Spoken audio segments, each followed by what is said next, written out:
Oras, alas 10:01 na sa buntag.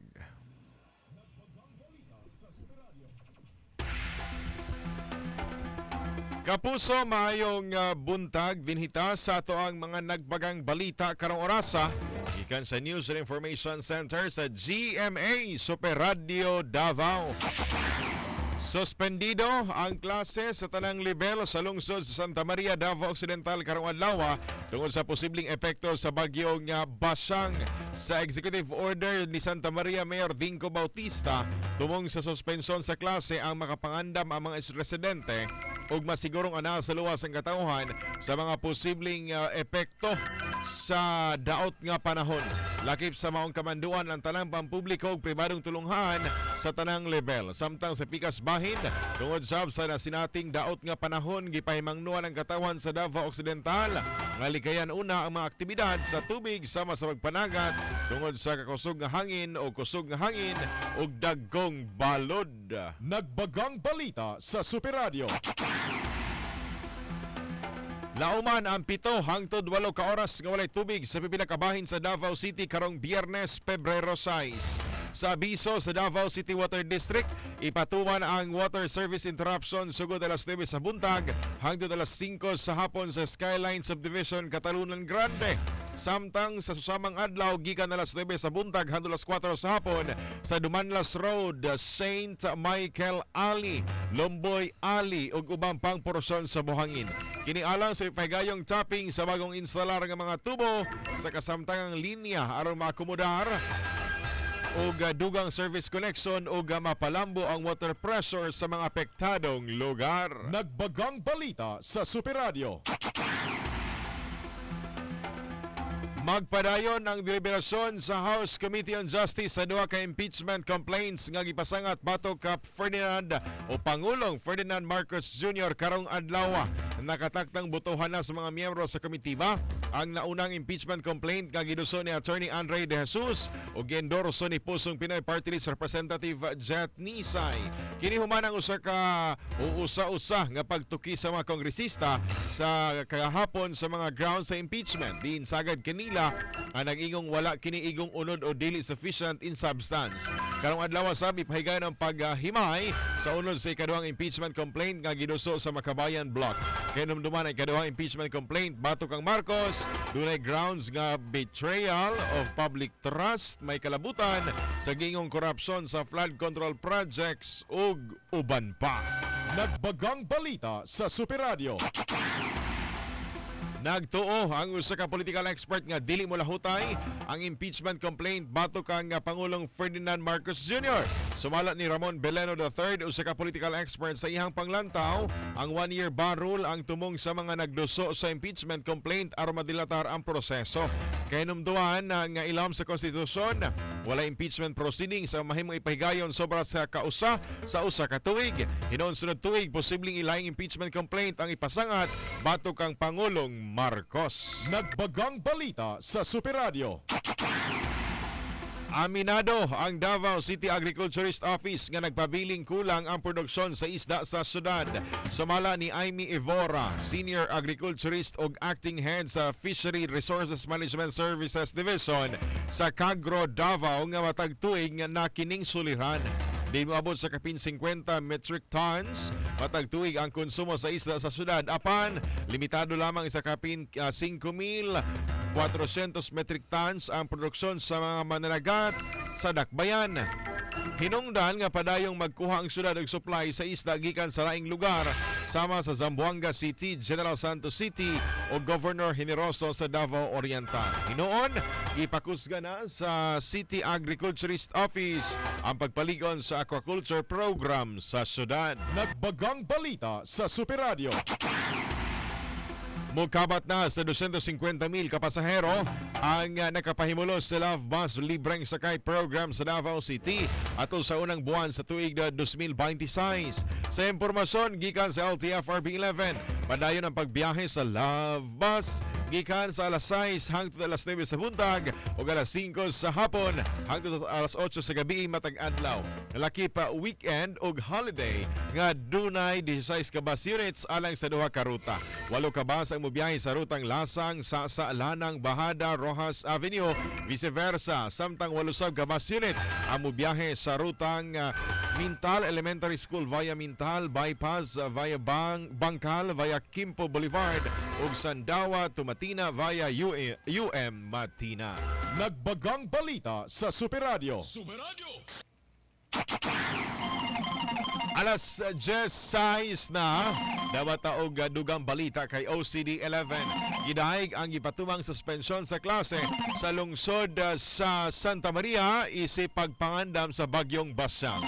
Super John Ryan Calonia, pasok. Gidahig sa Office of the Civil Defense 11 ang ipatumang suspension sa klase sa lokal nga pagamanan sa lungsod sa Santa Maria, Davao Occidental isip pagpangandam sa epekto ni bagyong Basang. Sumala pa ni Edgar Hirang, Regional Director sa OCD 11 nga mulakang usa ka pagpaniguro alang sa kalawasan sa mga estudyante ilabi na sa peligros pagbaha. Dugang sa Basang nga parente karon nga nakamonitor sa mga gihimong lakang sa mga mayor o gobernador sa Davao Region sa pagpangandam sa mong bagyo. Gipakatag na sab sa mga municipal provincial disaster risk reduction offices ang mga nagkadisto ug mga pahinumdom nga himuon panahon sa kusog nga mga pagulan. Sa karon nakasinati na ug madag-umon nga kawanangan ang nakumbahin sa Davao Region. Apan hinuon wala pay mga nasinati usab nga mga pagulan ning kasamtangan. Ako si Super John Ryan Calonia sa Jamie sa Radio Dapat Totoo. Nagbagang balita sa Super Radio. Nagasalamat Super John Ryan Calonia sa maong nagbagang balita. Daot mataog dugang nagbagang balita kay serbisyo sa tubig sa Davao City Water District sa Maa City Jail. Gipalambo Super Jess at Torrefranca, pasok. Yes, G pala mo karon sa Davao City Water District ang pag-supply of tubig sa Bureau of Jail Management and Penology, BJMP, Maa City Jail, tumikinis ang ipahigay ang pagsuta sa mga pipelines ug water lines. Tumong niini ang pagkasayod sa mga problema nga nakapekto sa water supply sulod sa pasilidad. Sumala pa ni Giovanna Duay Lungsod, spokesperson sa Davao City Water District, agi sa mensahe nga ipadala sa GMA Super Radio Davao, gamang aktibidad ang naayong matod pagtabang ang Maa City Jail sa pag-improve sa water supply sa pasilidad, sama sa pag-maintenance sa pressure sa area, inigo matod pa ang supply sa tubig, ingon man ang supply o gamas sa gipalambo ang internal plumbing, gipanganti sa mga among aktibidad ang padayon sa pag-ilayon alang sa serbisyo sa buhatan. Super Just sa Torrefranca sa GMA Super Radio Dapat Totoo. Nagbagang balita sa Super Radio. Nagasalamat Super Jess sa Torrefranca. Mao ka na magapuso naglangkob sa mga nagbagang balita karong orasa. Ako si Super Ricky Bangat, walay gidapigan, walay giprotektahan, serbisyong tinuod lamang dapat totoo. Kapuso, samtang nagpaabot ta sa ikatulong adlaw no nga pagdungog sa impeachment complaint batok kang Pangulong Marcos Jr. ato asa ang palutson ang ato ang nindot nga drama. Ang dramang nag-uluhang. Till death do us part, Evelyn.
Kapuso, ato asang putlon ang ato ang drama nga Till Death Do Us Part Evelyn. Kaya ato asang ipasulod no ang ato ang special coverage usab kabahin sa nagpadayon nga committee hearing kabahin sa impeachment complaint batok kang Pangulong Ferdinand Marcos Jr.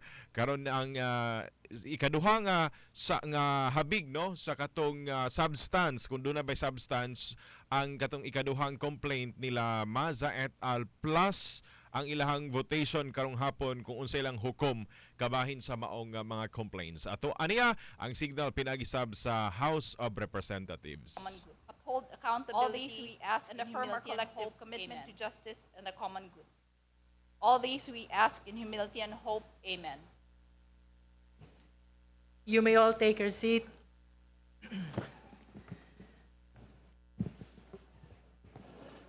The meeting of the Committee on Justice is hereby called to order. Since our today's hearing is a continuation of our yesterday's hearing, we are dispensing with the calling of the roll. The chair shall deliver her opening remarks. Good morning, esteemed colleagues, regular and ex-officio members of this committee. Today marks the third day of our proceedings. We will now hear the endorser of Maza et al. Impeachment complaint, as well as the members of the committee on the sufficiency in substance of the said impeachment complaint. Pagkatapos po nito, boboto na ang komite para sa impeachment complaint na inihain ni Attorney Andre R. De Jesus, pati na rin sa impeachment complaint na inihain ni na Lisa Masa, Teodoro Casino, Renato Reyes Jr., Attorney Nery Colmenares at 32 iba pang complainants laban kay President Ferdinand Bongbong R. Marcos Jr. Noong nakaraang Lunes, February 2, nagdesisyon ang komite na ang De Jesus impeachment complaint ay sufficient in form. Ito ay nakakuha ng 47 affirmative votes, 1 negative vote, and 1 abstention. Ganun din, idineklara nating sufficient in form ang Maza et al. Impeachment complaint sa boto na 35 affirmative, 8 negative, and 1 abstention. Malinaw ang naging pasya ng nakararami. Sapat ang forma ng mga reklamong ito upang ating ituloy ang ating pagdinig. During yesterday's meeting, the committee also voted on the motion to exclude consideration of the authenticity of the attached evidence in determining the sufficiency in substance of the De Jesus impeachment complaint. The motion was defeated with 21 members voting in favor, 24 members voting against. Accordingly, in determining the sufficiency in substance of the impeachment complaints, the committee shall likewise evaluate the authenticity of the evidence attached in support of the allegations therein. The relevant provisions of the Constitution, as well as the rules of procedure in impeachment proceedings, were also discussed during yesterday's meeting, particularly those relating to the determination of the sufficiency in substance of an impeachment complaint, as well as what will happen should an impeachment complaint be found to be both sufficient in form and substance. Significantly, for a complaint to be sufficient in substance, let us all be reminded, it must do more than suggest wrongdoing by association or inference. It must plead facts with particularity, showing that the official personally participated in, knowingly authorized, or culpably ignored acts that strike at the integrity of the office itself. Impeachment does not operate on a theory of strict liability for governance.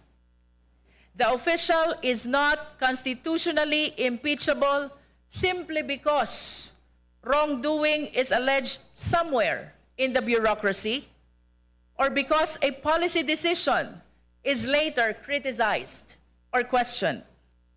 To hold otherwise would collapse the careful constitutional design and render every official perpetually vulnerable to impeachment based on suspicion alone. At the same time, the committee recognizes that impeachment exists precisely to address serious abuses of power, where a complaint alleges with clarity, specificity, and factual grounding that the official committed a grave breach of public trust. This committee has both the authority and the duty to act. Our task today is therefore disciplined, not dismissive, exacting, not adversarial.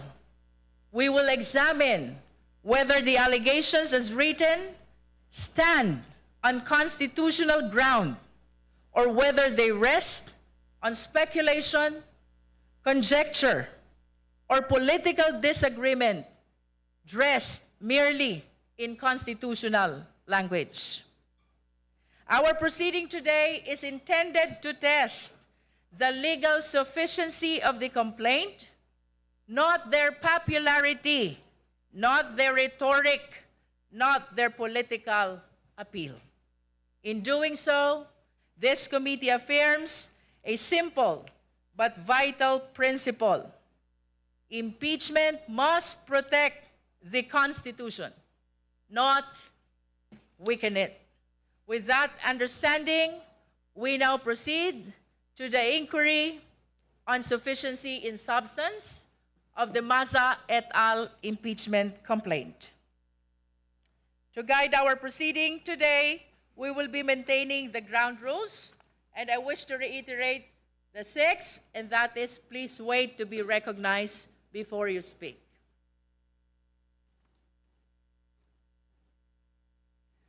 To begin with, we recognize the endorsers of the Maza et al. Impeachment complaint, the Honorable Tino, the Honorable Co, and the Honorable Ilago, for the manifestation of their position with regards to its sufficiency in substance. You may proceed. Maraming salamat, Madam Chair. Sufficient in substance po ang impeachment complaint ni na complainant Lisa Maza et al. Na aming inendorso. Ayon sa ating rules, ang requirement ng sufficiency in substance ay ganito. Babasahin ko po ang rules. The requirement of substance is met if there is a recital of facts constituting the offense charged and determinative of the jurisdiction of the committee. Isa-isahin po natin ang mga elemento na yan at ipapakita na kompleto po ang complaint and therefore dapat na aprubahan ang complaint na ito batay sa sufficiency in substance. Una po, the offense charged. Sa complaint po, malinaw ang offense. Ito po ay betrayal of public trust na isa sa mga malinaw na batayan sa konstitusyon para sa impeachment, at ito ay betrayal of public trust ni Pangulong Ferdinand Marcos Jr., impeachable official. Ano po ang betrayal of public trust? Ayon po sa konstitusyon, ito ay pagtataksil sa tiwala ng publiko o ipinagkaloob ng publiko. Ayon sa konstitusyon, public office is a public trust. Public officers and employees must at all times be accountable to the people, serve them with utmost responsibility, integrity, loyalty, and efficiency, act with patriotism and justice, and lead modest lives. No? Inilinaw pa po ng Korte Suprema sa Gonzales versus Office of the President of the Philippines. Sabi niya rito, betrayal of public trust refers to acts which are just short of being criminal but constitute gross faithlessness against public trust, tyrannical abuse of power, inexcusable negligence of duty, favoritism, and gross exercise of discretionary powers. So nakita po natin ang betrayal of public trust, hindi lang criminal act, kung hindi, sabi rito, gross exercise of discretionary power, o di kaya inexcusable negligence of duty. So pwedeng may ginawa, pwedeng may hindi ginawa na maaaring maging betrayal of public trust. Okay, so ayan na po ang grounds, malinaw na nakasaad sa complaint. Ang kailangan na lang po yung recital of facts na siyang batayan ng betrayal of public trust. At malinaw na kumpleto rin po ito sa recital of facts constituting betrayal of public trust by President Ferdinand Bongbong Marcos Jr. Sa complaint po, may tatlong bahagi, tatlong parte na pinagbabatayan ng betrayal of public trust. Doon po tayo sa una. Ang una po ay itinatag, pinahintulutan at pinatupad ni Pangulong Bongbong Marcos Jr. ang isang opisyal na patakaran ng allocables at non-allocables sa pagbubuo ng DPWH budget. At ito ang naging batayan at bahagi ng isang buong sistema ng sentralisadong korupsyon na nagresulta sa tinatawag natin ngayong flood control corruption scandal. No? Ano po ang patakarang ito po? Ang patakarang ito ay nakasaad sa opisyal na dokumento o publikasyon ng DPWH nilabas ng Office of the Secretary noong July 2022 sa pinakasimula ng Bongbong Marcos Jr. presidency. Ang titulo po ng dokumento ay ang High-Level Budget Allocation Formula, the Baseline Balanced Managed or BBM Parametric Formula adopted in 2023 National Expenditure Program NEP Preparation. Yun po ang buong titulo niyan. At ang pinaka-importante po para sa diskusyon natin, kasama po o tinatakda po ng patakarang ito na ang quote, priorities of the leaders of the national government and the legislature ang isa sa magiging batayan ng pagbubuo ng NEP. No? So malinaw po, mga individual na prioridad ng mga leaders of the national government and the legislature. So tinutukoy po niyan, walang iba kundi ang mga pinakamataas na opisyal ng ehekutibo at ng lehislatura. Fact. Recitation of fact. Okay. Isa pang recitation of fact, ayon sa testimonya ni dating Yusek Bernardo ng DPWH sa Senado, sinabi niya na ang mga leaders na ito ay siyang naging mga proponent at dumaan sa proseso ng rig bidding ang mga proyekto na naipasok sa NEP at naaprubahan sa GAA at pinagbatayan ito ng mga kickback o di kaya tinatawag niyang commitment. Actually, mga advance. Ayon sa kanya, na kahit hindi pa naaprubahan, ang GAA ay binibigay na sa mga opisyal na tinatawag na proponent. Okay. So, yan po ang unang set ng mga facts na ating na nakapaloob sa complaint at pinagbabatayan ng betrayal of public trust. Nakabatay po ito sa opisyal na dokumento ng DPWH at sa public testimony, published testimony ng whistleblower na si Yusek Bernardo sa mga proceedings sa Senado. Ang pangalawang bahagi po ng recitation of facts natin ay kaugnay sa unprogrammed appropriations. Inabuso ni Pangulong Marcos ang kanyang discretion sa pagpapatupad ng unprogrammed appropriations sa 2025 General Appropriations Act. No? Ang unang abuso, sabi sa Section 35, Chapter 5, Book 6 ng Administrative Code.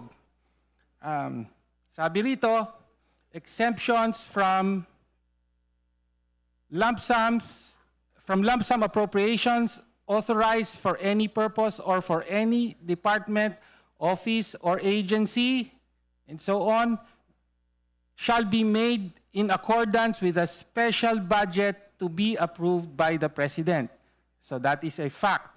Sabi, ang lump sum appropriations, kasama po ang unprogrammed appropriations, ay magagamit lamang sa approval ng Presidente. Fact.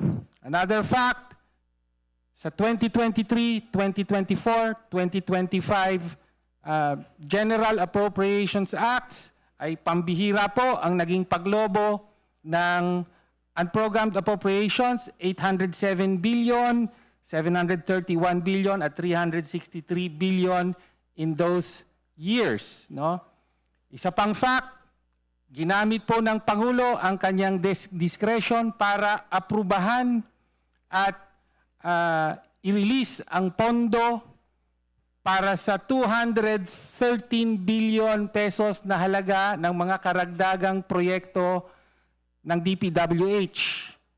Kabilang dito ang 111 billion para sa flood control na sinabi na sa testimonya ni Yusek Bernardo ay lahat sangkot sa kickback at corruption. No? That's another fact. Another fact ay yung pagpondo ng unprogrammed appropriations. Nakasaad po sa Special Provision 1D ng 2025 General Appropriations Act para sa unprogrammed appropriations na maaaring gamitin ang mga unused reserve funds ng mga government corporations. No? Inanunsyo ng Department of Finance na gagamitin nila ang pondo partikular, ang excess reserve funds di umano ng PhilHealth para sa infrastructure projects. Tahasang labag po ito sa PhilHealth Law at sa Sin Tax Law na nagsasabi na ang pondo ng PhilHealth ay para sa kalusugan lamang at hindi maaaring gamitin sa ibang mga kadahilanan. That's a fact. Naglabas po ang desisyon ang Korte Suprema. Ang Pimentel versus Office of the President at dito po ay dineklarang unconstitutional nga ang Special Provision 1D at dineklarang unconstitutional ang naging pagkuha ng pondo ng PhilHealth at paggamit nito para sa infrastructure at iba pang mga kadahilanan. Isa pang fact ay inaprubahan at hindi pinigilan ng Pangulo ang unconstitutional at illegal na pagkuha ng pondo ng PhilHealth funds. Nakabatay po ang recitation of facts na ito sa official documents, official publications, General Appropriations Acts of 2025, at ang desisyon ng Korte Suprema, Pimentel versus Office of the President. Pangatlong parte ng complaint ay kaugnay sa direktang partisipasyon ng Pangulo sa insertion at kickback. Ayon sa testimonya ng dalawa, isang Zaldico at isang Yusek Bernardo, no? Pareho corroborate po ang kanilang testimonya at sinasabi nila na direktang inutos ni Pangulong Marcos ang insertion ng at least 100 billion pesos na proyekto sa DPWH budget para sa 2025. At ayon kay Yusek Bernardo, sa kanyang testimonya ay nakatanggap ng at least 8 billion pesos na pinadeliver ng Pangulo at siya mismo ang nag-deliver ng 8 billion pesos na kickback para sa Pangulo. Kaya, again, nakabatay po ito sa mga testimonya na nasa public record, partikular sa mga sessions ng Kongreso, ng Senado. Okay. Kaya po, malinaw po ang recitation of facts. Lahat po ito ay bumubuo sa betrayal of public trust, no, pagtataksil sa tiwala ng bayan. At hindi po biro ang pagtataksil na ito, hindi maliit na bagay dahil ang buong flood control corruption scandal ay naganap sa buong kaalaman, pahintulot at direktang partisipasyon ni Pangulong Ferdinand Bongbong Marcos mismo. Yan ay betrayal of public trust, dapat siyang ma-impeach. Sufficient in substance po ang complaint. Maraming salamat po, Madam Chair. Does that complete your manifestation, Honorable Tino? Yes, Madam Chair. Thank you. Now we recognize the Honorable Ko. Thank you, Madam Chair. Madam Chair, mga kapwa ko mambabatas at sa sambayan ng Pilipinong nakasubaybay isang makatarungang pagbati sa ating lahat. Ayon sa Rule 3, Section 5 ng Rules of Procedure and Impeachment Proceedings ng ika-20 Kongreso, masasabing sapat ang nilalaman ng complaint kung mayroon itong una, recital of facts na nagpapakita na ang usaping nakalatag ay saklaw ng otoridad ng House Committee on Justice. At ikalawa, kung may recital of facts na nagsasaad sa mga ginawa o hindi ginawa ng akusado na nagresulta sa isang offense, or in this case, ang pagtataksil sa tiwala sa publiko o betrayal of public trust. Kaya naman po, Madam Chair, pinaninindigan namin na itong ikalawang impeachment complaint na inihain ni Namaza at iba pa laban kay Pangulong Ferdinand Marcos Jr. ay sufficient in substance. Hindi maitatanggi na pasado ang impeachment complaint na ito sa dalawang nabanggit na pamantayan. Una, tungkol sa recital of facts na nakakasaklaw sa jurisdiction of the Committee on Justice ang impeachment complaint na ito, matatagpuan ito sa paragraphs 1 and 2 ng impeachment complaint. Pangalawa, ang recital of facts na nagpapakita ng mga paglabag ng Pangulo, partikular sa tiwala ng publiko, na inaakusa sa complaint na ito ay makikita sa bahaging statement of facts at discussion. To refresh lang din po, the impeachment grounds include betrayal of public trust. And this standard is read alongside the declaration in the 1987 Constitution, particular po, Article 11, Section 1, which states, public office is a public trust.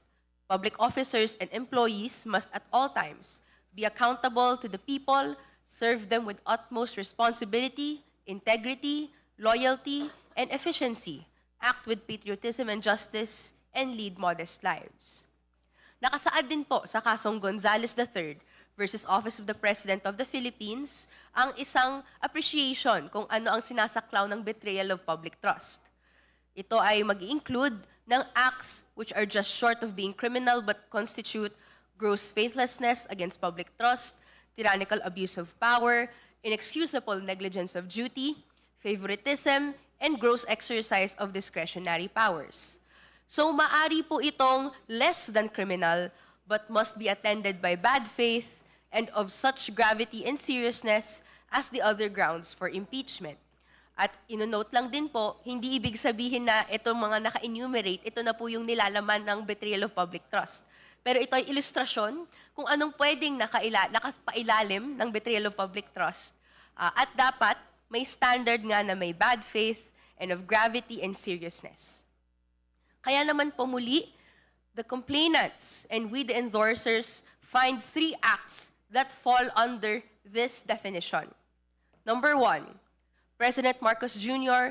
adopted, implemented, and institutionalized a systematic scheme of corruption gamit ang tinatawag na baseline, balanced, managed, parametric formula as the official allocation mechanism for flood control and other infrastructure projects, thereby converting the national infrastructure budget into a centralized apparatus for plunder. Sa isang dokumentong nirelease ng DPWH Office of the Secretary na kapetsa ng July 2022, nakasaad doon na ang BBM parametric formula ay ginamit para i-prepare ang 2023 National Expenditure Program, kung saan ang managed portion ng formula ay may clause na nagsasabi na, and I quote, priorities of the leaders of the national government and the legislature will also be considered in the matter of infrastructure budgetary allocations, which allowed ang technical flood risk data ay ma-override ng priorities na ito at nagresulta sa paglustay ng pera ng taong bayan para magtayo ng mga proyekto sa area na di kailanman at di angkop sa lugar na kinatayuan para lang may makuhang kickback ang mga opisyal at kontraktor.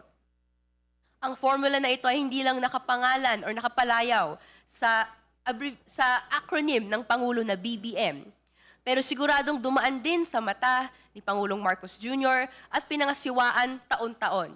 Meron pa nga pong declaration, Madam Chair, si incumbent DPWH Secretary Vince Dizon that they will phase out the Cabral formula in the future NEP preparations. Pumaldo dahil pinadulas ng DPWH sa ilalim ng Pangulo ang sistema ng nakawan na nakatago mismo sa proseso sa pagbabudget ng pondo ng bayan. Nakakasira sa tiwala ng Pangulo, ng publiko, ang pag-imbento ng isang modus operandi na nagbibigay daan sa nakawan sa kaban ng bayan. This is an impeachable offense. Number 2, President Marcos Jr. personally authorized the 213.8 billion pesos in unprogrammed appropriations releases from 2022 to 2025, which funded anomalous projects. Ito ay isang grave abuse of discretionary power na nakabigay sa Presidente under the Administrative Code and the General Appropriations Act ng 2024. Gusto ko lang pong i-cite kung anong nakalagay sa Administrative Code. Section 35, Chapter 5, Book 6 of this code mandates expenditures from lump sum appropriations authorized for any purpose, for any department, office, in any General Appropriations Act shall be made in accordance with the special budget to be approved by the President.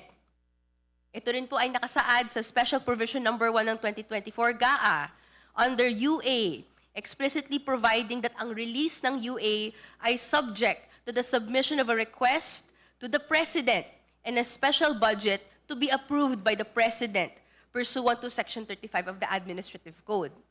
Wala pong lusot. Nakasaad sa mga binanggit nating probisyon sa batas na nasa Pangulo ang huling pasya para gastusin ang unprogrammed appropriations.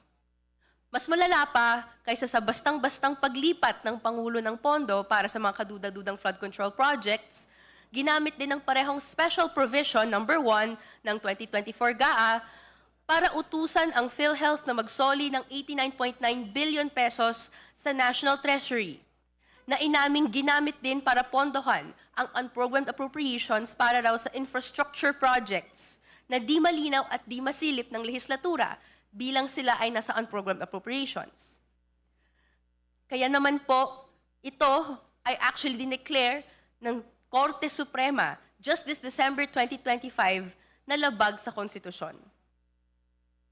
Dapat ang Pangulo ay kayang pagkatiwalaan sa paggawa ng mga desisyon para sa kapakanan ng bayan, pero nakakasira ng tiwala ang pag-abuso niya sa paglipat pondo at paggastos para sa unprogrammed appropriations sa mga proyekto na di na nga mabusisi sa transparent na talakayan sa Kongreso at maanomalya pa.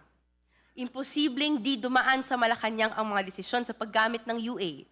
Direktang pananagutan niya ito at hanggang ngayon wala pa ring buong paliwanag sa pinagdalhan ng pera na ito. Pagbasag po ito sa tiwala ng publiko and thus an impeachable offense. At number 3, si President Marcos Jr. ay direktang nag-utos ng budgetary insertions na di bababa sa 100 bilyong piso. Direkta rin daw na nakinabang siya sa di bababa na 8 bilyong piso na ipinadala sa mga tauhan niya. Ito, kung napatunayang totoo, ang pinakamabigat sa lahat. Kailangan ungkatin to para mapatunayan sa dulo kung karapat-dapat pa bang makuha ng Pangulo ang tiwala ng publiko sa kabila ng lahat ng mga nagawa at di nagawa para masira ang tiwalang ito. Walang dahilan para hindi po tumuloy ang complaint na ito sa susunod na yugto ng proseso. The clear recital of facts constituting the offense is provided in the complaint.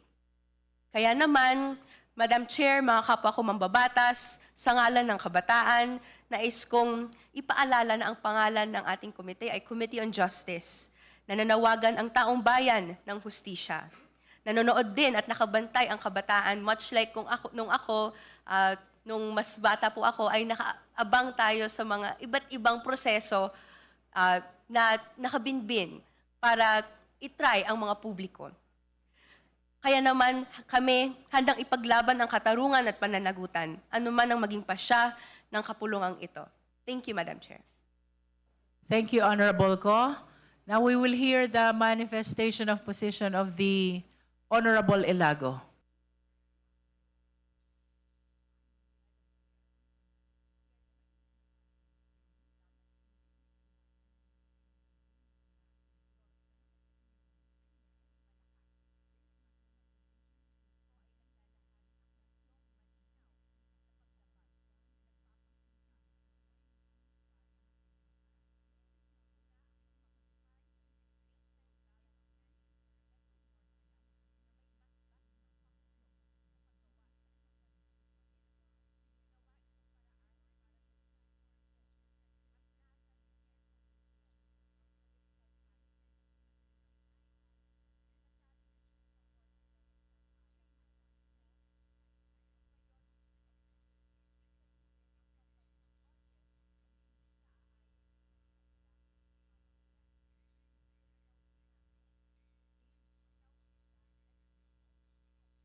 Lawakang korupsyon. Kaya ito ay malinaw na pagtataksil sa tiwala ng taong bayan.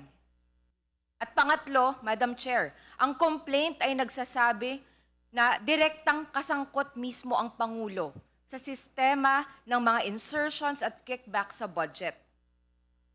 Ang tatlong akto na ito ay seryoso at magkakaugnay. Ang mga ito ay nagpapakita ng isang sistema at disenyo ng pangungurakot sa ilalim ng kasalukuyang administrasyon.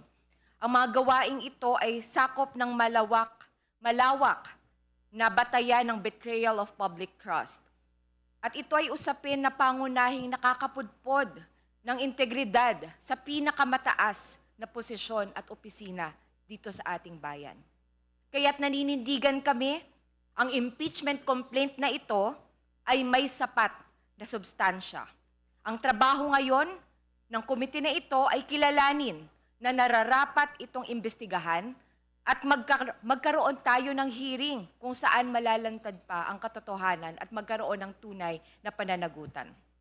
Dapat kilalanin ang batayan ng reklamong ito, nararapat na dinggin ang hinaing ng taong bayan.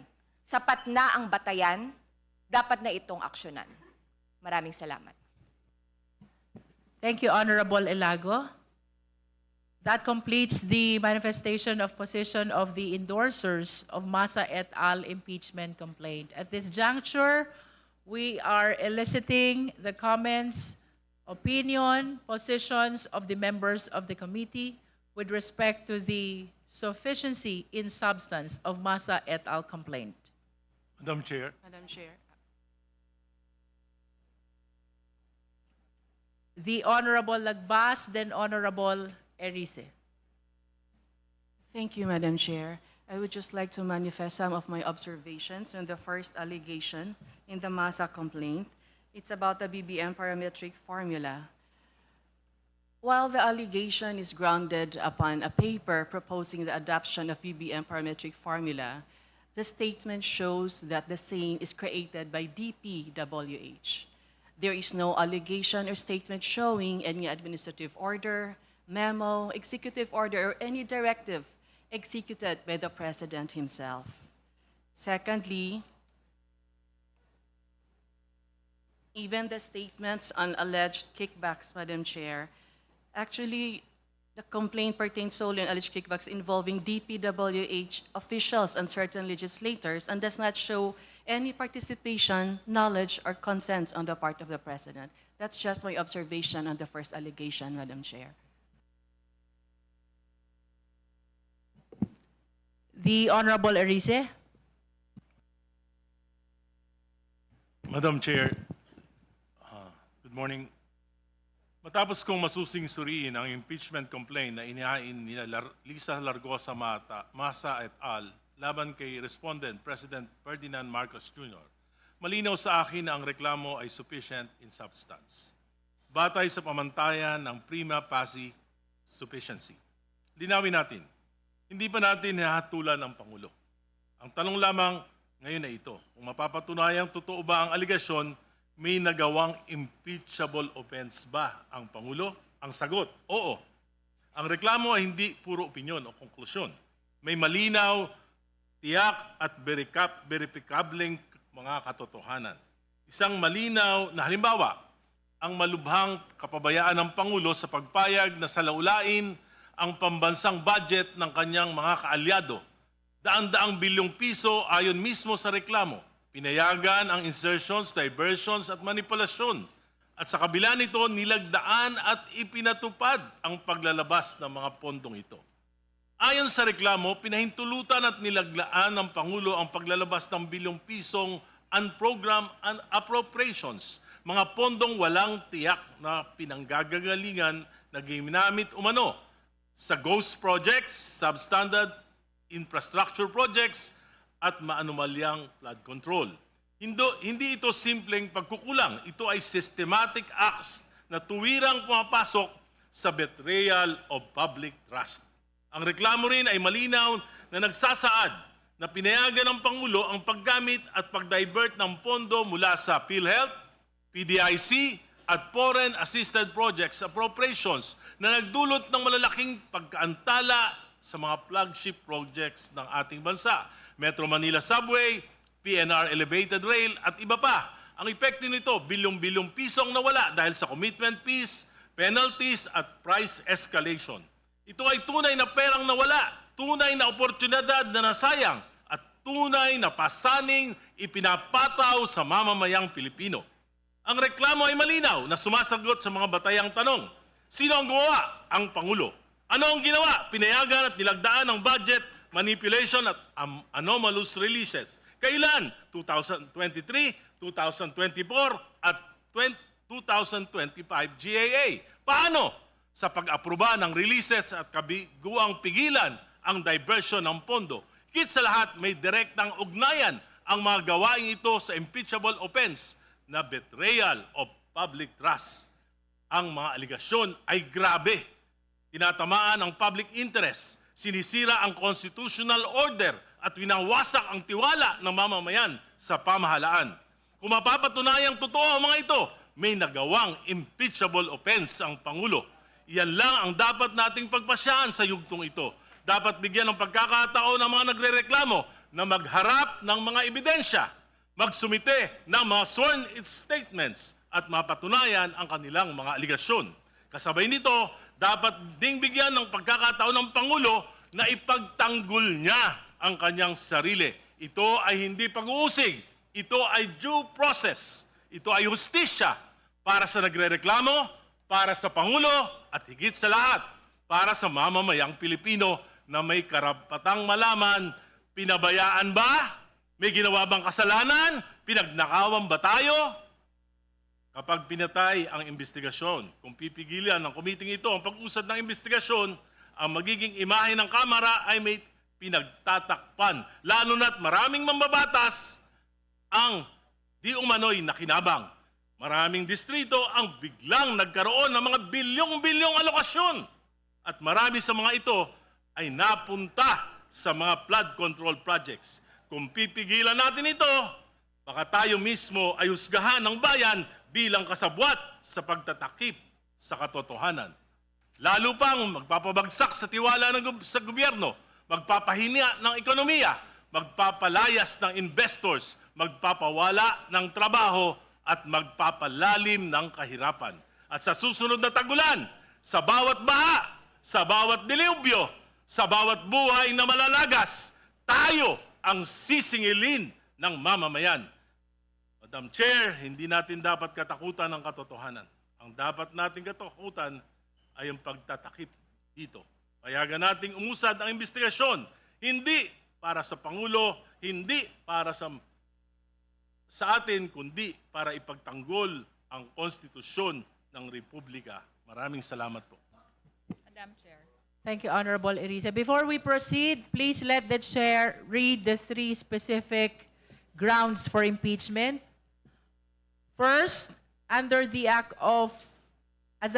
first act of betrayal of public trust, institutionalizing systemic corruption through the BBM parametric formula of allocables. She has to clarify. Second act of betrayal of public trust, abuse of discretionary power over unprogrammed appropriations. And third act of betrayal of public trust, direct personal involvement in budgetary insertions and kickback schemes. For uniformity, since we deliberate on the sufficiency in substance, with respect to the De Jesus complaint per ground, we will be following the same system. So we are reminding the members to please confine the manifestation on the first ground first, and that is institutionalizing systemic corruption through the BBM parametric formula of allocables. That is for the guidance of the members. The Honorable Zamora. Pwede ka nang... Madam Chair, if I may make my manifestation as regards the entire complaint. Yesterday, it was made clear that for an impeachment complaint to be declared sufficient in substance, the recital of facts should constitute the impeachable offense charged. It is clear that we need to show the ultimate facts or the overt acts of the President in relation to the various schemes he allegedly perpetrated. The second complaint shows 3 different schemes. In brief, they are institutionalizing systemic corruption through the BBM parametric formula, abuse of discretionary power as regards unprogrammed appropriations, and direct personal involvement in kickbacks. These 3, in fact, are interconnected. It is all about the flood control scheme. I don't want to belabor the point, Madam Chair. It is clear from the complaint that the President did not do any overt act that will show that he directed these 3 schemes. In the first place, it was not the President who created the BBM parametric formula of the DPWH. Having an imperfect policy direction is not an impeachable offense. Second, that the Supreme Court struck down the provision relating to PhilHealth funds does not make the President primarily liable for such. The connection to corruption is highly speculative. Finally, that the President allegedly has a direct personal involvement is not clear from the allegations or borne out from the records. We should not tolerate the use of hearsay allegations, videos that are not attested to, or fake news.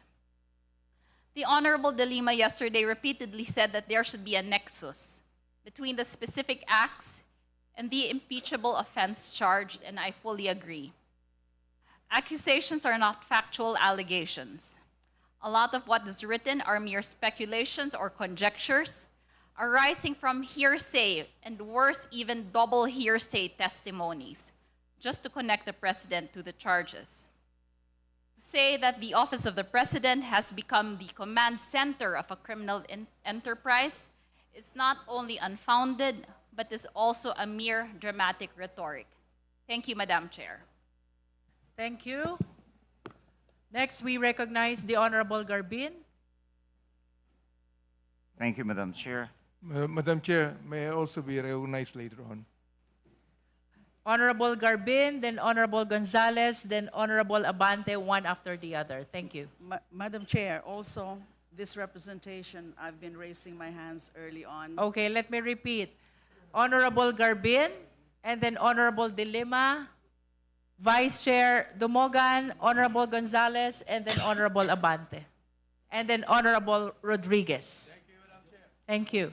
You may proceed, Honorable Garbin. Thank you, Madam Chair. On the first ground, the Pbbm parametric formula as an institutionalization of corruption. The core allegations of the complainant is that the DPWH approach or the baseline balance manage allegedly shows priorities of leaders to override technical allocations and branding it BBM, and it proves as a presidential corruption framework. Let me state, Madam Chair, that this is not sufficient in substance. Number one, a planning allocation formula is not illegal on its face. Government budgeting necessarily involves policy priorities. The phrase priorities of leaders, even if quoted, is not proof of craft. It is consistent with political accountability in appropriations, especially where Congress itself sets national priorities. The complaint does not cite a constitutional provision prohibiting executive consideration of policy priorities in infrastructure programming. Second, no pleaded fact shows that the President authored, ordered, or used the formula to commit a corrupt act. The complaint infers presidential culpability from branding BBM and from the existence of managed stage. That is not ultimate facts, Madam Chair. It is an argument. Third, no annex authentic DPWH document is shown in the filed copy. The complaint quotes and footnote sources, but the filed copy provided does not attach the complete DPWH policy issuance as a certified annex for committee verification. Without the annexes, the committee is being asked to accept the complainant's characterization rather than reviewing the underlying document. So my take on this, Madam Chair, is at most this pleads a policy critic. It does not plead an impeachable offense, nor a willful constitutional breach. Thank you, Madam Chair. Thank you. Madam Chair, The Honorable Tino. yes, this is just with regard to the observation of the Honorable Garbin that... You may proceed. Thank you. That the observation of the Honorable Garbin that the complaint was submitted without annexes for the information of the committee, if it is not yet aware, the complaint was submitted with annexes in a USB format, and it was sealed by, in an envelope by the Secretary General or the Office of the Secretary General when it was received. And among the annexes is the complete document of the BBM parametric formula, among others. No, so let me correct that wrong information that there are no annexes.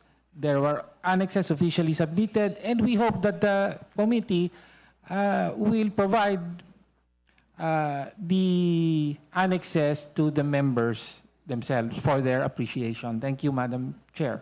The committee notes of the manifestation of the Honorable Tino with respect to the submission of the said annexes. Next to manifest is the Honorable De Lima. Thank you, Madam Chair. Good morning to my colleagues. Before I comment on the first ground of the Maza et al. Complaint, I just wish to state that the first two speakers, the two members who first spoke earlier, actually dwelled already on the entirety of the complaint. So it's good for the Honorable Chair to clarify that we are tackling at this point the first ground. Second po, kailangan rin pong malinawan, the Honorable Chair stated yesterday very clearly that in the course of our voting, the Honorable Chair said, the committee would vote on the entirety of the complaint, but not on the specific allegations. Tama po yun. I agree na dapat ganun po ang tingin natin later kapag narinig na natin lahat tungkol sa three allegations. Three factual allegations supporting the general ground of betrayal of public trust. Kasi yung first act of betrayal of public trust, second act, and then the third act. Ganun po. Kasi nga po, baka po meron ilan sa atin ang tingin sa isa may mga certain allegations na hindi naman talaga ultimate facts, but more of conclusion already. But whether or not that's the case, ang importante, ang analysis po natin ng buong complaint is that it would show that there is sufficiency in substance in the sense that there is a recital of the acts constituting the offense charge. So may I proceed, Madam Chair, sa aking analysis po? You may proceed, Honorable De Lima. Ng first factual ground, betrayal of public trust. First act, institutionalizing systemic corruption through the BBM parameters formula of allocables. At just like po yung pag-analyze ko po kahapon doon sa first or the De Jesus complaint, meron po ako mga nakita na mga ilan-ilan, or I need to point out ilan-ilan na mga sub-allegations. The first one, DPWH adopted BBM parametric formula for allocating 545.6 billion in flood control appropriations for 2022 to 25. As a result, UA exploded, that's the unprogrammed appropriations, exploded from 251.6 billion in 2022 to 807.2 billion in 2023. I consider this, Madam Chair, a sufficient factual allegation. I will say later my general comment on this, on the first ground. The second sub-allegation, the managed stage of the parametric formula admits that political patronage determine allocation of funds. To me, this is a conclusion derived from the language of the BBM parametric formula and not a factual allegation. Third, contractor testimony confirms the BBM parametric formula as a kickback scheme where DPWH officials demanded 10 to 25% and congressmen 25% paid in cash. This is an allegation sufficient as to the fact of kickbacks. Again, may I just emphasize po, pag sinabing allegation, allegation lang on the face of the complaint. na kapag paniniwalaan natin, which is not necessarily true or will turn out to be not necessarily true, ay sufficient na. Yun po ang ating standard at this point. Meron ho kasing mga nalilito na sa pag-discuss nitong very issue of sufficiency of substance ay kailangan ng delved na kaagad doon sa meron bang ebidensya, tama ba yung ebidensya. Hindi po yun ang tinitingnan natin, at least at this point. I must say that, Madam Chair, because upon review of the rules of procedure, etong sa atin ngayon is just really on the sufficiency in form and substance. There is, and then subsequently, meron din nakalagay sa rules of procedure na kapag halimbawa we find the complaint as sufficient in both form and substance, papasagutin na natin yung respondent, and then pwedeng mag-comment mag-reply yung complainant, and then pwede rin mag-rejoinder yung respondent. At pwede rin silang mag-attach ng mga affidavits and other evidence dyan sa mga pleadings na ating i-require or the rules require sa kanila. Pagkatapos pong nandyan na yan lahat na pleadings, lahat ng mga supporting documents, if any, including affidavits, there is another stage po dito sa committee, dito sa ating committee, sa committee level. At yan po ay to determine whether the complaint alleges sufficient grounds for impeachment. So separate pa po pala yung pag-determine natin o pag-decide kung ito ba ay sufficient grounds bago magkaroon ng evidentiary hearing kapag the committee's finding is in favor of sufficient grounds. Yun po ang aking pagkakaintindi, kaya ka po linilinaw po ito lahat. That's why my analysis, as you can observe, is focused really on that, the sufficiency of allegations. Another sub-allegation po, going back po sa analysis ko po.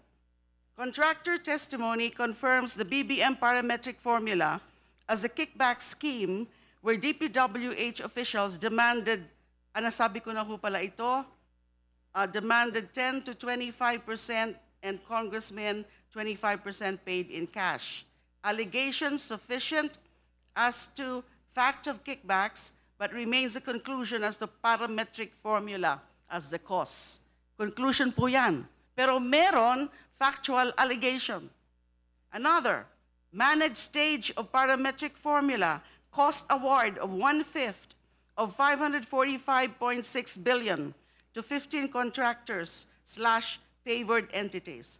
Again, I see this as allegation sufficient as to fact of award, but is a conclusion as to parametric formula as the cause.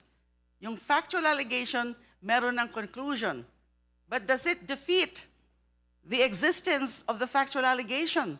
Does it mean na wala ng factual allegation? Hindi ho, ganun ang conclusion natin. Meron factual allegations, meron lang conclusion na nakahalo. Next, parametric formula caused geographic distortion of flood control projects into dumping grounds without master plans. Again, sufficient as to the fact of geographic distortion. Again, allegational lang po. Hindi ko sinasabing yan na yan. Totoo na yan. But is a conclusion as to parametric formula as the cause. Another, parametric formula as designed to facilitate corruption was deliberate. Para sa akin po, conclusion na po ito, not a specific factual allegation. Doon naman po, the last factual point that I need to show, parametric formula centralized and syndicated system of plunder, enriching Pbbm, the cabinet, and Congress leaders. Again, this is a conclusion, not a specific factual allegation. In general, for the first ground, I find the specific factual allegations, even without the conclusive statements derived from them, actually establish a probable nexus. So meron specific factual allegations, may kasamang conclusions. In the end, it's still established for me.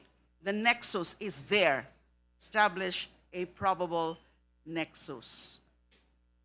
That's for the first ground, Madam Chair. Sufficient.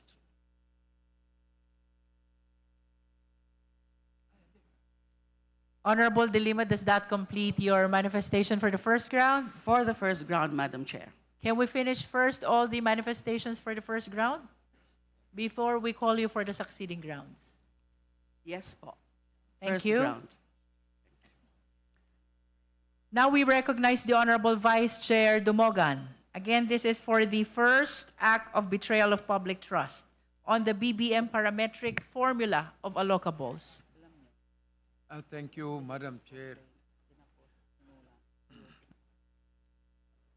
First, the complainants had verified that they have factual knowledge of the allegations as it is coming out. The allegations from paragraphs 5 to 65 do not show that they have factual knowledge. It's based on second information. I do not like to belabor on that point. I do not like to repeat what our distinguished colleague De Lima had stated. Yes, it can be if there is a factual allegations, but it does not link the precedent, because what we are obligated to find out is sufficiency in substance that will link the precedent, that will justify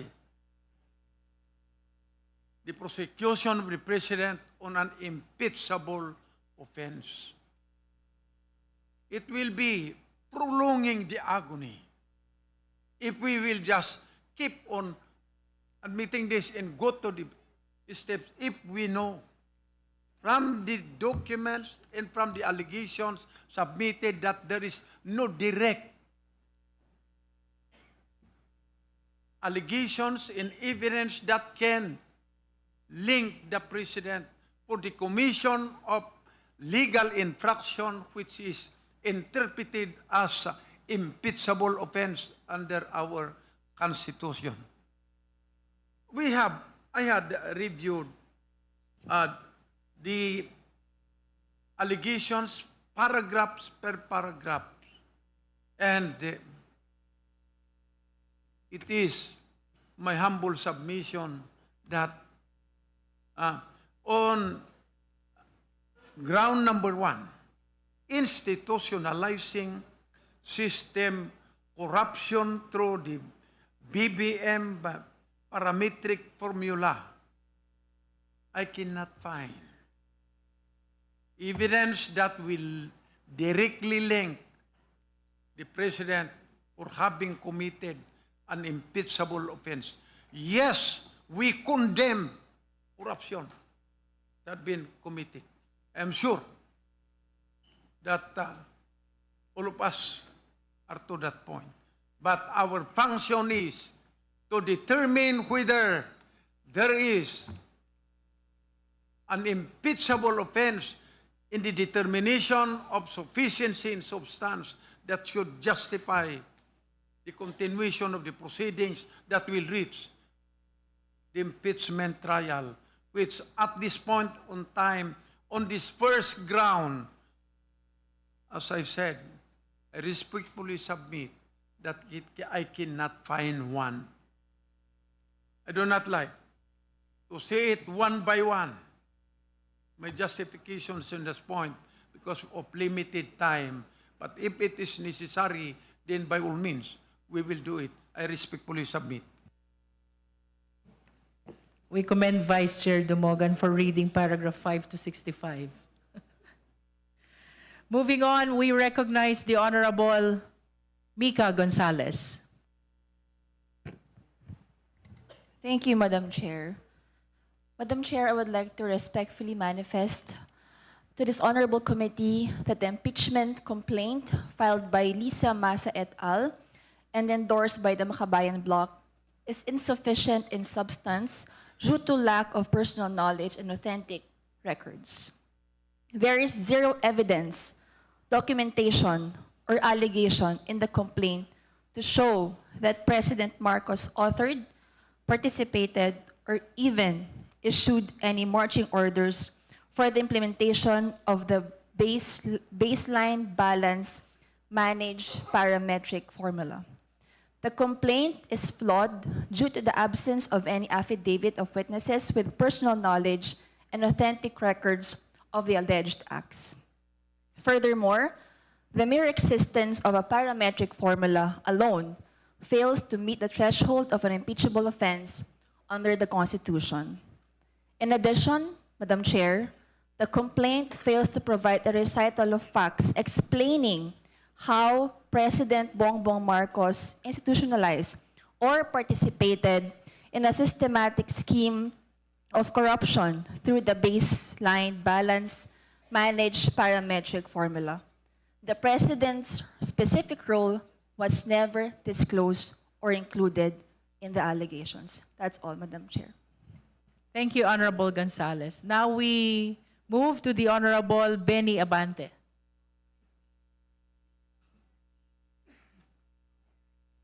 Thank you, Madam Chair. I'm so glad that Congressman Risa is here so that I could be able to somehow answer some of the comments he made, no? But first of all, I'd like to commend the chairman of the Committee on Justice. Ako, gusto ko nang i-close to eh. Pero the thing is, the chairman of the Committee on Justice would like to, yung himayin po niya ang kasong ito. Oo. Para hindi naman tayo sabihin ng taong bayan na minamadali po natin ito. So I really would like to commend the chairman of the Committee on Justice in being fair in doing this. Hindi ko po kinukuha yung suporta niya. Ngayon, ito. Before I go to the sufficiency of substance, hindi po ako abogado. Pero nagbabasa rin po ako eh. Di ba? O ito. There are some controlling doctrines and legal basis. Yan legal basis, no? When the issue concerns sufficiency in substance. Ayan. Number one, an impeachment complaint, at paniniwala ko, is sufficient in substance when it alleges specific ultimate facts. Ayan, ang pagkakaalam ko. Bilang nandito po ako sa Kongreso for the past 15 years. Okay? Which if assumed true, constitute an impeachment offense. For example, like culpable violation of the Constitution, or treason, or bribery, graft and corruption, or other high crimes, or betrayal of public trust. Number two, I'm not trying to lecture you on law.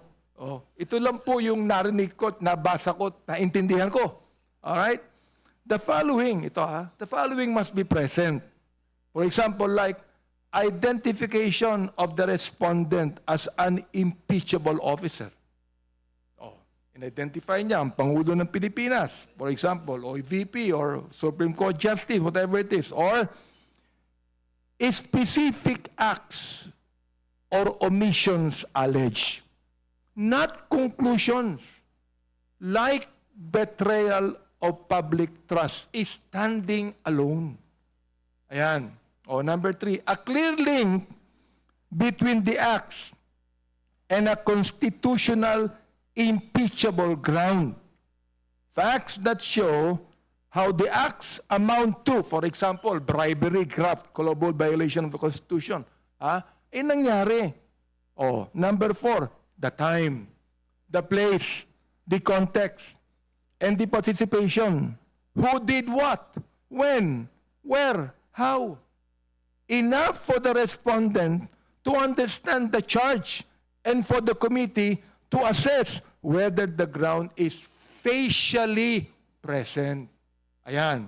Number five, not mere general allegations.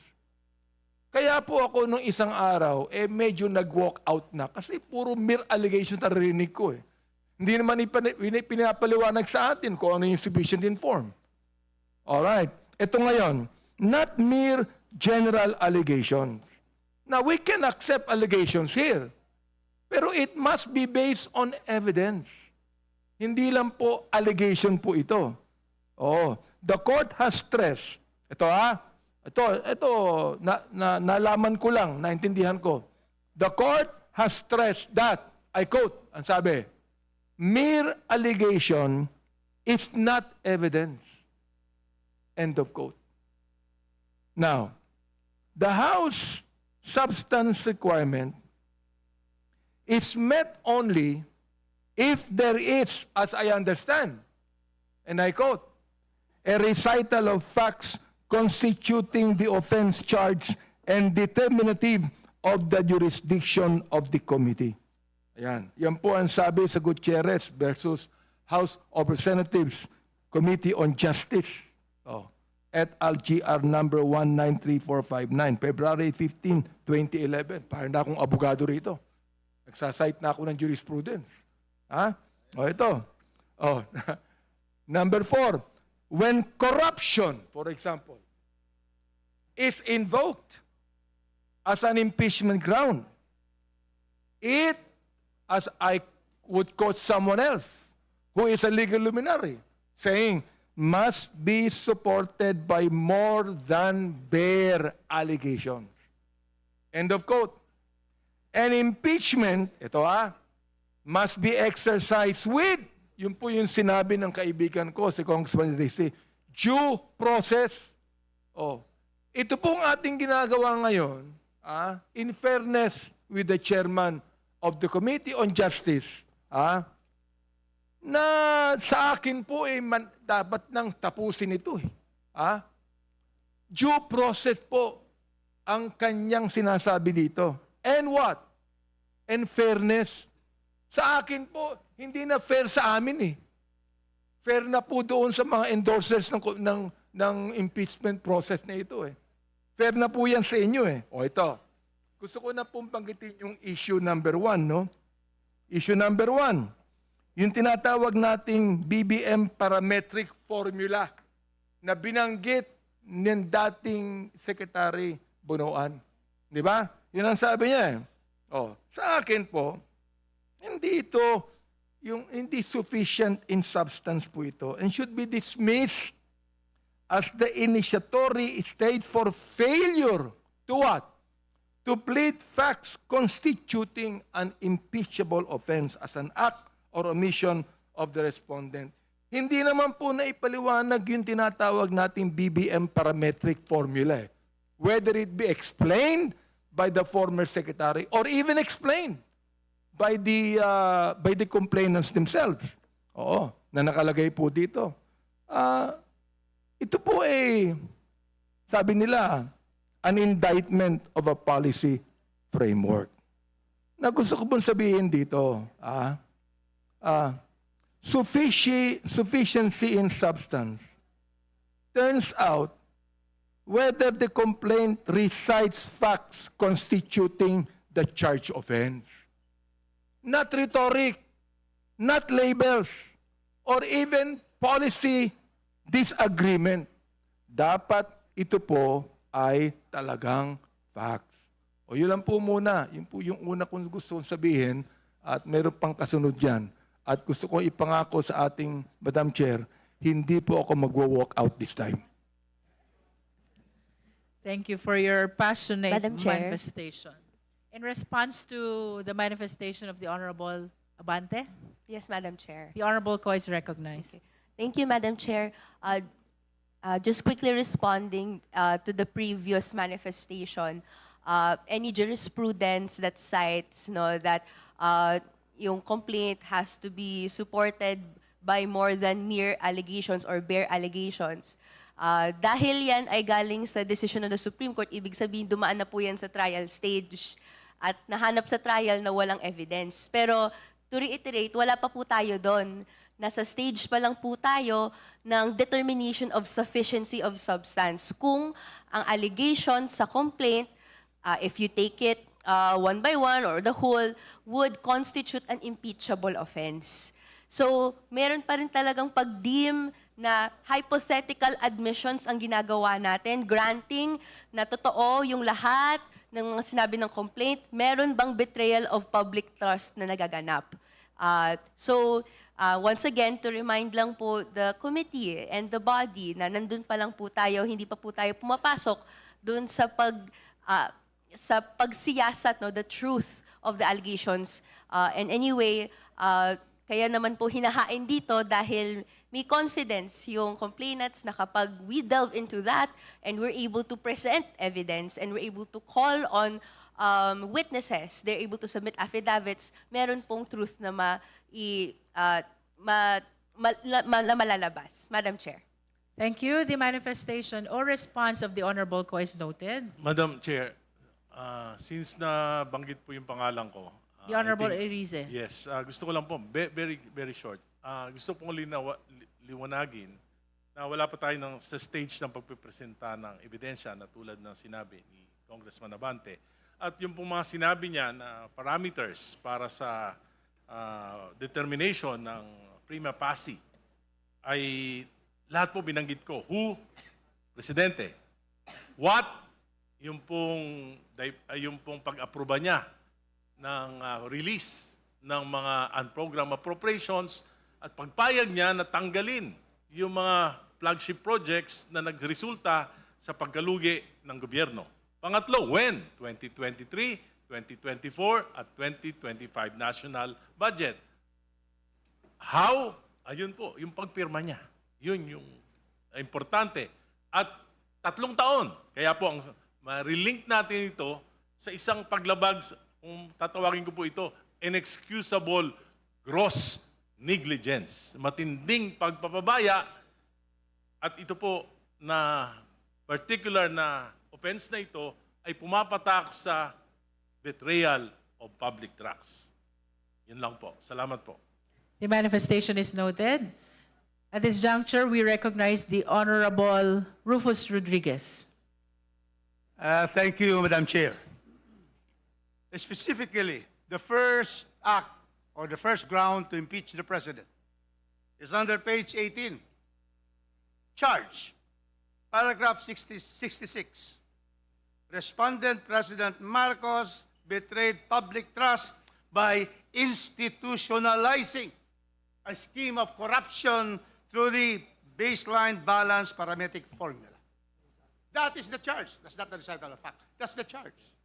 So I expected, that after 66, there will be recital of facts that will be able to state in ultimate facts the acts of the President institutionalizing the BBM formula.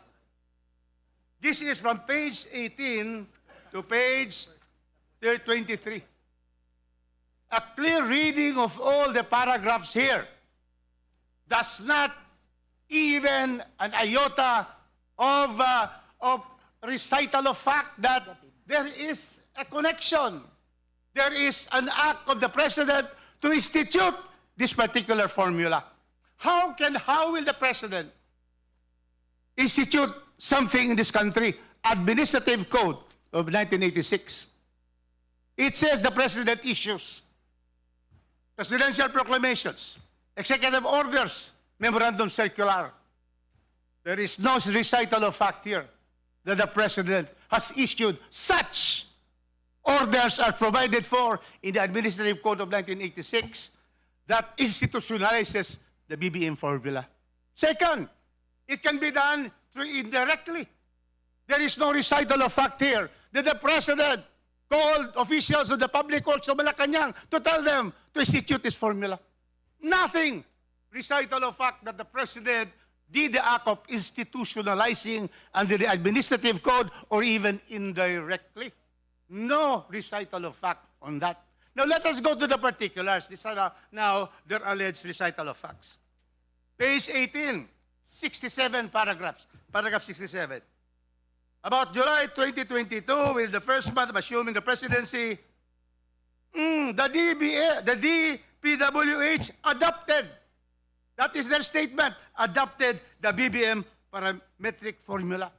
Because indeed, the Department of Public Works originated, planned, discussed, implemented this formula. Where is the President here? In the planning, in the implementation. No, there is no statement here that the President directed them to adopt a formula. This was solely adopted, Madam Chair. This was solely adopted by the DPWH. And so, this particular of deliberate design of corruption mechanism certainly does not recite a fact to prove, to be able to state that there was institutionalization of this formula. Now, let's go to the others.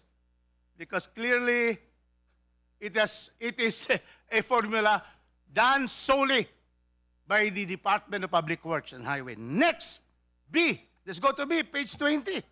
Let us all go to this. Concentration of contracts, 100 billion to 15 billion favored contractors. Where is the statement here that these contractors were given, directed by the President to Public Works to be given? In fact, Madam Chair, the President himself was the one who exposed these 15 favored contractors, and thank God there is no favored contractor, these 15 in Cagayan de Oro 2nd District. That is why, Madam Chair, this is not a recital of fact to support the institutionalizing of this formula from the President. Next, geographical misallocation given to Bulacan, Oriental Mindoro, Tarlac. Is there a link that the President ordered that this be given to them? None whatsoever. This was all the function, implementation, and planning by the DPWH. So this geographic misallocation are statements which are irrelevant to the institutionalizing. That is the charge, institutionalization. So therefore, this will fall. There is no sufficiency here in the recital of facts. Then we go to D, betrayal, abandonment of the public good for private enrichment. Here, we can see here that once again, the systemic betrayal has no recital of fact that will show the President's involvement in this particular formula. And then, they go to the conclusion. My goodness, in a complaint, you don't have a conclusion. In a complaint, it already clear it's not a recital of fact because you state conclusion, corruption was systematic, not incidental. Conclusion of law not based on fact. That is on page 22. That is paragraph 92 to 93. And then we go to page 23. Now, legal conclusion. Now, these are now conclusions of law, which we will all disregard. Because when we go to a complaint, we go to the ultimate facts constituting the offense charge.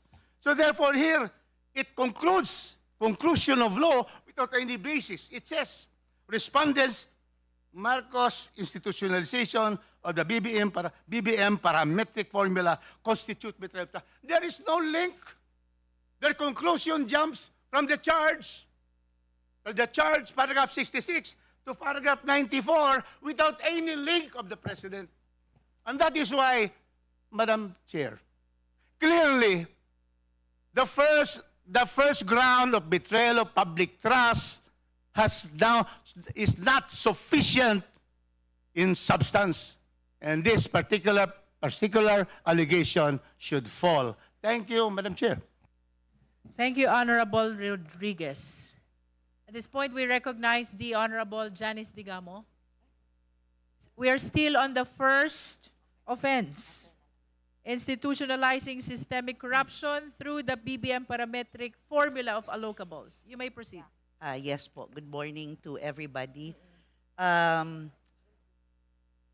would like to express how I understand the procedure, lalong-lalo na doon sa unang grounds na binabanggit. At being a non-lawyer, I have to aralin po kung paano ko titignan yung sufficiency in substance. And sa akin pong pagre-research, lalong-lalo na ngayon na narinig ko si Congressman Rufus, pag ina-assess natin yung sufficiency in substance on the first allegation, natutunan ko that I have to look for the act, the document, and the violated duty. So dun sa first allegation, yung BBM formula is the act. But you will have to ask the question, who committed the act? Is it the President himself? Alam po natin, inexplain po ni Kong Rufus na hindi naman po. Ano yung document to support it? Nandun ba yung document to support the allegation? Dapat hinahanap natin yan pag nagja-judge tayo according to the sufficiency of substance. At ang pangatlo po, yung violated duty. With the BBM formula and yung implementation has nothing to do with the office of the President or the President himself. Paano magiging si Presidente ang person to be blamed para dito sa sinasabi natin na BBM formula? You cannot see the hand of the President in all this accusation. Lalong-lalo na dito sa unang sinasabi nila ni BBM, the BBM formula. I think we have to go back to DPWH dahil sila yung nag-i-implement ng programa. Pwede kasi na ang intensyon ng Presidente for giving the budget is very good. Pero yung nag-i-implement ang nagiging problematic. So saan yung kamay ng Presidente doon? Yun yung hanapin natin dapat. So yan lang po. That's my peace of mind, Madam Chair. Thank you po. That manifestation of the Honorable Digamo reminds the Chair to encourage the members to speak in a language where we will be understood by our beloved countrymen, no? This is actually the power of the sovereign people, and I hope that through this public hearing, we are able to communicate where this power truly rests, no? So we encourage the members as much as possible to speak in Filipino so the people will understand us. Thank you, Honorable Digamo. This is still on. All right. In response to Honorable Digamo, Yes. we recognize the on the comments Honorable... made by the Representative Rodriguez and Representative Digamo. All right. As well as earlier, the Representative The Navas. Honorable Ilago is recognized. Yes. Madam Chair, tungkol doon sa first act ng betrayal of public trust, doon sa pagpapatupad, pag-implementa ng sistematiko na korupsyon sa pamamagitan ng baseline balanced managed parametric formula of allocables. Ang charge po doon sa complaint nakalagay na ang respondent, President Ferdinand Bongbong Romualdez Marcos Jr. betrayed public trust by institutionalizing a systemic scheme of corruption through the adoption and implementation of the so-called baseline balanced managed parametric formula as the official allocation mechanism for flood control and other infrastructure projects, thereby converting the national infrastructure budget into a centralized apparatus for plunder. Kanina pa ho sinasabi na DBM naman ang nagsulat niyan, DPWH naman ang nagsulat niyan, ang author, DPWH naman ang nag-implement. No? Pero ang hindi po sinasabi dito, no, sa ilalim din ng ating konstitusyon, ng ating saligang batas, Section 17 of Article 7, the President shall have control of all the executive departments, bureaus, and offices. He shall ensure that the laws be faithfully executed. And corollary to this is the doctrine of qualified political agency, aka the alter ego doctrine, which the Supreme Court explained that the President's power of control is directly exercised by him over the members of the cabinet who, in turn, and by his authority, control the bureaus and other offices under their respective jurisdictions in the executive department. Ang bottom line, Madam Chair, tulad ng nabanggit din ng ating mga complainants doon sa nakasaad mismo sa complaint sa paragraph 67, page 18, na noong July 22, 2022, noong first month pa lang na nag-assume ng presidency si Pangulong Bongbong Marcos, ang DPWH nga ang nag-adopt nitong BBM parametric formula bilang official methodology for allocating the unprecedented 545.6 billion in flood control appropriations mula noong 2022 hanggang 2025 na budgetary cycle. Nandyan din ho, paragraph 92, page 22, yung alleged kickbacks na predictable at intended consequences ng institutional design choices mismo ng respondent sa pamamagitan ng BBM parametric formula. Paano, Madam Chair? Ang bottom line dito, yung mga written internal policies na adopted and implemented by the agency by virtue of the qualified political agency, siya po dapat yung lahat ng ito ay attributable mismo sa presidente. Unless meron talaga siya na express, na written, na nagsasabi na ito ay kanyang hindi inaaprobahan. O ito ay or merong disapproval mismo ng presidente. At yun yung hindi natin nakita. Bagkus, nakita pa natin na ito ay nagpatuloy at nag-cause ng malawakan, sistematiko na korupsyon na nagbigay daan doon sa malawakan na pagnanakaw sa pondo ng ating bayan. Kaya, Madam Chair, kami po ay naninindigan na merong personal na involvement, ito po ay may basbas ng Pangulo at hindi ito magiging posible kung hindi mismo pinayagan, sinusugan ng Pangulo mismo. The manifestation of the Honorable Ilago is noted. Our Madam last Chair. speaker for the first offense, the Honorable Padiernos. Madam Chair, and afterward. Let us finish first with the manifestation of the Honorable Padiernos, and then we will be calling the Honorable Ko.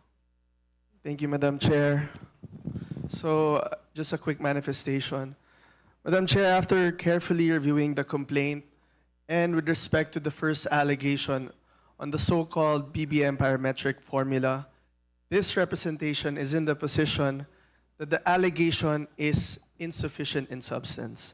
Una po, walang batas at walang jurisprudence na nagsasabing illegal ang paggamit ng isang budgeting or allocation formula. Pangalawa, wala ring ipinakitang dokumento na nagsasabi na personal na nilikha o inutos ito ng Pangulo. While the recital of facts could possibly constitute the offense charged, the allegations do not point that as to the formula, the same is attributable to the President. The allegation in paragraph 91 stating that, and I quote, the scope and scale of this corruption spanning multiple senators, cabinet secretaries, undersecretaries, district engineers, contractors, and intermediaries could not have operated without the institutional architecture created by the respondent, is at most presumptive or speculative. Even if cabinet secretaries are alter egos of the President for purposes of executive control, the doctrine does not automatically convert every administrative issuance into a personal culpable act of the President. In this case, the complaint does not allege that the President directed, approved, ratified, or even knew of the question policy, much less that he acted in bad faith.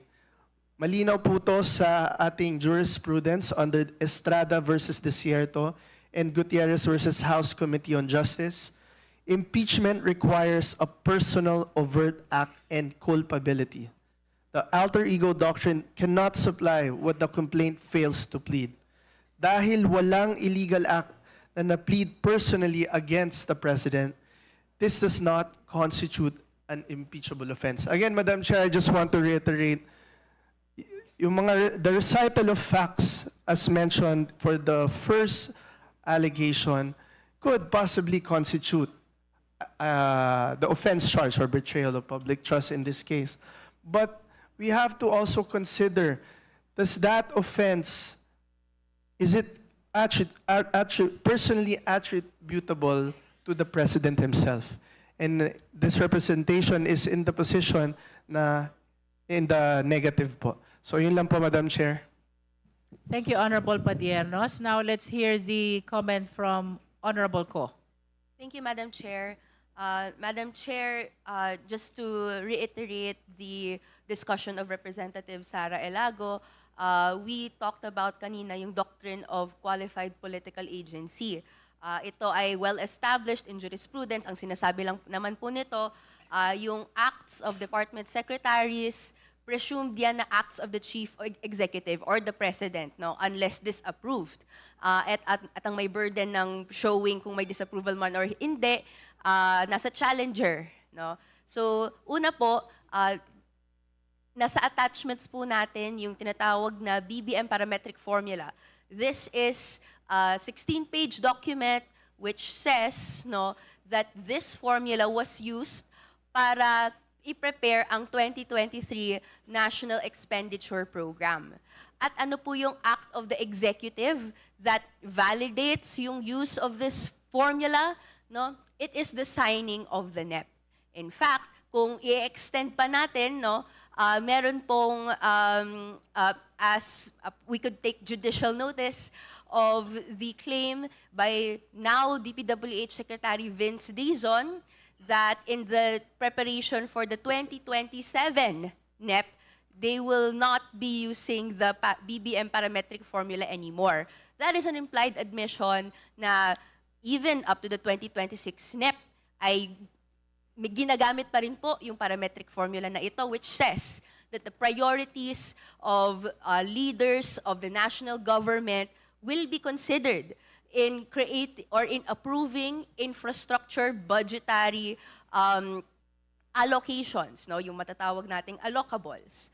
In fact, meron din po tayong attachments in the complaint which says, no, and tags NEP items. They are for OP, ES, SAP, indicating presidential involvement in implementing the formula for allocables. So ibig sabihin po, this presumption, no, may presumption na itong act ng secretary na doon po sa formula, clear po sa document na galing po ito sa Office of the Secretary. So we assume na act po ito ng President. And then yung act of the President of signing the GAA 2023 onwards validates po yung use of the formula. Yun po ay alleged in the facts of the complaint that is recited. And so, ito po yung pinopropound natin, no, na at the end of the day, may tag budget items and NEPs and allocables for OP, and thus, no, magsastand po yung argument. Thank you, Madam Chair. Madam Chair. Madam Chair. The Honorable Rodriguez and then the Honorable Abante. The doctrine and the presumption of qualified political agency was pronounced by the Supreme Court in the case of Planas versus Hill, Montaño versus Silvosa. I cannot forget that first-year law school. And in that case, precisely, it's a presumption because then it can be rebutted by evidence. Now, it would have been incumbent on the complainants that they will be able to strengthen this presumption by putting up a link of qualified political agency, alter egos of the president in terms of implementation of the public works to implement, he is the alter ego being a secretary. That is a presumption that everything is done correctly. Now, it would have been incumbent of the complainants to be able to show and strengthen this presumption by saying that this particular qualified agency was in fact directly, it's not anymore a presumption because they're alleging that it is direct. It is not anymore presumption because they are now charging that there is institutionalization. So therefore, the case of Planas versus Hill and Montaño versus Silvosa, they can research that now because I just remembered it. First year law school. Now, therefore, they cannot hide now, the complainants cannot hide now under the cloak of that presumption because they are now filing a case against the president. And so therefore, everything in the face of the documents there should be a recital of facts. So the presumption cannot hold anymore because they are now filing the case.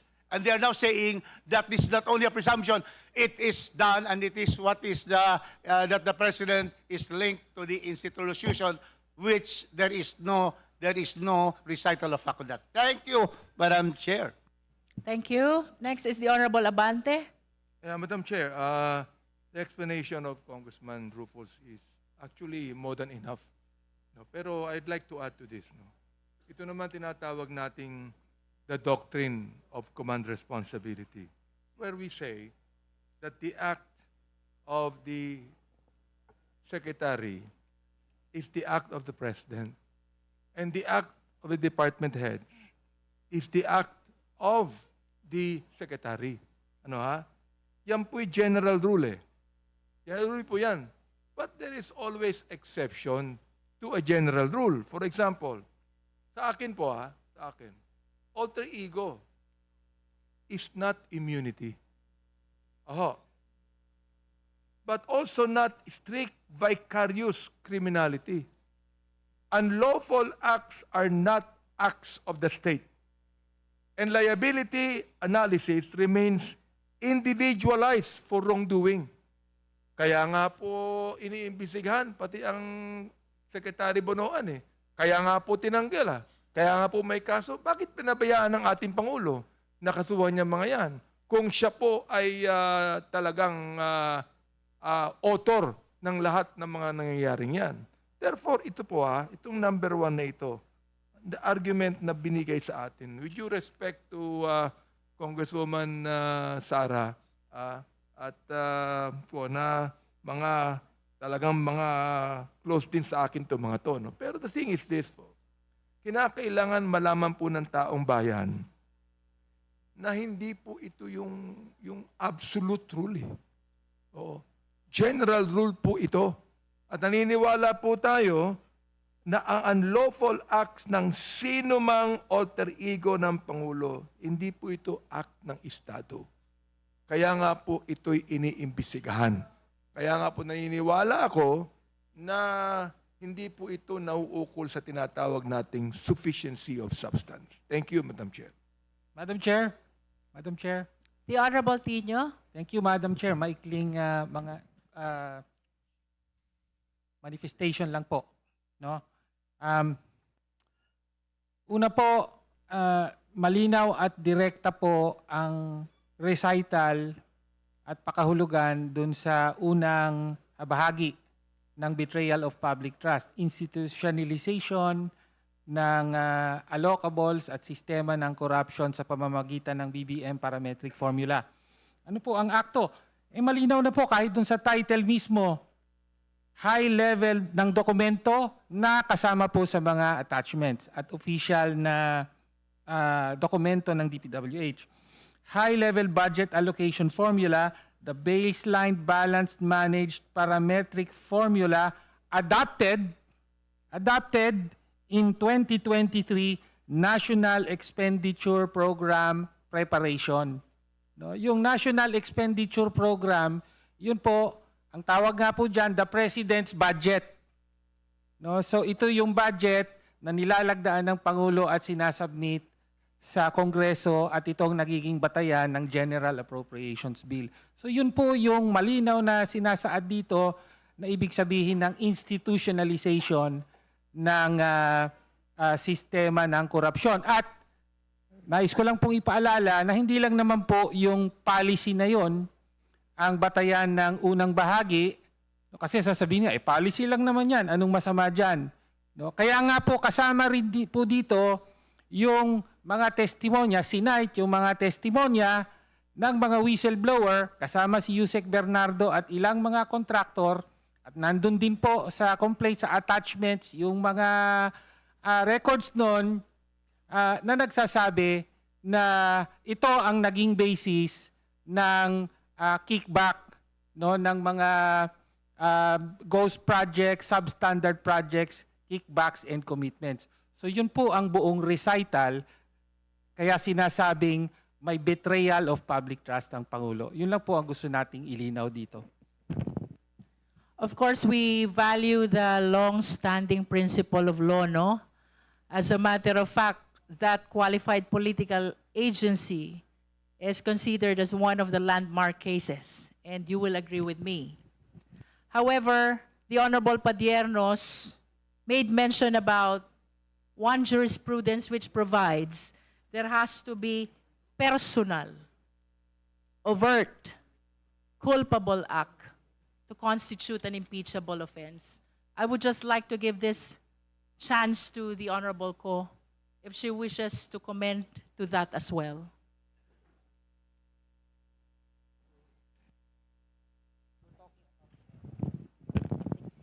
Thank you, Madam Chair. To us, no, it is clear na yung act na po yun is signing of the budget. No? Passing the budget and then later on signing the budget.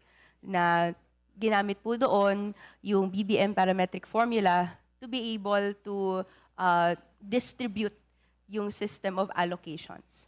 We note the answer of the Honorable Ko. So Madam that Chair, I just wanted to add on Honorable Padiernos. the alter ego doctrine. Madam Chair, the alter ego doctrine only creates a presumption in terms of administrative purposes.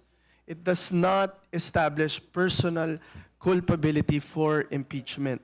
Kasi kung ganun lang din po, di lahat na lang po ng cabinet memo na in-issue, kung nagkamali in the future, sinabing mali, eh lahat na lang po yan pala impeachable offense. So it sets a bad precedent or precedent that, you know, if the president would be silent on matters like such as this, then automatic guilty na po siya. Parang ganun po yung dating. So yun lang po, Madam Chair. Madam Chair, Honorable Tino. just reply to that. Yung sinaside po na jurisprudence with respect to delegated authority and so on, this is with regard to criminal liability. No? Pero ang pinag-uusapan po natin dito ay betrayal of public trust. Kaya nga, sabi nga kanina, acts that fall short of criminal acts. Kaya hindi po nag-a-apply yung binabanggit niya rito, no, dahil ang pinag-uusapan po natin ay acts that fall short of a crime, an actual crime.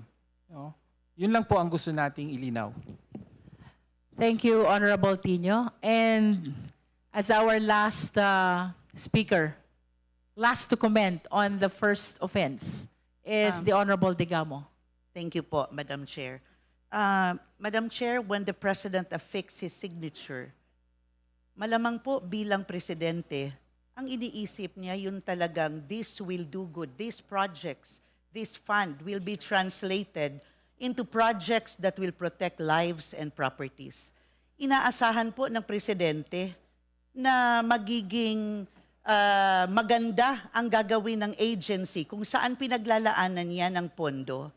Bakit ko po ito nasabi na the allegation lack in substance? Because wag po nating kalimutan that during the SONA, the President himself called the attention of those erring officials na sa paniniwala niya nagkandasira-sira ang maganda niyang plano dahil sa maling pag-i-implement po.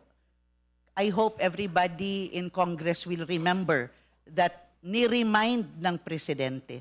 Kaya hindi ko po makita yung kamay niya dito dahil siya mismo nag-remind kung paano, anong ginawa niyo sa pinagkatiwala ko sa inyo. Thank you po. This should be the last of the last. Yes, The Madam Honorable Chair. Elago. Opo, we cannot and should not speak for the President. Kaya nga po nananawagan ng taong bayan na maipasa ito pagdating sa sufficiency in substance na para magkaroon na tayo ng hearing, mapatawag yung Pangulo mismo at marinig mismo natin mula sa Presidente yung kanya pong paliwanag kung bakit po nahayaan itong malawakan na korupsyon sa pamamagitan ng adoption at implementation ng BBM parametric formula at yung mismong paglagda niya sa ating pambansang budget. Okay, thank you. We will be terminating our deliberation on the Madam first Chair. offense. Of course, we recognize the efforts and contributions of the members for the valuable exchanges of opinions, including principles of law. That concludes our deliberation on the first offense. We will now move to the second offense. Second act of betrayal of public trust, abuse of discretionary power over unprogrammed appropriations. Now we elicit the opinion, position, comment from the members. The Honorable Adlawng. Thank you. Thank you very much, Madam Chair. Bismillahirrahmanirrahim. Madam Chair, I understand that the direction of the committee is to compartmentalize the issues or the complaints under the Masa et al. Complaint, Madam Chair. But allow me first to at least touch on the first issue that was discussed earlier. And I understand, Madam Chair, that many of our members here, many of the members here have already spoken and expressed their manifestation regarding the first offense or the first complaint that was discussed. So my approach, Madam Chair, on these complaints, on how I understand it, is based on not necessarily on a legal perspective, because many of us here in the committee, I understand, are non-lawyers. So our approach here is, first of all, we based our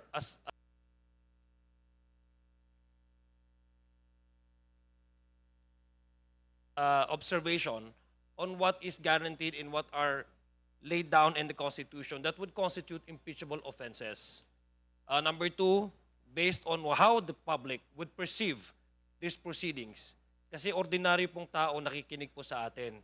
Minsan po hindi maintindihan kung ano po yung mga pinag-uusapan dito, and we cannot fault them because, you know, these terms, recital of facts, admissibility of evidences, these are legal terminologies that we can often see and hear them during a regular court proceedings. So my position here, Madam Chair, in the way I approach this is based on coming from an ordinary, average-minded Filipino. Madam Chair, the allegations stated in the complaint, to me, do not constitute betrayal of public trust. In an alleged violation of public trust, the alleged acts must be short of criminal. Tama po yung sinabi po ng aking kaibigan, Congressman Tino. However, the allegations as to receiving supposed kickbacks imputes a commission of a crime. That is a substantial defect, to my view, in the allegation presented. Because number one, the chosen charge is wholly and fatally inconsistent with the alleged act. There's a claim of direct personal involvement, but the same is merely conclusory and unsupported by sworn statements, documentary evidence, or the personal knowledge of the complainant. Meaning to say, Madam Chair, if there's a complaint in the impeachment proceedings such as this, while we are actually appreciating the sufficiency of substance, there has to be at the very least a link between the alleged crime committed and the person that is being accused directly ordering these crimes. This is borne, Madam Chair, out by the superfluity of general accusations, assumptions, and inferences, and the lack of identifying dates, specific transactions, responsible officers, or any overt act personally attributable directly to the President. Wala sa complaint mismo, Madam Chair, ang mga personal at direktang aksyon ng Presidente na magiging basihan para sa nirereklamong charge. There is not even a direct allegation to explain how these alleged kickbacks reached the President. Madam Chair, hindi po dapat gamitin ang impeachment proceedings bilang fishing expedition at hindi maaaring gamitin. Para sa akin, as stated earlier by my colleagues, the mere essence of a principle of command responsibility lamang o ang policy decision bilang basihan ng impeachable offense without necessarily, again, linking the President to personally ordering his subordinates to craft a policy that would be considered a direct culpable of the Constitution, constituting therefore an impeachable offense. In fact, Madam Chair, the Supreme Court has stated that the betrayal of public trust must refer to direct and personal acts by the accused. Number one, basic, Madam Chair, is to establish bad faith. The complaint relies heavily on singular, unverified, and unsworn testimonies, Madam Chair. The alleged testimonies do not meet on any material point that would establish direct, personal, and intentional participation of the President. In the Supreme Court decision, Madam Chair, cited by the complainants, which held that special provision from the GAA was unconstitutional for being a rider and for impliedly repealing the Universal Health Care Act, the court also denied to pass on the liability on the Department of Finance. In fact, Madam Chair, individual justices in their decisions stated that the Department of Finance followed the challenged provision in good faith. So there's no culpability, even if you look at the ruling of the Supreme Court. That the finding of good faith defeats, Madam Chair, the accusation of betrayal of public trust because the same requires attendant grave and serious bad faith. There is no factual chain of culpability kung pagtatagpi-tagpiin po natin ang mga ebidensya na sworn, competent, at admissible. Hindi may papakita na mayroong partisipasyon po ang Presidente. Yun po ang basic na tanong ng ating taong bayan. To allow such fragmented and legally infirm allegations to substantiate an impeachment complaint would dangerously lower the constitutional threshold for impeachment. It would weaken the impeachment process, as explained to us extensively by the able chairperson yesterday. To allow barefaced and unsupported claims which do not directly implicate the respondent as basis for impeachment would erode due process, weaken institutional safeguards, and expose impeachment to abuse as a tool for political harassment and, I'm afraid, Madam Chair, destabilization. For all of these reasons cited above, I find that the allegations, Madam Chair, with due respect to my friends, do not constitute a betrayal of public trust. Marami pong salamat sa Madam Chair. Magandang umaga po sa ating lahat. Thank you, Honorable Adlawng. Now we recognize the Honorable Lordan Suwan.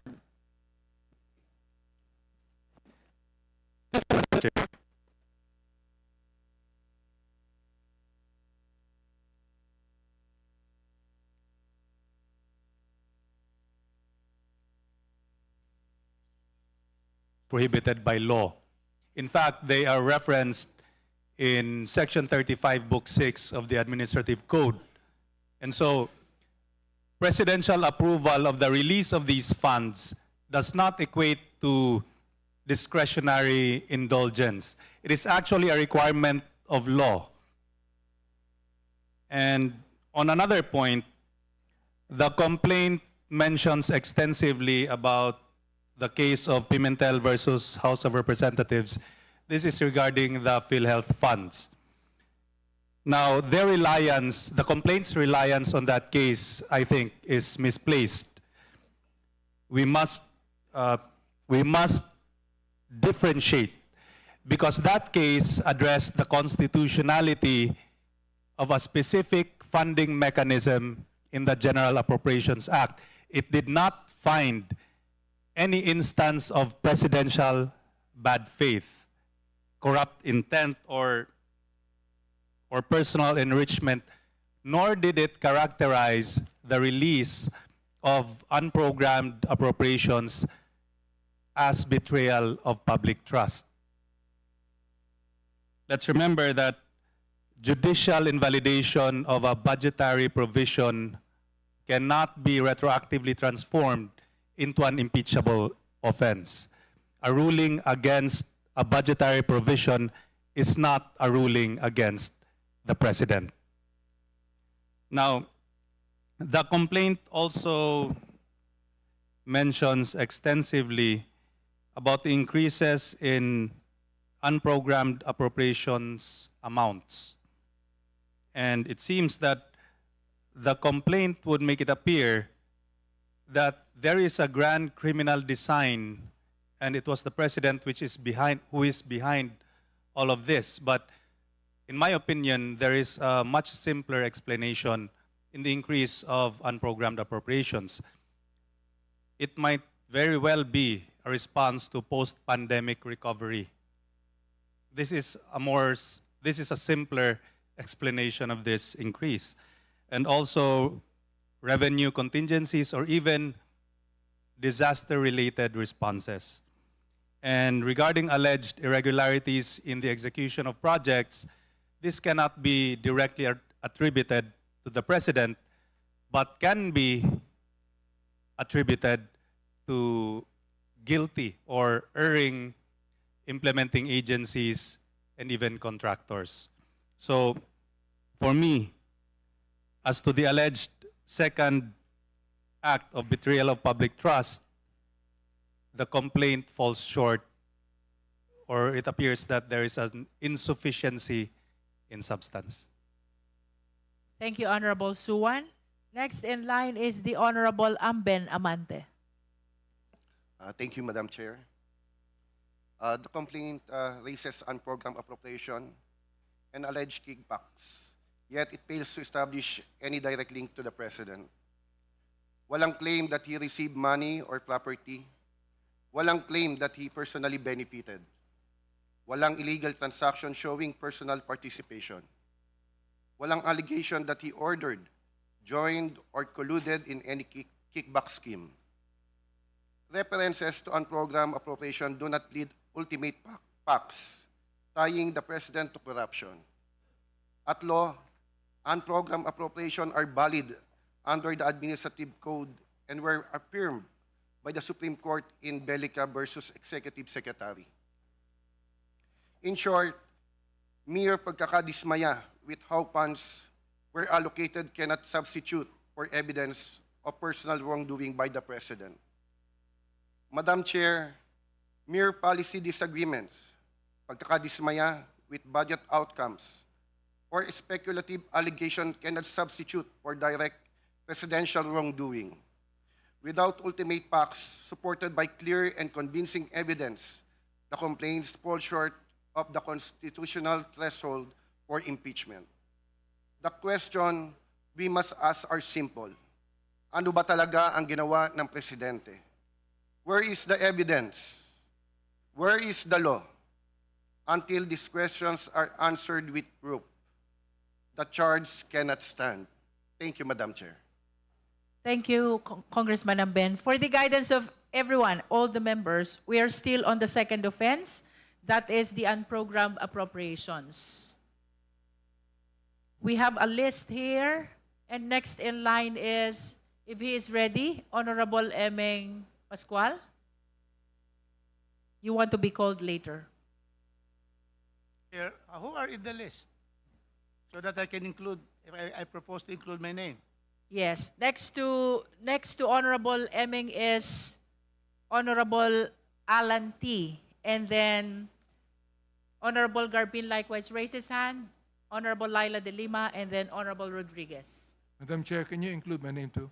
Yes, Honorable Abante. So for the guidance of everyone, Honorable T, Honorable Garbin, Honorable De Lima, Honorable Rodriguez, Honorable Abante. For the information of the Vice Chair Dumogan.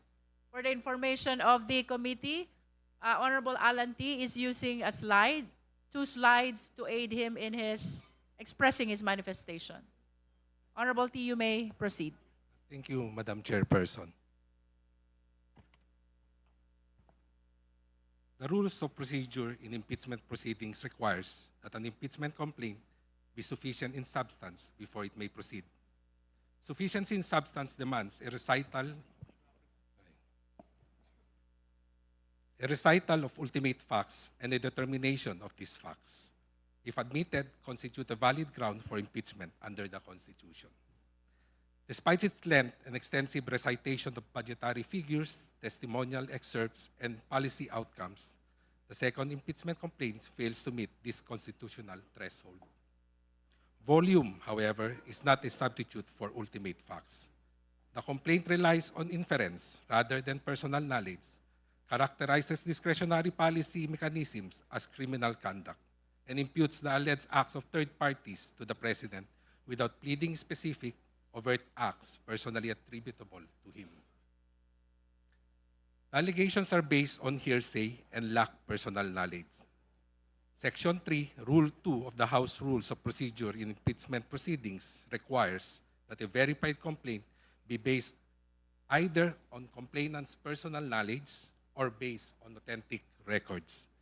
A review of the complaint shows that its central accusations rest on the testimonies, interviews, and statement of third parties. None of the complainants alleged that they personally witnessed the President ordered, approved, or participated in any alleged kickback scheme. The complaint repeatedly cites Senate testimony, media reports, and investigative narratives to support the conclusion that the President orchestrated a system of corruption. These sources merely recount what other individuals claims to have observed or inferred. Allegations derived from hearsay, no matter how frequently repeated, do not constitute ultimate facts and cannot support a finding of sufficiency in substance. Failure to allege any act personally attributable to the President. Notably, the complaint does not allege a single specific act supposedly committed by the President, despite sweeping claims of institutionalized plunder and betrayal of public trust. Impeachment is not a doctrine of vicarious liability. The President cannot be impeached merely because officials within the executive branch exercise discretion, nor because Congress later disagreed with how such discretion was exercised. Assertions that the President sits as to the top of the bureaucracy or that policies bear his political branding do not establish culpability. What the Constitution requires is a clear nexus between the President's own acts and the alleged offenses, a nexus that is entirely absent from the complaint, as borrowed from the term of Congresswoman De Lima. We are waiting for your slides. Yes. Policy disagreements are not impeachable offenses. A substantial portion of the complaint attacks the design and implementation of budgetary mechanism, including the so-called BBM parametric formula, the use of unprogrammed appropriations, and fiscal prioritization decisions. These matters fall squarely within the budgetary process. The executive proposes with the submission of the National Expenditures Program, Congress legislation with the passage of the General Appropriations Act, and budgetary execution by the executive.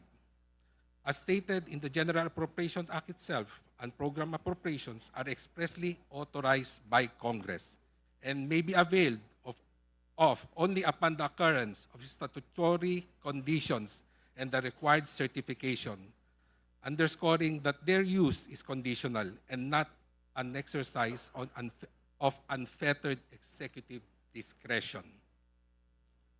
Unprogrammed appropriations are not discretionary funds in the sense alleged by the complaint. The complaint itself cited special provisions on unprogrammed appropriations under the General Appropriations Act. As can be seen from the slides on the unprogrammed appropriations, under special provision paragraph 1, A, B, and C, there are conditions that must be met before you can avail of the unprogrammed appropriations.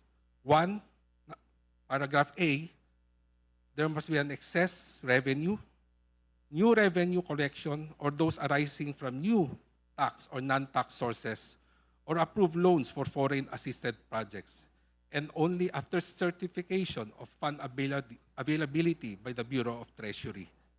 As can be seen also, Your Honor, Point of that- order, Madam Chair. Yes. There's a point of order from the Honorable Ko. We just like like to clarify that the budget being I'm sorry, point of information rather than point of order. If that is a point of information, then we should allow him to finish first. Okay. Okay, thank you, Madam Chair. All right. The Honorable T, please proceed. Thank you, Madam Chairperson. Note that unprogrammed appropriations are standby and conditional appropriations that may be only used only upon the actual realizations of paragraph A, B, and C. and certification of fund availability by the Bureau of Treasury. Until these statutory conditions are met, the executive has no discretionary authority to release funds and is further limited by the purposes expressly approved by Congress under the unprogrammed appropriations section of the GAA. Can you show the next slide, please? As to the purposes. As you can see, there are purposes that these funds that can only be utilized for the following purposes as stated in the General Appropriation Act. The executive may not release funds absent the statutory triggers, nor may it divert funds to purposes not authorized by law. Accordingly, the use of unprogrammed appropriations after compliance with statutory conditions and certification requirements cannot be equated with arbitrariness, illegality, or impeachable conduct. To do so would conflate lawful budget execution with criminal intent and collapse the distinction between policy implementation and constitutional violations. Disagreement with fiscal allocation priorities constitute a political or policy dispute, not a culpable violation of the Constitution. To accept the complainant's theory would be transformed impeachment to a mechanism for penalizing governance actions, thereby collapsing the separation of powers and undermining the constitutional design. There is failure also to state a cause of action for betrayal of public trust. The complaint invokes betrayal of public trust as catch-all ground for a collection of administrative grievances and political accusations. However, jurisprudence requires that this ground involved acts so grave and outrageous that they strike at the very core of public office. The complaint fails to allege any document signed by the President ordering unlawful disbursement, any transaction in which he personally received funds, or any commission on audit findings identifying him as a participant in illegal activity. General references to COA observations, Senate inquiries, and media reports do not amount to ultimate facts.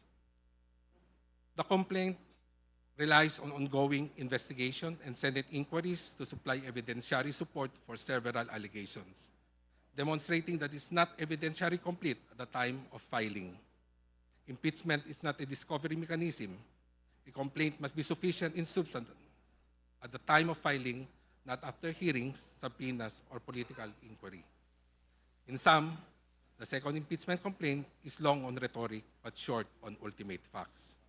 It relies on hearsays, conflates policy disagreement with impeachable offenses, and imputes the alleged acts of others to the President without pleading direct participation, and are contradicted by the official records such as the General Super Radio to allow such complaint to proceed with the road to constitutional safeguards governing impeachment and reduce it to a tool of political contestation.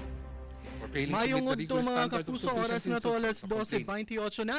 Diniuna ta mga kapuso sa atong Super Radio Special Honorable coverage T, would you like to Bantay Bagyo. reiterate your Kaya argument apektado karon in ang pipila ka showing lugar. the purposes Dinhi in sa the Davao slide? Region ni the purposes Bagyong of Basyang. showing the slide on unprogrammed appropriation shows that there Makiapik ka are mga conditions kapuso. to be met before Ato karon one makauban mismo can be ang before weather the observer unprogrammed gikan sa operation Pag-asa Davao, can be si availed. Sir Jason. So there are Albay. conditions Sir to be met Jason, as mayong udto. provided for Welcome sa GMA under Super Radio, paragraph si Super Del. Mong kauban, 1A, sir. paragraph 1B, and paragraph Hello, sir. 1C. Hello, sir. Alright. Yes, sir. Likewise, Yes, sir.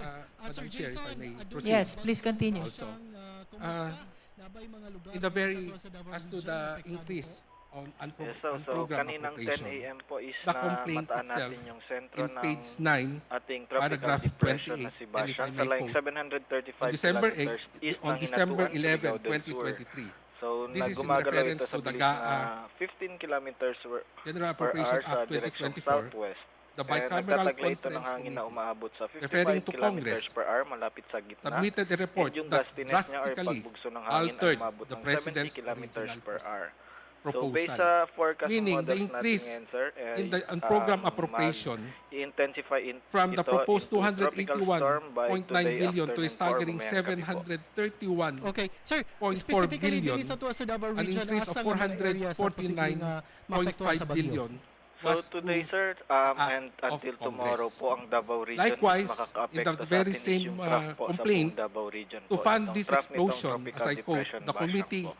And by, referring to the by Bicameral Friday Conference po Committee, is inserted mostly sa special Davao del provision Norte po 1D, yung trough na lamang po. authorizing the use of fund balances of Davao Region, government-owned tanan and nato sir nga controlled provinces apektado sir. Meaning, Yes Madam po, sir. And Chairperson, today until tomorrow it's not po, the President makaka-affecting who trough. increased the allocation Opo. of the Pero unprogrammed sir, naa siya diri karon nga area sa may Surigao It is area sir the no? act Sakto ba? of Congress Ang by ano the niya, sir, is Bicameral 735 Conference Committee kilometers that increases east ng the Hinatuan, budget Surigao del allocation Sur in the po. unprogrammed. Pero So sa sa ngayon, sir, is nasa Thank nasa you, karagatan Honorable pa po T. siya, sir.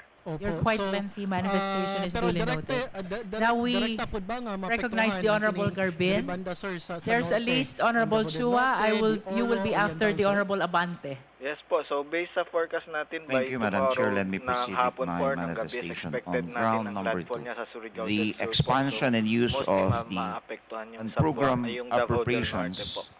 So ang is the shadow pinakamataas na budget. possible na The core allegation tropical of the cyclone complainant signal is that po is the nasa UA number 2 or po. the unprogrammed Okay. Sir, appropriation akong grew balikon sir, dramatically. posible mga unsa orasan nato Releases mabati din sa Davao supposedly Region, sir, required ang presidential epekto sa bagyo. approval, and therefore, the president personally Ang enabled epekto sa the bagyo, corruption. mga anong oras nato siya Why is it not ma-experience diri sa Davao sufficient Region? in substance?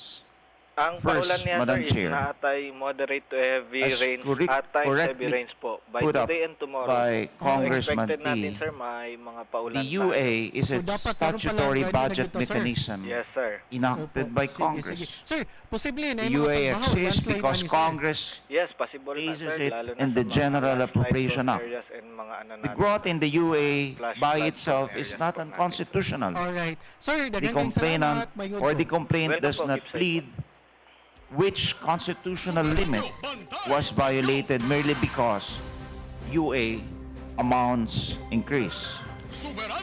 Number 2, no pleaded facts identify mga kapuso ang any weather UA observer specific gikan sa Pag-asa Davao. release that So was expected illegal. karon mga kapuso The karon complaint cites aggregate figures and ang percentages, kasarangan moderate but mga does kapuso not antud na sa identify. kusog nga pag-ulan tibuok First, the probinsya specific sa Davao UA Region. So item kinahanglan nga release, mag-igmatay labi na the condition katong mga precedent for the residente release, nga nagpuyo how daplin those sa conditions kining, were daplin sa absent, mga and the issuance landslide of prone area, the no? Daplin sa mga bukid SARO karon nga or the NCA that prove its illegality. makuan mga Madam kapuso. Chair, Di ta mabutang sa even peligro assuming ang atuang the Supreme mga Court in the kinabuhi case of karong tungura Pimentel na mga kapuso versus na House of nakakaroon Representatives sa pagsugod no sa found bagong tuig parts of the mag-igmat sa 2024 kanunay. budget mechanism unconstitutional. That So, ruling mga does not kapuso, establish ang, an water impeachable asset offense ug ang mga personahe by the sa Santo President. Tomas Municipal And the Disaster Supreme Risk Court Reduction and dispositive Management portion Office ruled that the sa presidential Davao del certification Norte, andam na sa of its posibleng urgency epekto ni bagyong Basya. So ato nga sayron ang detalye sa mong report gikan ni Super Francis Timbal. Superadyo Bantay Bagyo. Super France. Nakaadab na ang mga personahe sa Santo Tomas Municipal Disaster Reduction Management Office o pipila ka mga water assets isip pagpangandam sa epekto ni Bagyong Basya. Gawa sa mga ekipo, gipalerto na sabsabotan ang tanang Disaster Reduction Management Council sa matang barangay.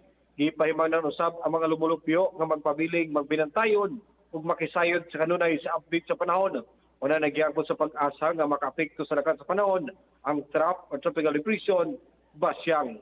Ako, si Super Francis Timbal, si Jimmy Super Radio. Dapat totoo. Superadyo Bantay Bagyo. Daghang salamat Super Francis Timbal kay usabya ni sa bahaunon pod ang lungsod sa Santo Tomas sa Davao del Norte mga kapuso. Den kaniadto di ba? Aduna po yung mga insidente sa landslide nga nahitabo sa nisgutan ang lungsod. So alang sa mga kaigsunan usab diha Santo Tomas kinahanglan nga mag-igmat pud ta sa kanunay. Superadyo Bantay Bagyo. Samtang sa pikas bahin mga kapuso, subay na sa kining ginabantayan karon nga bagyo ang DSWD-11. Sa impormasyon nga nahipususab sa Super Radio Davao, adunay standby fund karon nga 3 million pesos. Samtang moabot usab sa 91,807 ka mga family food packs ang giplastar karon sa DSWD-11 ug adunay 67,760,177 nga non-food items or kining mga kits nga ilahang giandam mga kapuso. Sa karon sa Bago Shero Warehouse sa dinhi sa Davao City, adunay 11,929 ka family food packs ang giplastar, samtang adunay 55,341 sa Panakan Hub ug aduna pay lain nga nakaandam mga kapuso, naka-prepositioned nga 24,537. Super Radio Bantay Bagyo. Dawat ang balita gikan ni Super Jess sa Torre Franca, mga residente sa Davao Oriental gipaigmat sa pagsulod ni Bagyong Basyang. Detalye, Super Jess, pasok. Super Radio Bantay Bagyo. Super Jess. Ugot nga nangandam karon ang syudad sa Matila Oriental sa Bagyong Basya diin apektado ang Mindanao. Nagpahimangno ang LG Mati o gubang bahin sa probinsya sa Davao Oriental din apektado sa Davao Region subay sab sa gipagula sa dinas si Pag-asa. Samtang nakaandam usab ang Department of Social Welfare Development DSWD-11 sa 3 million nga gialokar na fund alang sa family food packs ug non-food packs din nakasandbay kini sa tibok usab na kaning warehouse alang sa kaning maong mga nakasandbay na ayuda alang sa tibok Davao Region. Super Just sa Torre Franca sa Jemay Super Radio Dapat Totoo. Super Radio Bantay Bagyo. Daghang salamat Super Jess sa Torre Franca. So kinahanglan ng doble igmata mga Dabaweños karong mga tungura atong ipadayon mga kapuso gani padayon ang pagpangandam usab sa nagkariya nga mga provincial or ang mga opisina sa probinsya sa DSWD-11, particularmente na ang mga family food packs mga kapuso. Sa Davao Oriental adunay naka-standby karon nga 6,970, samtang sa Davao de Oro moabot sa 8,031 ka mga food packs ang giandam na. Sa Davao del Norte adunay 2,776, samtang sa Davao del Sur adunay giandam nga 2,822, samtang sa Davao Occidental adunay giandam nga mga food packs nga 3,938. Kini mga kapuso ipang-apod-apod in kaso nga adunay mga muhikling gumikan sa kini posibleng pagsulod mga kapuso ni Bagyong Basyang or makaapekto si Bagyong Basyang dinhi sa tuwa sa Davao Region. Super Radio Bantay Bagyo. Gani mga kapuso, ang lungsod sa Santa Maria, Davao Occidental nag-suspende na usab og klase karong adlaw. Kini mga proactive measure nga ginabuhat sa mga local government units isip pagpangandam sa kining bagyo nga mosulod mga kapuso or makaapekto dinhi sa tuwa sa Davao Region. So aduna pay mga ubang LGU mga kapuso nga posible nga magdeklara klase, so paminawa lang klase or trabaho. So kinahanglan nga magmonitor ta sa atuang radyo, paminaw Super Radio mga kapuso, kaya atong ihatag kaniyo ang updates labot na nini karon ang kining posibleng epekto ni Bagyong Basyang dinhi sa tuwa sa Davao Region. So importante nga masayod ta sa mga impormasyon nga angay natong masayran karong mga panahona. Super Radio Bantay Bagyo. Kumusta ang sitwasyon sa iyong lugar karon?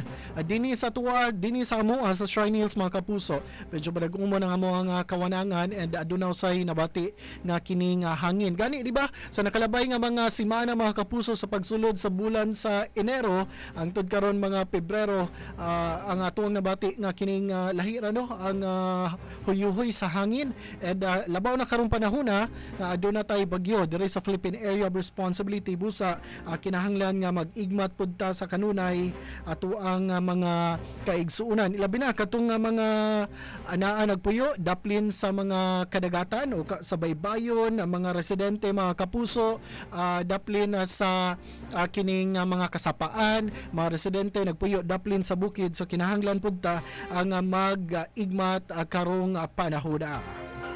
Suberadyo Bantay Bagyo.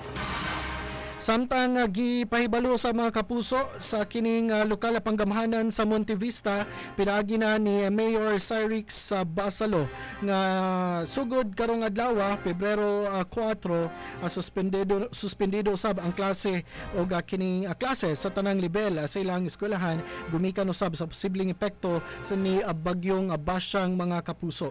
So katong mga residente diha sa ibabaw na diha sa Davao de Oro, Davao del Norte o Davao Oriental, kinahanglan nga ato ang dublihon ang atong pagpangandam aron nga malikay ta sa disgrasya mga kapuso. Kay di ba sayod ta dinhi sa ato sa Davao region, bisan pa man nga mga kanang localized thunderstorms ang atong masinatian, pero di ba naagyoy kanang mga kanang masinati nato kapuso na mga pagbaha, adunay mga landslide nga mahitabo.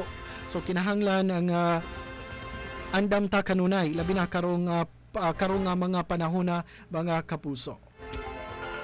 Suberadyo Bantay Bagyo.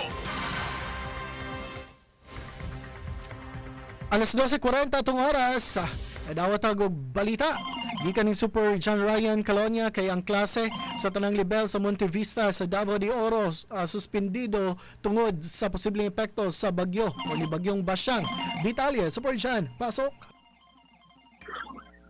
Suspendido karong adlaw ang klase sa tanang level sa lungsod sa Monte Vista, Davao de Oro tungod sa posibleng epekto ni bagyong Basyang. Sa impormasyon sa lokal nga paghumanan sa Monte Vista, epektibo karong adlaw ang kamanduan kinhuman sa forecasted heavy rainfall warning nga makaapekto matud pa sa mga lungsod. Lakip na suspendido ang trabaho sa tanang nga mga magtutudlo ug mga teaching ug school-based personnel. Samtang kanselado sab karong adlaw ang audition sa indak-indak sa Bulawan sa mga lungsod tungod sa bagyo. Hinoon gilay magpagula og abiso ang lokal nga paghumanan ug galing mamaayo na ang lakas ka panahon sa mga lugar. Ako si Super John Ryan Calonia sa GMA Super Radio Dapat Totoo. Suberadyo Bantay Bagyo. Suberadyo. Dengan salamat Super John Ryan Calonia sa Monte Vista, and then ang lungsod sa Santa Maria ang nagsuspend og klase sa tanang level sa klase mga kapuso. Samtang atuang tabukan Super King Pandia kay pipila ka bahin sa Davao Region gipa-alerto sa posibleng kusog nga ulan epekto sa bagyong Basyang. Super King, detalye pasok. Gipalito karon sa pag-asa ang katawhan nga nagpuyo sa pipila ka bahin sa Davao Region tungod sa posibleng kusog nga pag-ulan nga masinatian epekto sa tropical cyclone Basyang. Base sa Weather Advisory number 21 sa DOST pag-asa alas 11 sa buntag, gikan karong adlaw hangtod ugma masinati ang 50 hangtod 100 mm nga pag-ulan sa Davao Oriental. Ug mga adlaw hangtod sa Biyernes sa 50 to 100 mm nga pag-ulan sa Davao del Norte, Davao de Oro, Davao Oriental. Posible nga mas taas pa niini ang gidaganan sa ulan, ilabi na sa mga kabukiran nga bahin. Kabisuhan ang mga residente doon sa kasapaan, kabukiran ug bahaon nga lugar. Ako na mag-igmat ug mag-monitor sa lakat sa panahon. Ako sa Super King Panda ng sa GMA Super Radio Dapat Totoo.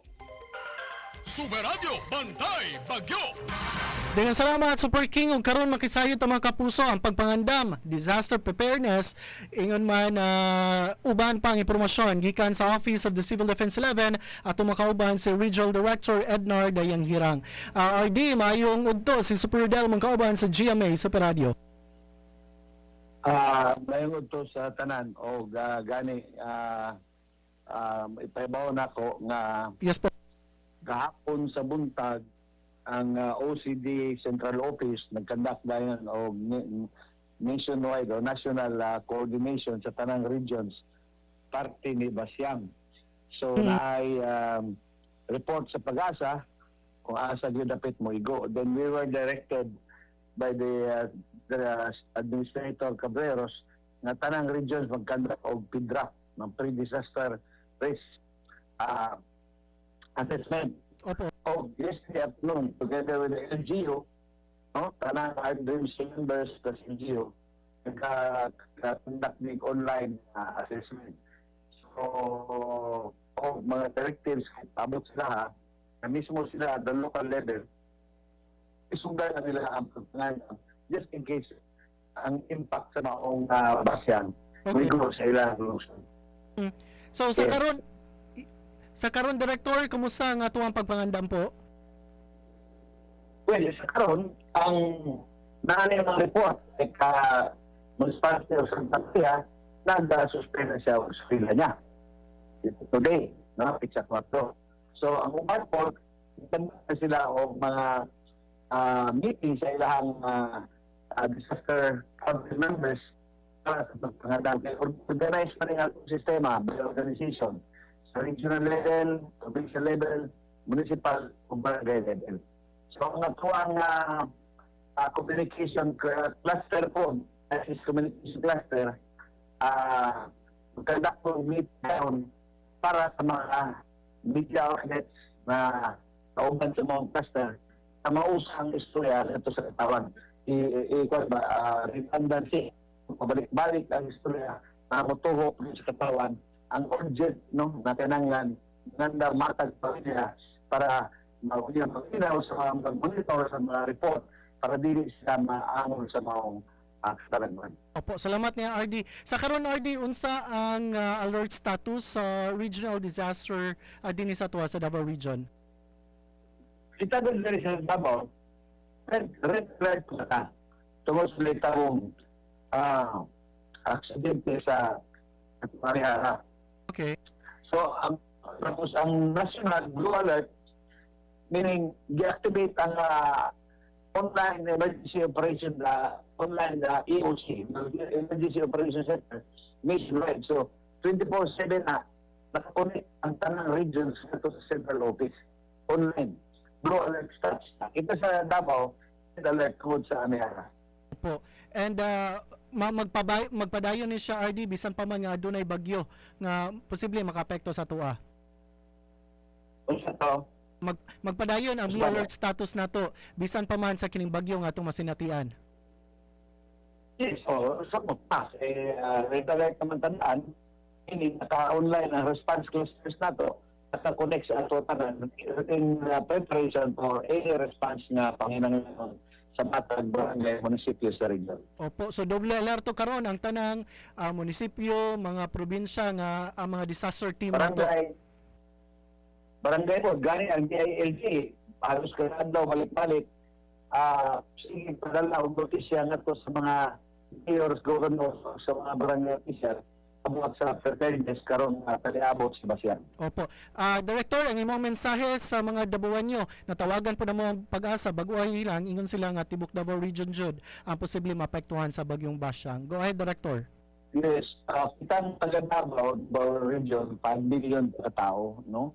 So di na gusto nga usa sa tuwa madisgrasya maangol tunan ang basyan nga nagpa-advise naman daan ang pag-asa nga moabot yun. So kitang tanan mangandam ta o nagpuyo ta sa daplin sa sapa, magmonitor ta sa atong barangay officials kung pananglitan magka-conduct na preemptive evacuation. Andam ang gobyerno paghatag og ginabang sa tanan nga maapektuhan.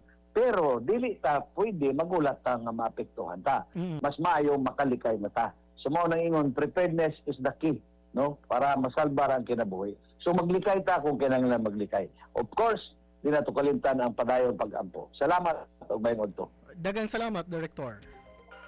Super Radio Bantay Bagyo. Super Radio Special Coverage. Super Radio Bantay Bagyo. Preparedness is a key mga kapuso aron nga safety ta.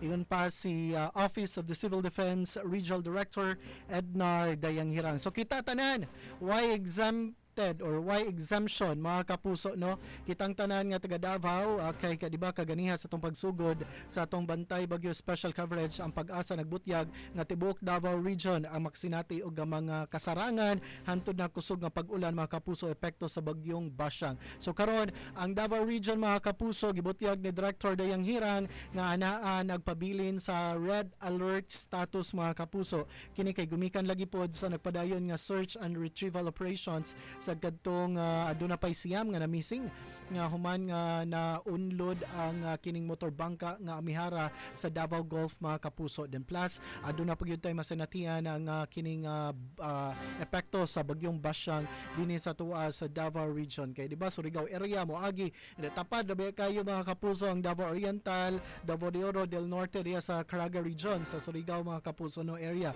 So kinahanglan ang di gyud magkumpiyansa dubli mata kung aduna tay makinahanglan nga paliton nga mga pagkaon ato nang paliton karon ang atuang nga mga kinahanglan nga emergency kit ato nang i-ready mga kapuso kay press karon ga kulismaot na hinahinay ato ang lakat sa panahon. So karon pa lang mangandam ta sa posibleng epekto ni bagyong Basyang mga kapuso nga gibutyag sa pag-asa atong masinatihan ang pag-ulan karong mga takna mga kapuso hangtod na og mga adlaw ug sa umaabot nga Biyernes ug sa mosunod pa nga mga adlaw. Super Radio Bantay Bagyo. Super Radio Special Coverage.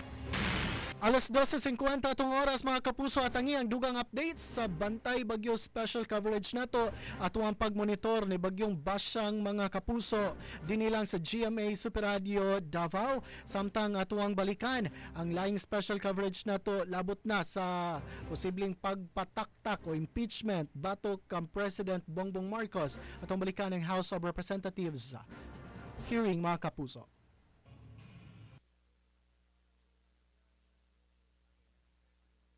Madam Chair, meron pong nakalay down doon kung ano yung mga ano, but ang para sa akin po, requirement is if there's really a bad faith. In this particular second allegation, kung may bad faith po dyan, ang nakita ko, Madam Chair, is that number one, the case of the Supreme Court over the unprogrammed appropriation is still pending. So we do not actually have a concrete response from the Supreme Court. That's number one. Number two is the initial ruling of the Supreme Court actually removes culpability on the DOH because the bad faith that was the bad faith, which probably would be the one to cite culpability on the part of the DOF is absent according to the Supreme Court. There's no culpable violations or criminal violations for that matter on the ruling of the Supreme Court. So again, my humble opinion, Madam Chair, and again, I thank you for allowing me to say this, is the members who came out with their individual observations. Ang sabi nga po ng ating Senior Deputy Majority Leader, this is a political process. Allow our members to share their own opinions. We may not like what we hear from our members. We think that some of the observation assessment of our individual members might not even reach the standard of how we discuss legal matters in the impeachment proceeding, but at the very least, allow them to express their own views without labeling it as something defensive to favor the respondent, in this particular case, the President. We are guided by the rulings of the courts. We are guided also by the premise by which the Constitution has laid down on how we proceed with impeachment proceedings, Madam Chair. Maraming salamat po and thank you very much po sa opportunity. Let us all be reminded that we are the representatives of the sovereign people here, and that is why the Chair has been very liberal about accommodating all the manifestations and arguments which are being raised and presented by the members of the committee. Nevertheless, moving forward, we recognize the Honorable Rodriguez. Thank you very much, Madam Chair. The second act of betrayal is found on page 23. The charge. President Marcos betrayed, very important word, abusing, because betrayal of public trust, abuse. To solely, next issue, solely authorize the release of unprogrammed appropriations, channeling 213 billion in standby funds, and so forth and so on. So, abuse, and then solely. Now, let's go now to the next page. The legal framework that they provided already provides the ammunition why the president cannot be responsible. The legal framework states that precisely Section 35 of the Administrative Code of 1987 and the Special Provision number 1 of the 2024. They say establish an ambiguous is not big ambiguous because it's not ambiguous legal reality. The reality, according to them, is that the president personally controls the release of unprogrammed funds. Of course, being the chief executive, all the funds should go, especially under the law on unprogrammed funds. The law provides that the president will be the one issuing it. So already clear that the president is empowered by law, two provisions of law, Administrative Code and the General Appropriations Law. And then, 99, expenditures from this lump sum appropriation must be made in accordance with the special budget. You see, it's not solely the president. A special budget to be approved by the president because it comes first from the department, it goes to the DBM studies it, and then recommends to the president. He is not the sole. It's not out of nowhere. He will now release program funds. So, he, in fact, would support the fact that this particular ground has no sufficiency. Now, let's go to the judicial confirmation of abuse. Citing the case of Pimentel versus the House of Representatives, Special Provision 1D of the 2024 GAA, they say that this is a confirmation of abuse. I disagree. The Supreme Court struck down PD Presidential Provision number 1D. Why? Because the doctrine of operative facts, as early as 1971, second year, College of Law, 1977. The case of Serrano de Agbayani versus PNB already establishes the doctrine of operative facts. What is that? All the laws are valid and all acts of the executive or whatever official is valid until the law is declared unconstitutional. This case of Serrano de Agbayani versus PNB was followed by a litany of cases on operative facts, which are Belhica versus Ochoa Jr. and Bandadas versus Ochoa Jr. Now, Madam Chair, the operative fact means that everything, Secretary Recto has the authority because we have the provision of section of the special provision. We have a provision in our GAA that authorizes that excess funds of all government-controlled corporations may be remitted to the national government. Although he was wrong. They were wrong, but the law acknowledges that they were valid when they were transferred. In fact, the decision says that they are not responsible. Why? Because of the doctrine of operative fact. So therefore, Madam Chair, this entire charge falls under the doctrine of operative facts. Recto was right. Recto was doing what was right at the time it was not yet unconstitutional. The President was right in having this release because that is the doctrine of operative fact. So I'd like the complainants to read. Serrano de Agbayani versus PNB, 1971 case, 55 years ago. And is still now being done by all the decisions, including Pimentel III. So therefore, Madam Chair, how can we blame the President on this particular release coming from unprogrammed funds when they were legal with the special provisions, being legal at the time, declared to be unconstitutional later on?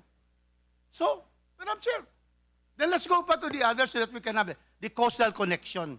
Because all of this will fall already, but I'd like to just emphasize for the record. The causal link to corruption, here, this is now the vague statement that would make the signing of the President, the act of signing into law our GAA, which is deliberated by the House and the Senate, the signing will become an illegal act and subject to impeachment. This is what is stated in 104 by certifying the 2024 budget as urgent and signing it into law with special provision 1D. He is now therefore directly enabled the unconstitutional siphoning. At that time, it cannot be unconstitutional kasi wala pa nga. At the time that this was transferred, there was no declaration of unconstitutionality. Again, the doctrine of operative facts.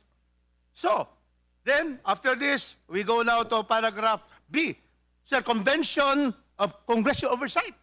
How can there be a circumvention when its program funds released are not anymore under the law subject back? Otherwise, every release of the President, the complainants would want the Congress to be the one to decide through oversight. How can we do that? There's just so many items in the program funds. And that's why the chief executive is given that power by law to be able to release. There is no, as far as we are concerned, oversight function that we can reverse the president. The president can veto, and that is the time we can reverse him. But after that is signed, it is already law.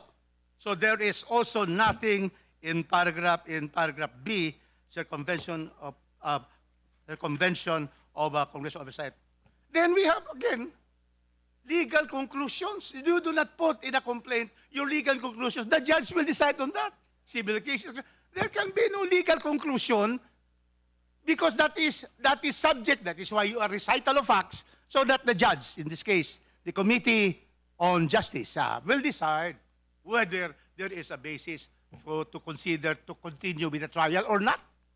So, Madam Chair, clearly, the doctrine of operative facts absolves everybody in relation to unprogrammed funds, in relation to PD presidential of the special provision number 1 of the 2024 doctrine of operative facts as early as 1971, Serrano de Agbayani versus PNB. Moratorium case, the moratorium of non-payment of utang to the government on housing.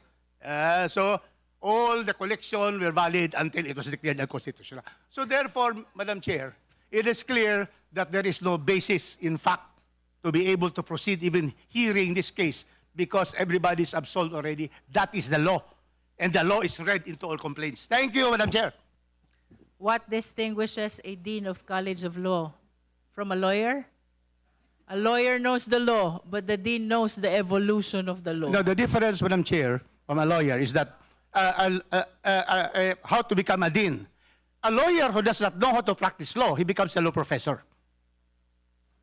And a lawyer who loses his cases and does not know how to teach, he becomes the dean of the College of Law, San Sebastian College of Law. Thank you, Honorable Chair. Rodriguez. Madam Chair, I beg to respectfully disagree with Okay, let's Congressman give Rufus. chance to break the monotony of this very I disagree also, heated Madam Chair. discussion. Let's give 36 chance years to po ako. another Dean, Dean Jokno, to react to the statement of Dean Rodriguez. 36 years po ako kung Rufus nag-practice bago po ako naupo. Exception of Chel Jokno, of course. Madam Chair, I Thank will you, be Madam signing the Chair. impeachment complaint of Congressman Jokno against Congressman Rufus Rodriguez. All right, so let's move forward. We recognize the Honorable Vice Chair Dumogan. Thank you, Madam Chair. Well, I do not like to repeat what already been narrated by the previous speakers, but let me go to the point why it appears in the allegations that there are a statement of facts. But to me, I feel that it's my function not to stop there but to continue because of our own rule that the complaint must be verified and based on personal knowledge of the complainants. It's not because there are allegations of facts, then we stop there and determine that it is sufficient in substance. No. We have to determine if they have the personal knowledge on this one. That's our role requires. That's why, looking at the allegations on the second ground for betrayal of public trust, with abuse of discretionary power over unprogrammed appropriations, paragraphs 117 to 180. Again, I do not see an evidence that will link the president. It's not defending the president, but to me, it's part of my function to find out if the complainant has the personal knowledge. If you look at them, based on newspaper clippings, we already said that in the case of the Miyerkules, Supreme Court said that newspaper clippings are more or less hearsay, second-hand information. And then, of course, the alleged confession of Saldico. That's not the confession of the complainant, or there's no allegation that the complainant was present when this was made. So, I hope my colleagues will understand why I still proceed even despite the fact that there are factual allegations already stated, but trying to find out whether or not the complainants have personal knowledge as required by our own rules. And let me point out that even in the complaint itself, it stated that, look, a lot of certain individuals and contractors are facing charges already. Investigations are going on. And this had been done by the act of the President of denouncing these anomalies. How can we now reconcile that and come out to a conclusion that he was involved in this one without any piece of evidence that will link the President to the commission of an impeachable offense? So I respectfully submit that on ground number 2, it is not sufficient in substance. Thank you. Madam Thank you. Chair, Thank just you, a brief... Vice Chair Dumoga. Madam Chair. In reaction to Vice Chair Dumoga, Yes, Madam Chair. please make this quick, honorable dilemma. Thank you. Thank you. Thank you, Madam Chair. Only on the point of the verification based on personal knowledge. Remember that in our rules, it says based on personal knowledge or based on authentic records, and we can extend it further based on publicly available documents. Kasi po kung ganyan, lahat na complaint ay talagang siguruduhin na personal knowledge o i-require na based on personal knowledge, wala na po sigurong magpa-file ng impeachment complaint against anybody. Kasi itong ganitong mga issues, these are public issues. Nasa public discourse yan. So naririnig yan sa radyo, nababasa yan sa newspapers, information online, etc. So that's not strictly personal knowledge, but it's publicly available information as long as based on authentic records or publicly available information or documents. We cannot just be insisting all the time na dapat ay personal knowledge. Mahirap po yan. Wala na pong uusad na impeachment complaint kung purely based on personal knowledge ang kailangan i-allege. Take a look at all the impeachment complaints filed now. Ito pong dalawa against the President, and then yung dalawa so far against the Vice President. May iba doon personal knowledge. But pangkalahatan, hindi po personal knowledge ang mga yon. Kasi mahirap na i-require nga na purely based on personal knowledge. Itong mga, including itong mga naka-allege po dito sa complaint. Of course, we based it on reports. We based it on testimony. Yung later po, sa number 3, nandun yung mga supposed na mga claims ni Saldico. And then yung supposed na mga claims din ni former Yusek Bernardo. Affidavit, testimony before the Senate. Those are supporting proof. Pero hindi sinasabi na totoo yung mga sinasabi ng mga nag-claim ng mga ganong facts. Marami po, lalo na sa ground number 3. Thank you. Without disputing the manifestation of the Honorable De Lima, the Chair wishes to state for the record that the verification requires personal knowledge and/or authentic records. Yes. It's or. Moving forward, Vice Chair Dumogan. Madam Chair, it's or. You have already mentioned, Madam Chair, that All right. it must be based on personal knowledge or authentic records. That's what our rules require. And as I was pointing out, I will not stop only on the establishment of statement of facts, but we have to find out relation to the personal knowledge or authentic records.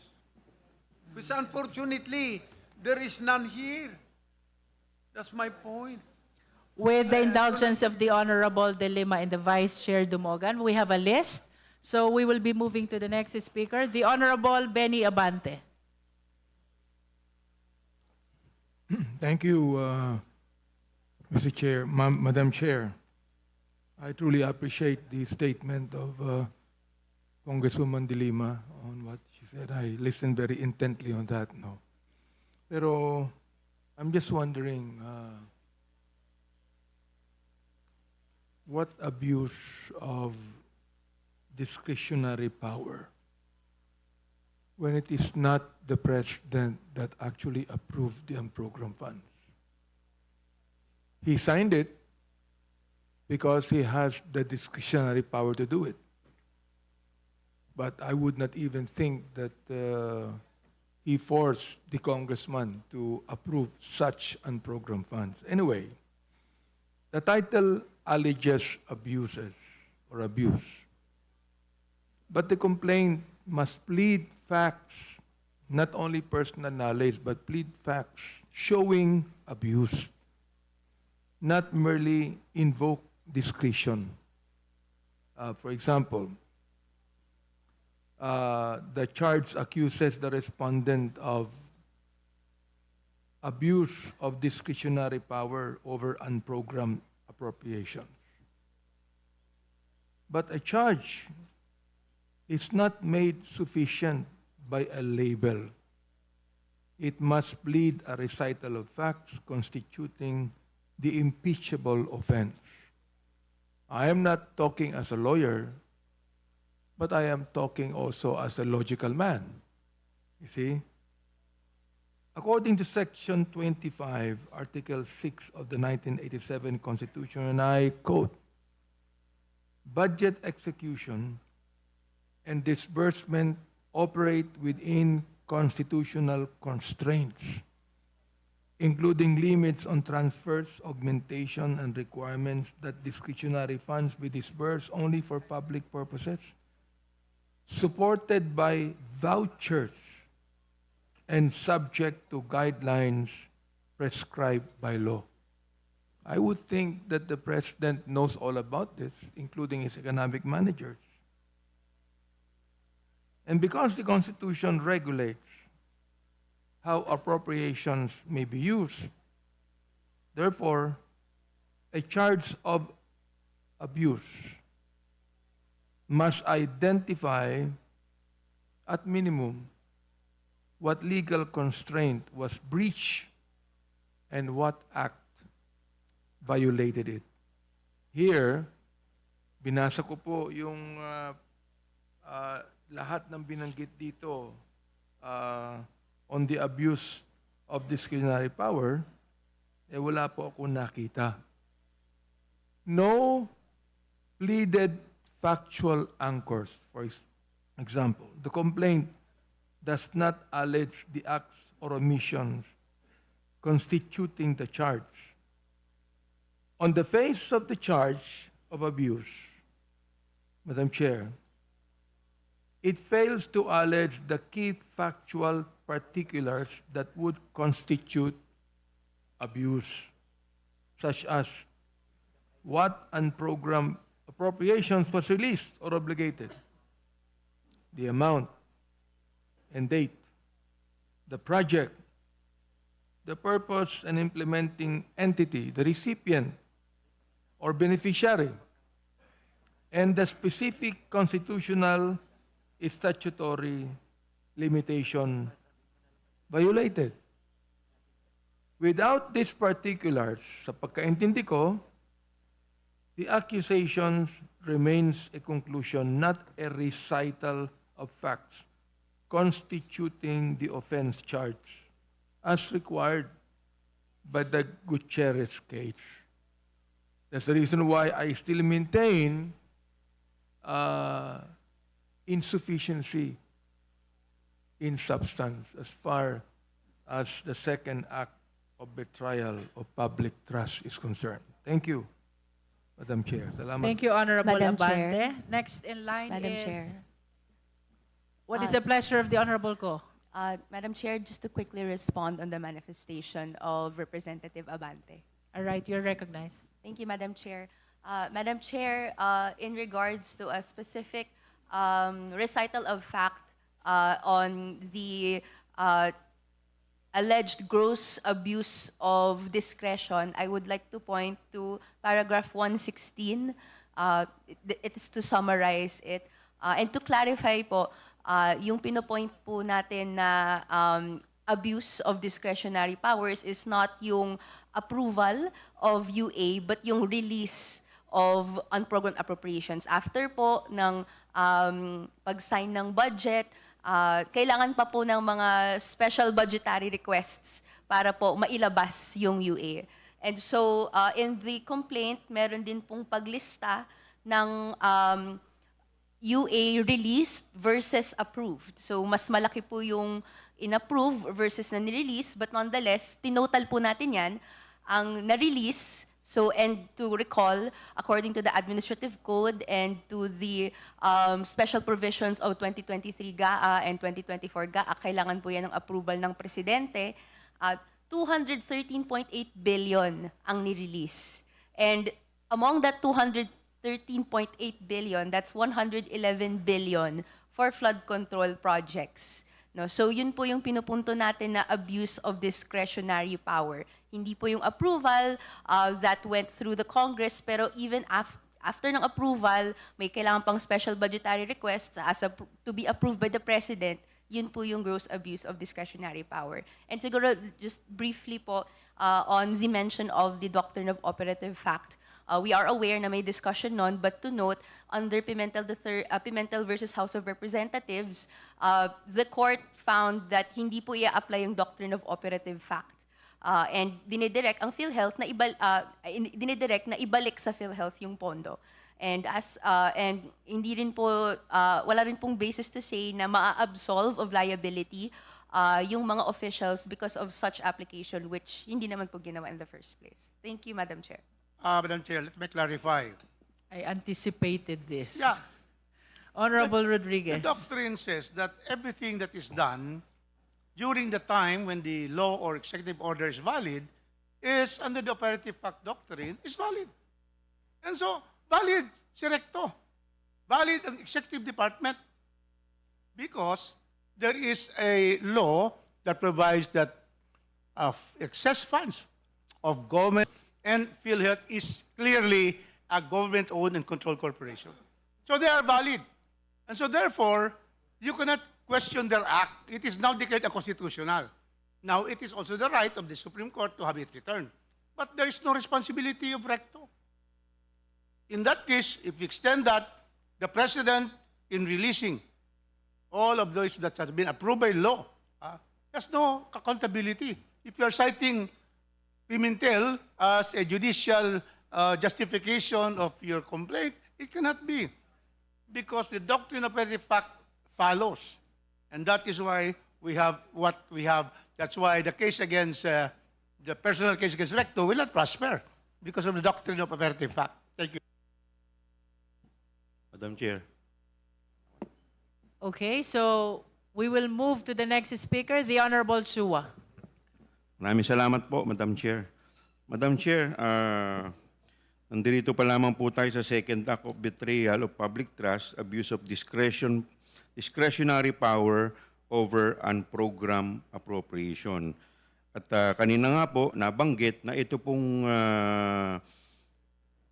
charge ay matatagpuan po sa page 23, paragraph 96. Sabi po dito, Respondent President Ferdinand Bongbong Marcos betrayed public trust by abusing his constitutional and statutory discretion to solely authorize the release of unprogrammed appropriation.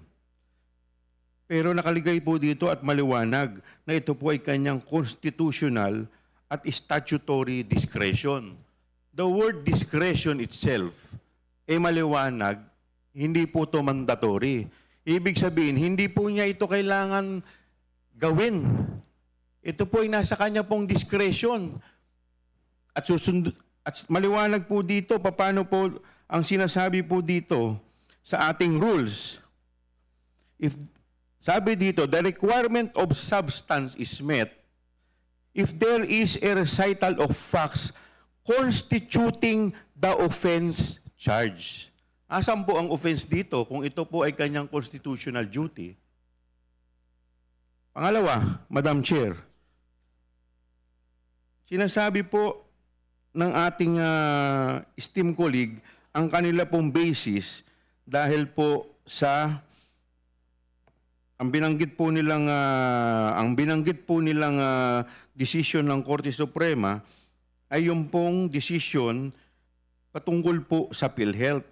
Pero kung titignan po ninyo dito, ito po ay sinasabi po dito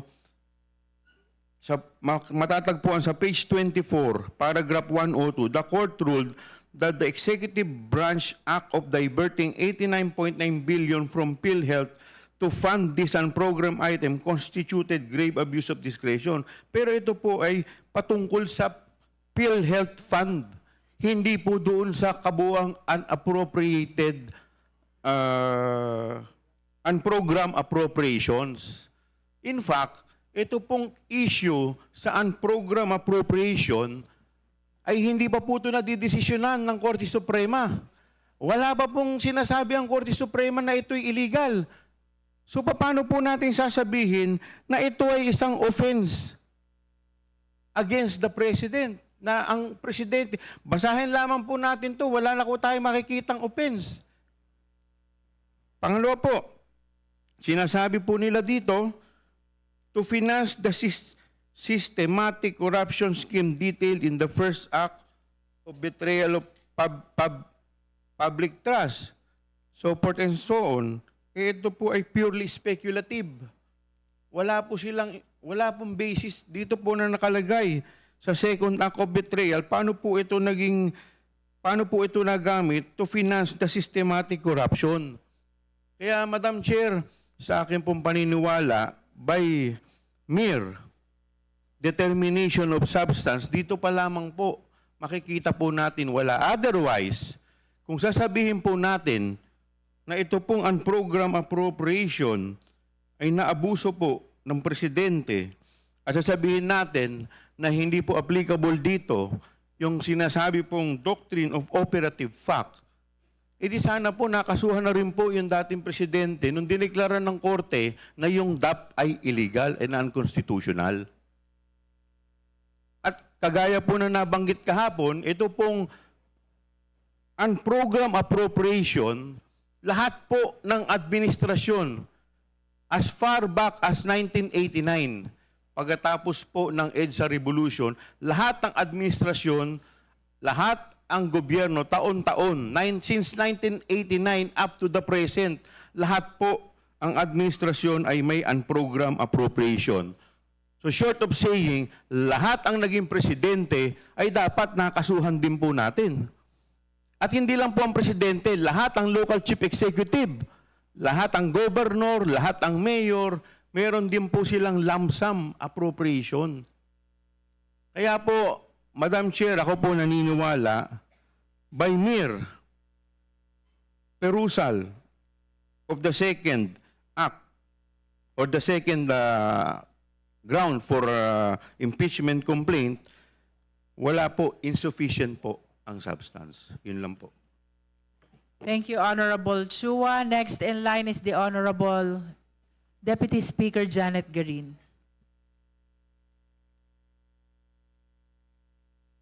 Thank you very much, Madam Chair. Thank you, distinguished colleagues. Madam Chair, let me dwell into the issue on betrayal of public trust. Kasi sang-ayon sa nakikita natin, ang nakasulat base dito sa complaint is that this is basically all about unprogrammed appropriations. May I request our colleagues to endorse this impeachment complaint? When we talk about unprogrammed appropriations, saan na mga ahensya ito dumadaan and who are the final determinants of the approval and listing of such, including prioritization?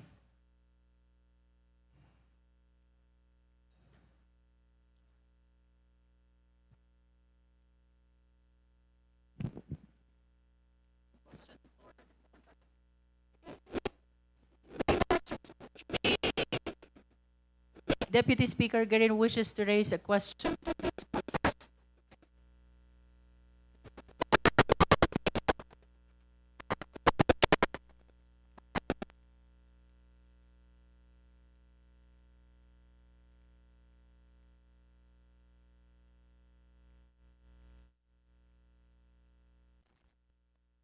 Para sa General Appropriations Act, partikular ng 2023 at 2024 na binabanggit dito sa complaint, ang sinasabi po doon ay ang paggamit ng unprogrammed appropriations ay magiging alinsunod sa Section 35, Chapter 5, Book 6 ng Administrative Code. So may explicit reference po sa special provision ng unprogrammed appropriations dito sa provision na ito. At ang sinasabi po ron na expenditures from lump sum appropriations, so ibig sabihin, sa GAA mismo, sinasabi na ang unprogrammed appropriations ay isang tipo ng lump sum appropriation na covered ng provision na ito. At ang sabi ay expenditures from lump sum appropriations authorized for any purpose or for any department, office, or agency in any annual General Appropriations Act shall be made in accordance with a special budget to be approved by the President. So yun po yung proseso na tinatakda. So kung meron pong Madam Chair, if I may, purpose sa unprogrammed appropriations, kailangan Please gumawa. let the Honorable Tino finish his Kailangan answer. gumawa ang kinauukulang ahensya na covered nung purpose na yon, authorized, ay nagumawa ng special budget at ito ay isusumiti sa Presidente para sa kanyang approval. At sa approval lamang ng Presidente, maaaring gastusin ang unprogrammed appropriations. So, Presidente po ang may sole and exclusive na kapangyarihan at discretion kung ano ang maaari at hindi maaaring paggamitan ng unprogrammed appropriations. Madam Chair, The let me Honorable go D.S. back Garin. to the answers of the Honorable Tino. Balikan po natin. While it is true that you cited a provision in the General Appropriations Act, at ang pagkakaintindi mo ay it's the sole prerogative of the President, let us look at the actual process. That's why I was trying to interrupt earlier, and apologies for that. Balikan natin. Unang-una, saan ba nanggagaling yung paglista ng unprogrammed appropriations? If the good sponsor can directly answer the specific agency or the specific agencies? Honorable Step, Tino. yung step 1. Depende po sa purposes na nakasaad sa unprogrammed appropriations. Kung gusto nyo po, pwede nating tignan Yeah. ang With due mga courtesy to special the Honorable provisions. Tino, if I may, At balik tayo dun sa tutuloy ko lang po, proseso. at kung ang purpose na tinutukoy katulad sa 2024 ay yung tinatawag na CPAG, which covers infrastructure programs. Yeah. Madam Chair, dadaan po, ang Honorable DPWH please po ang allow Honorable magpe-prepare. Tino to finish the answer. DPWH po, ang secretary ng DPWH ang magpe-prepare ng special budget. Okay. Madam Chair, if I may, with due Honorable courtesy Green. to my colleague, can we answer direct to the point? Kasi gusto kong i-establish yung proseso so that I can be guided on whether there is so if it is sufficient in substance or not. Let's go back to the process. Ang tanungan natin, where does it emanate? And if I get it correctly from your answer, it emanates from the department. Is that right, Madam Chair? Honorable Tino. That is correct. Okay. So ibig sabihin, itong listahan ng unprogrammed appropriations, lahat na ito ay nanggagaling sa kanya-kanyang departamento. Is that correct, Madam Chair? Po. After the department would pencil that in, saan po siya napupunta, Madam Chair? Honorable Tino. Madam Chair, dadaan ito sa DBM. Okay. And in the process of going to the Department of Budget and Management, who defends that proposed list of unprogrammed appropriations, Madam Chair? Honorable Tino. Mas maganda, Madam Chair, na tanungin ang mga kinauukulan dito, pero sasagot ako batay sa aking nalalaman at Point of order, ang Madam proseso Chair. na ito. Sorry, There's a point of order. Madam Chair. SDML Lawrence Defensor is recognized. Let's reinstate our original rule that the members will have their own manifestations. And if ever we find this to be sufficient in substance, then we can exchange interrogation. But at this point, let's go back to our earlier rule yesterday that we can say whatever we had to say and let our individual conscience assess whether the allegations in the recital of facts constitutes an impeachable offense. So we don't have to argue back and forth. We allow the sponsors or the endorsers to answer so long as they want. And if the speakers or the members are not willing to consider the answers, then the speakers are advised to do their manifestation by way of a speech or straight manifestation instead of raising question. Would you like to answer? Yes, Madam Speaker, and in consideration of the manifestation of the Honorable Senior Deputy Majority Leader, isang sagot na lang po. Basta malinaw po sa proseso na itinatakda ng batas na manggagaling sa departamento ang proposal for as long as authorized under the purposes of the unprogrammed appropriations for that year. Tapos, dadaan sa DBM. Pero ultimately, at ito po ang pinaka-importante, ang autorisasyon ng paggamit sa unprogrammed appropriations ay sa presidente.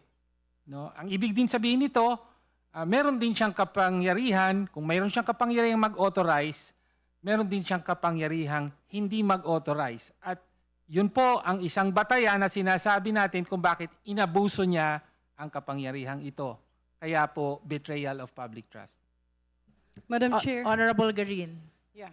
Thank you very much, distinguished colleague, for that response. The reason why I asked that is that I wanted to be clarified because based on the complaint, it stated and it appears, and especially during the initial answers of our distinguished sponsor, tila ang naipapalabas na ang presidente ang may diskresyon or may kapangyarihan at pumili kung ano ang mapopondohan.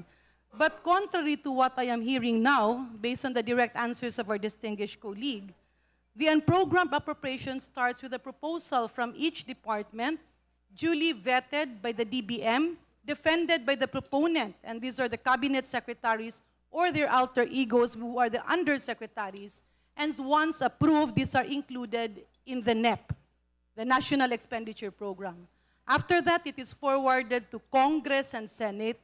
Kung meron mang mga dinagdag binawas at pinalitan. This is being done because of the budget deliberations that happens between the legislative bodies and the executive offices, meaning each department.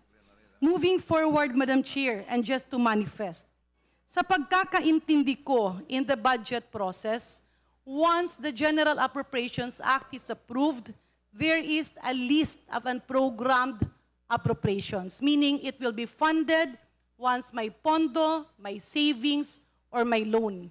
And as to my understanding, it is presumed that the Department of Budget and Management follows the chronology of prioritization set forth in the GAA as approved by Congress and Senate.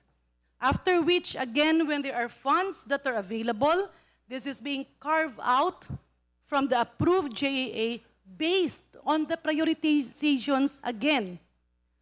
After which, it goes to the President for approval, which, on my understanding, Mr. Chair, is done by the technical finance people.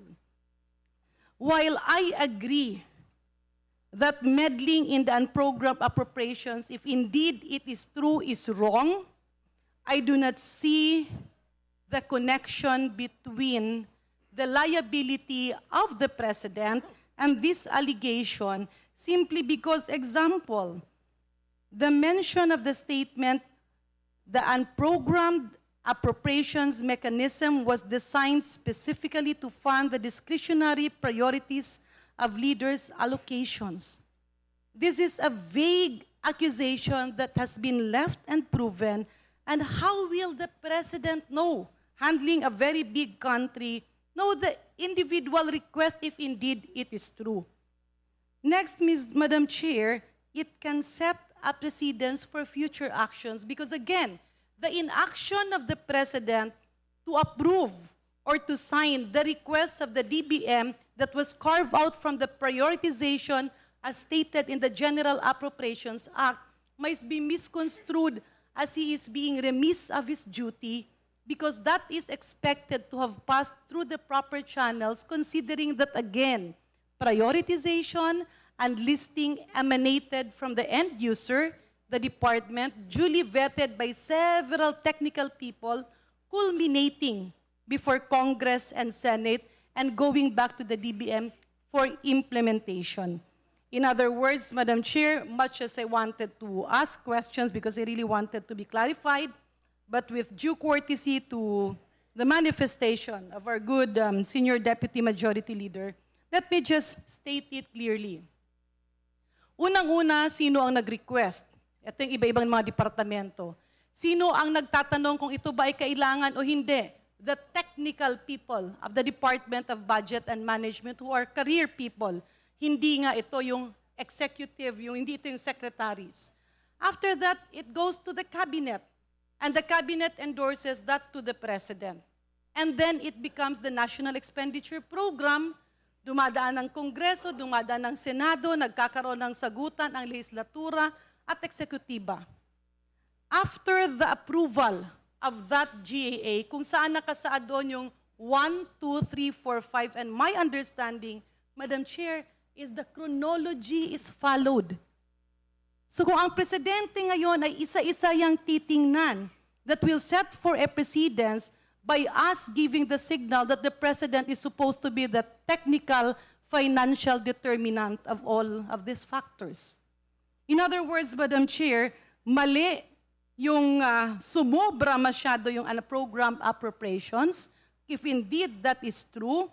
However, I find it unfair to blame it on the President because we, as members of Congress, should also have taken a proactive stand in policing, in asking the cabinet secretaries, and this is precisely the reason, Madam Chair, I'm just looking out of the balcony.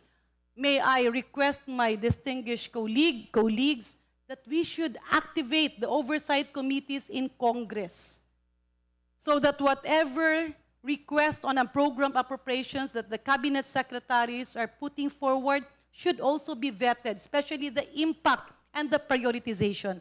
Kasi yung pasunod-sunod na numero nun galing sa proponent, nasa budget, at ina-approve. Andun na lang sa pinakahuli, what the President usually does is synonymous to a ministerial duty, allowing the technical people and the executive people on the ground to apply what has been approved by many aspects in our government.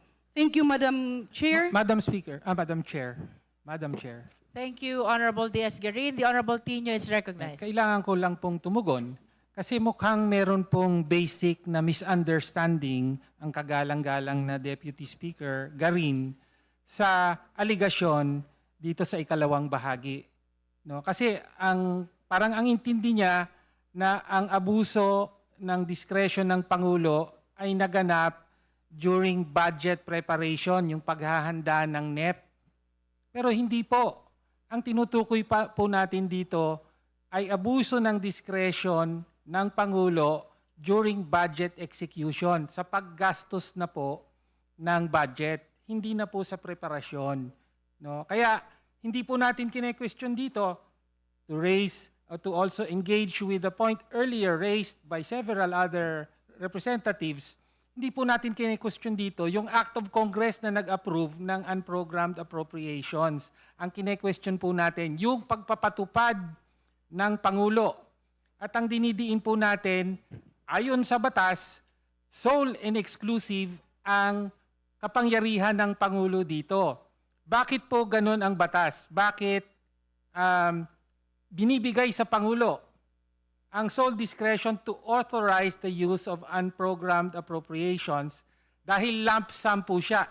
Inaprubahan ng Kongreso ang unprogrammed appropriations na meron lamang general purposes pero walang line item na magtutukoy kung ano-anong mga proyekto ang nasa ilalim ng mga purposes nito.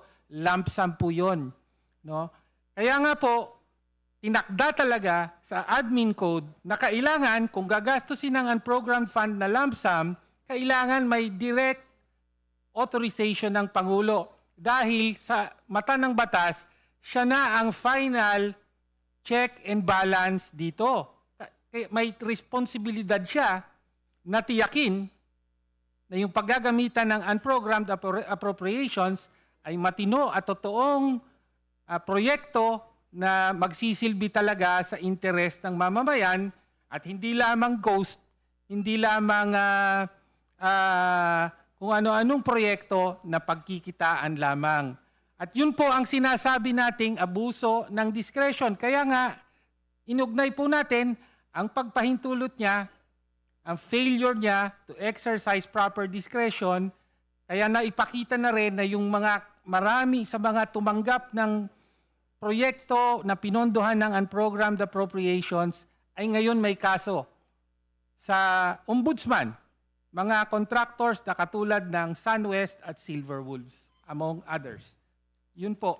So, Madam Chair, mukhang hindi yata naiintindihan ng ilan kung ano yung aligasyon dito sa With all complaint. due respect Madam to Chair. Diaz-Garin and the Honorable Tino, we have provided both parties ample opportunity to ventilate their respective arguments and views.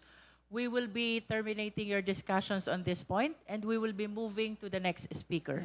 Madam Chair, can I have a last recap to review? If I allow you for the last recap, Diaz-Garin, will Honorable Tino request again for another recap? It depends. Madam Chair. With the indulgence of both parties, we are terminating the discussion of your contrary views on this point. Madam Chair, just a very quick 1-minute manifestation. Just for the record. The Deputy Speaker is recognized. Yeah. Madam Chair, just to manifest, hindi po totoong hindi ko naiintindihan ang budget process. Yes, it's a lump sum allocation, but there is an accompanying list enumerating the prioritization and the numbering of the programs. Ang listahan ng mga proyekto, because this has to be corrected, because people listening might think that it's another pork barrel. While it's considered a lump sum, kaakibat doon ang listahan ng mga proyekto na dapat pondohan. And what I am saying, Madam Chair, we cannot set a precedence that will put our government in a jeopardy dahil wala nang gagalaw kung sinasabi natin ang presidente ang dapat maghimay, tumingin at tingnan ang technical at pinansyal na aspeto ng bawat proyekto. In summary, Madam Chair, yes, the authorization is mandated by law to come from the President, but that signature comes only at a point where the Cabinet, the DBM, Senate, and Congress has finished all the vetting process, and he approves based on the knowledge that it is needed, it is the priority, and he does that commensurate to the chronological listing submitted and attached to the General Appropriations Act. Thank you very much, Madam Chair. That is the last. Would you Madam like Chair. to make your last recap? Madam Chair, In the interest I will of not due process. reply to that, Madam Chair. So there No, no, ends no. your discussion. Let's move to the next speaker. The Honorable Eming Pascual is recognized. Thank you, Madam Speaker. Madam Speaker, ito hindi lang para sa atin, sa committee ito o sa kongresong ito, para na din sa maintindihan ng buong Pilipinas. Ng sambayan ng Pilipinong nanonood sa atin ngayon. Tama po, na tinatalakay at pinag-aaralan nating mabuti ang mga issues sa impeachment complaint na ito. Pero dapat din po na ang ating pag-aaral ay dahil sa ebidensya at hindi dapat batay sa spekulasyon o opinyon lamang ng kahit na sinong tao. Matapos ko pong basahin at pag-aralan ang mga nakasaad, ang mga basihan ng impeachment complaint ay naalaman ko na sa kabuuan ay wala pong matibay na ebidensya dito. Puro hearsay at sariling opinyon lamang. Ayun ang naging basihan ng impeachment complaint sa sinasabing partisipasyon sa kickback ng ating Pangulo ay wala po kong makitang matibay na ebidensya. Puro hearsay lang po ang opinyon at reklamo dito. Sa sinasabing issue sa katiwalian ng Pangulo ukol sa hindi pagbito sa unprogrammed appropriation na nakalista sa national budget ay wala din po kung makitang sapat na ebidensya na magpapatunay na may nasabing katiwalian dito. Tama po ang sinabi kanina ni Congressman Joel Chua. Meron pong constitutional discretion ang lahat ng executive. Kung dapat siya magbito o hindi, sino-sino po ba ang mga executive? Yan po ang Pangulo ng Pilipinas, ang gobernador, ang mayor, maging ang kapitan ng barangay. Ako bilang dating mayor sa aming lungsod, hindi po ako nagbibito. Depende po sa amin. Tama din na sinabi ni Congressman Joel Chua kanina, magbuhat noong 1989, pagkatapos ng EDSA Revolution, naging tradisyon na po ito, ang unprogrammed appropriations na ito. Eh di dapat po, marami ng presidenteng natanggal. Kanina, ang sabi ni Congressman Egay Erice, kung pipigilan ng committee ito ang pag-usad ng investigasyon, ano ang magiging imahe ng Kamara? Meron daw po tayong pinagtatakpan dito. Para sa akin, hindi po. Hindi tayo papangit ang imahe sa Pilipinas sapagkat ang committee ito dapat po tumingin tayo sa tibay ng ebidensya. Hindi sa tibay ng video o ng mga news clippings. Halimbawa po, para sa kalaman ng mga tao sa Pilipinas, ang dating Congressman Saldico, ginamit na ebidensya para sa impeachment complaint. Nasaan siya? Yung video clippings niya na hindi naman niya sinumpaan dito, hindi yung authenticate na siya talaga yung nagsasalita na yon, paano po natin tatanggapin dito? Para sa akin, yung second offense po ng unprogrammed appropriations, napakalinaw po para sa akin, insufficient in substance. Thank you, Madam Chair. Thank you, Honorable Pascual. Last speaker for the second offense is the Honorable Brian Po. Thank you, Madam Chair, and to also recap everything. I want to point out para sa mga kasama natin dito at para sa mga viewers natin that though controversial, I think it's understood that it has not been, or unprogrammed funds has not been deemed as illegal, unlike other budgetary measures in the past, like the DAP or the PDAF, which the Supreme Court ruled on, and it changed the way we did our budgetary process. So now, it no longer exists in the way we implement our budget, but this shows an evolution of the budgetary process.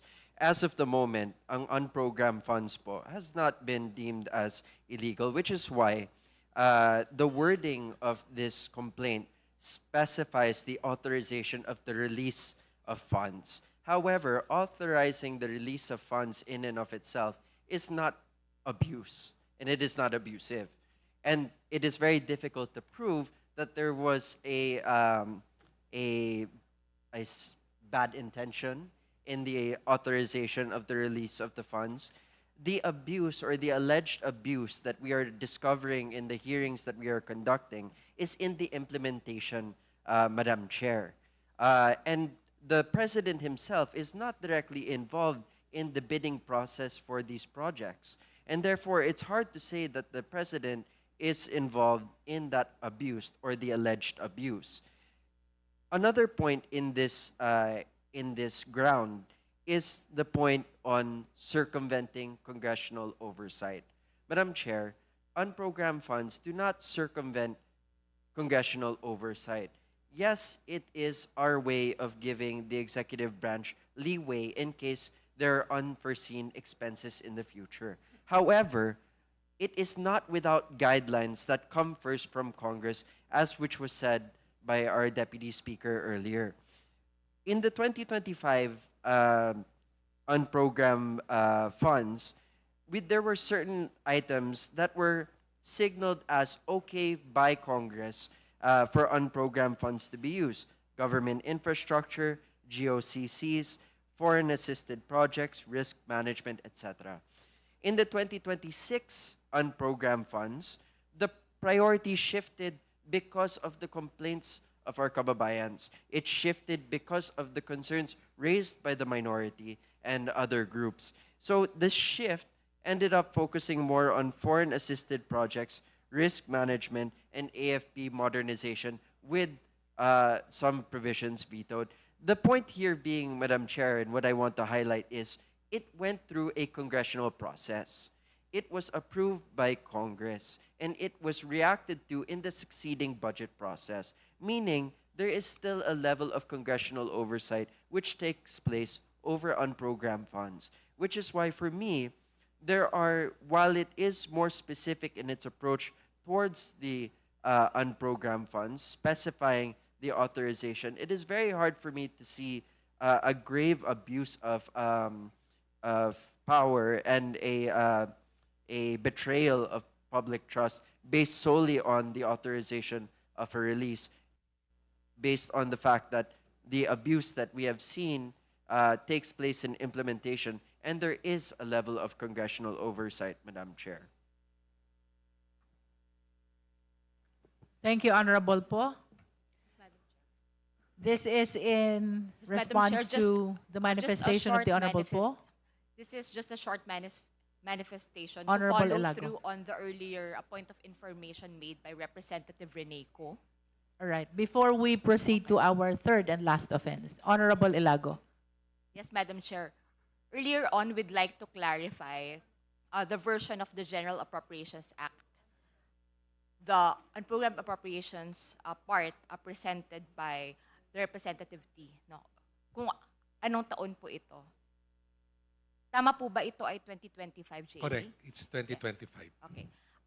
We just like to inform Madam Chair that what was cited in the verified impeachment complaint against President Marcos Jr. was the 2024 JAA and not the 2025 JAA. You mean it's 2024 only? Yes. That's all, Madam Chair. Honorable T. GAA 2024 also states the very same provisions in the GAA 24, except with the additional paragraph 1D in GAA 2024. But as to the paragraph 1A, 1B, and 1C, they are the same with CAA 2025. For clarity only, Madam Chair. Honorable Ilago. State for the record on the matter of bad faith. As an element po dun sa betrayal of public trust, as alleged by the complainants, paragraph 114, pages 26 to 27, respondent personally signed off on a system that, number 1, bypassed rigorous planning and technical vetting, number 2, funneled billions to favored contractors, number 3, resulted in 421 confirmed ghost projects and thousands of substandard structures, and number 4, left Filipino communities more vulnerable to flooding than before. All right. So that concludes our deliberation on the second offense. We will now proceed to the third offense. Please allow the chair to read. Third act of betrayal of public trust. Direct personal involvement in budgetary insertions and kickback schemes. We are now eliciting the opinions and comments of the members of the Justice Committee.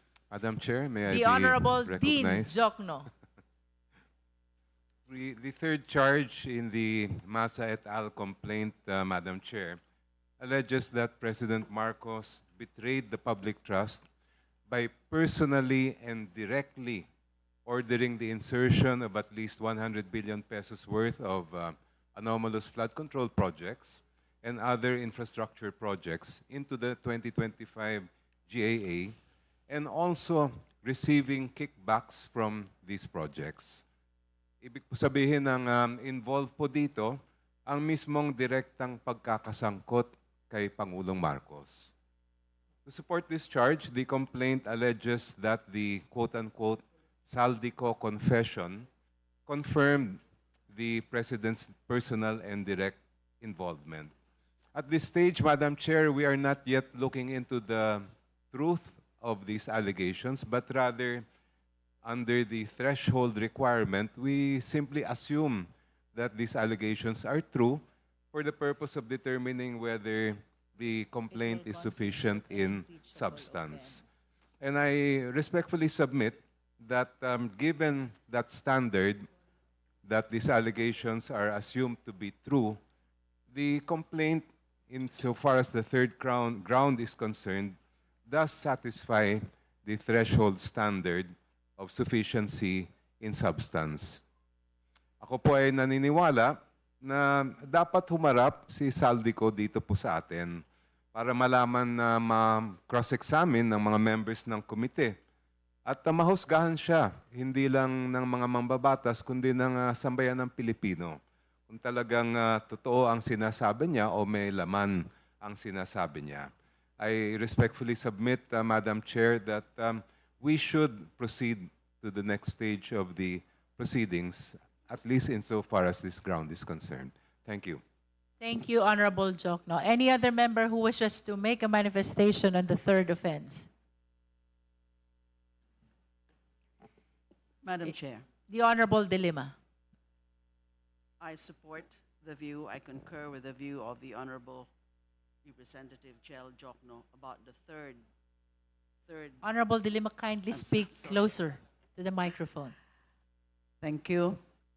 I support and concur with the view of the Honorable Representative Chel Jokno with respect to the third ground. Again, it's direct personal involvement in budgetary insertions and kickbacks schemes. Sa tingin ko po, itong third ground ang pinakamalakas. Because if take a look at the allegations of the complaint, lalo na yung tungkol sa mga claims o mga sinasabi through a video ng dating representative and chair of the Appropriations Committee.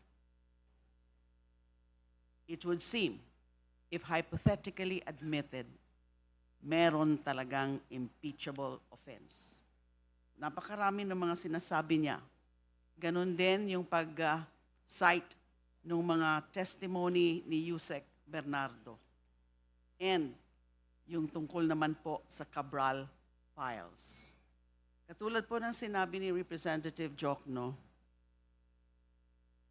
Hindi po natin sinasabi na totoo na o paniniwalaan o credible yung mga sinabi na yon ng dating Representative Zaldico sa video. At dapat talaga bumalik siya dito at sabihin niya under oath yung mga claims niya. Napakarami po. Starting from paragraphs 40 up to 51.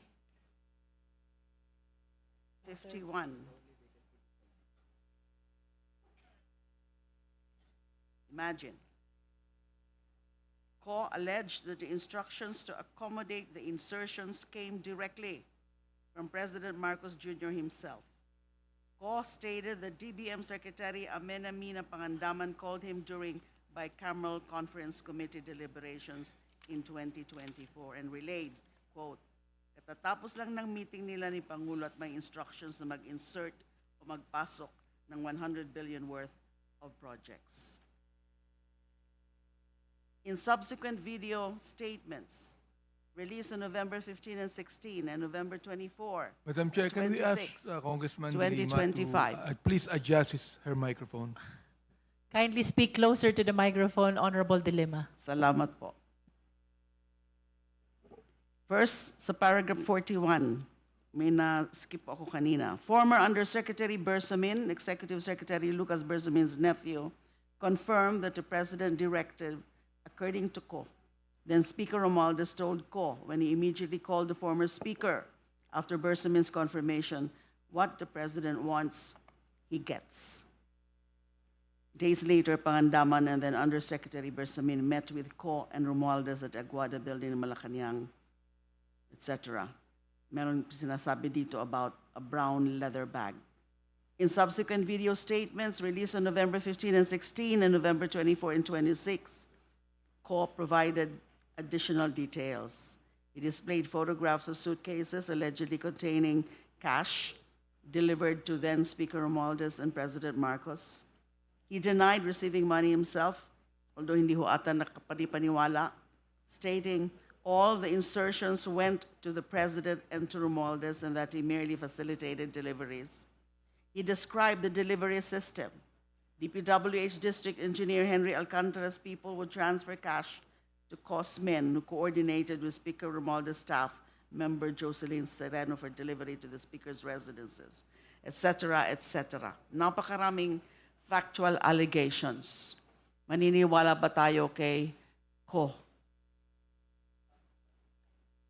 Kailangan po niyang bumalik dito para i-affirm niya under oath itong mga allegations. And we cannot simply dismiss them, set them aside, simply because he's now a fugitive from justice. Hindi natin gusto na fugitive from justice siya.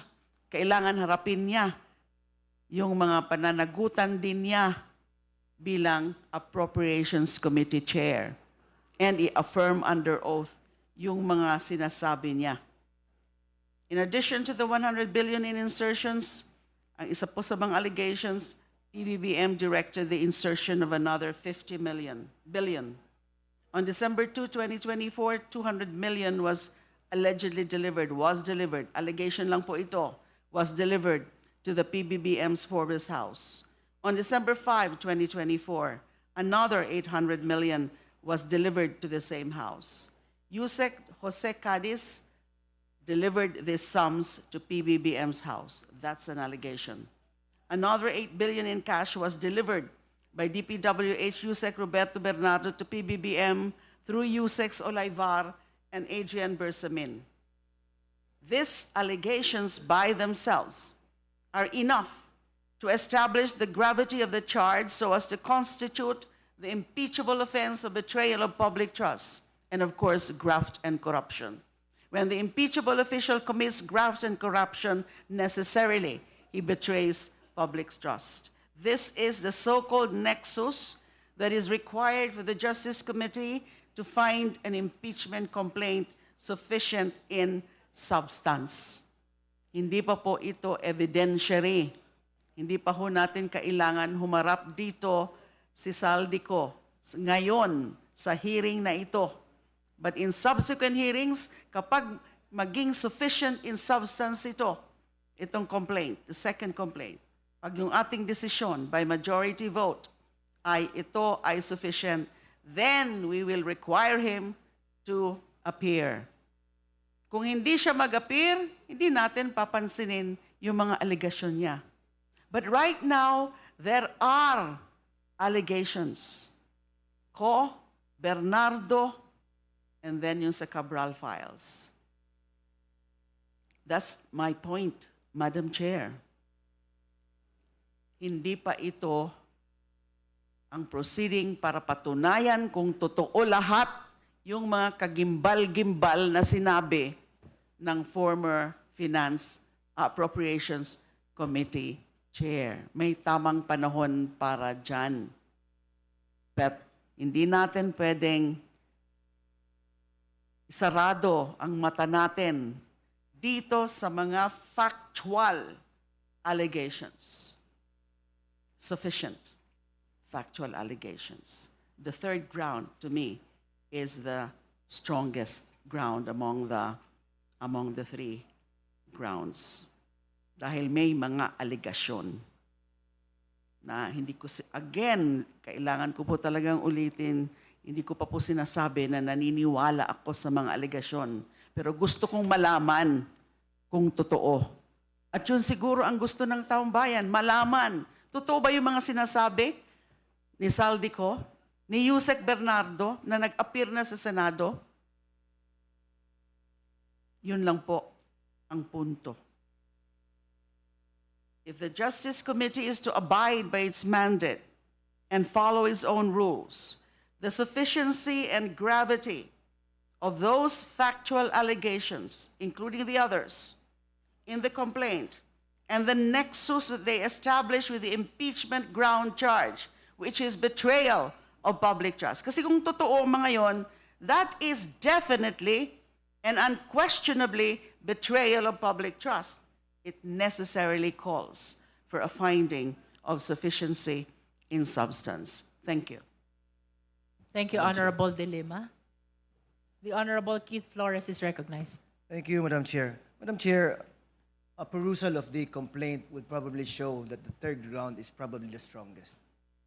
And I would like to agree with Congresswoman De Lima that it is the strongest and may have a complete recital of facts about an impeachable offense. But we have to go back to the verification again, Madam Chair, that the information contained in the impeachment complaint must be true and correct based on their personal knowledge and on authentic documents. We already know that former Congressman Zaldico is not here and would probably not be able to validate the statements made on the video posted on social media. What then would stop any other person who is outside our jurisdiction from making statements against any of the impeachable officers that may implicate them in an impeachable offense and us continue proceeding with proceedings like this? It would just put them in a situation where indefensible because they could not cross-examine any of the witnesses who made those videos or maybe statements like that. But then again, that may have been the strongest ground in the impeachment complaint filed by the Makabayan, no? But it still cannot be substantiated, Madam Chair. It would be a total waste of time if we proceed with that, Madam Chair. Madam Chair, The Honorable Tino. as was pointed out, and it is in the complaint, yes, there is a recitation of facts based on the statements made by Zaldico, but that is not the sole basis of the charge that the President directly participated in insertions and kickbacks. There is also cited the testimony, the sworn testimony of Yusek Roberto Bernardo. And in this case, he is not somewhere outside the country, he is right here. And he has appeared numerous times before the Senate at pwedeng-pwede pong ipatawag dito dahil siya rin, kumbaga, nag-confirm, nag-corroborate ang sinabi ni Zaldico sa sinabi ni Yusek Bernardo. No? Kaya po, nananatili na merong malinaw na factual, na recitation of facts na nakabatay sa public records, including sworn testimony, and therefore, may sufficiency in substance po ang pangatlong bahagi na ito na nagsasabing direktang inutos ng Pangulo ang 100 bilyong insertion sa 2025 budget at tumanggap ng kickback mula dito ayon mismo sa testimonya ni Yusek Bernardo. Sufficient informed by the substance. Thank you.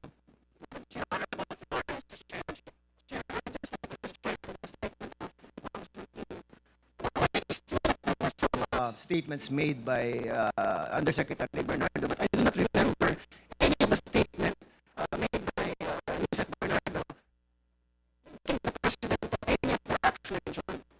It may be corroborative of the statements of all, but I don't know if I can just reset, but I've never heard of Yusek saying directly that it was the President who told him, it was the President who received it, it was the President who recommended. It was always through some other persons or other layers po na sa statement niya. So with that alone, it would be very difficult to impute that crime of impeachment offense to the President himself because there are other people that are involved in the discussions made by Yusek Bernardo, Madam Chair. Just a very brief.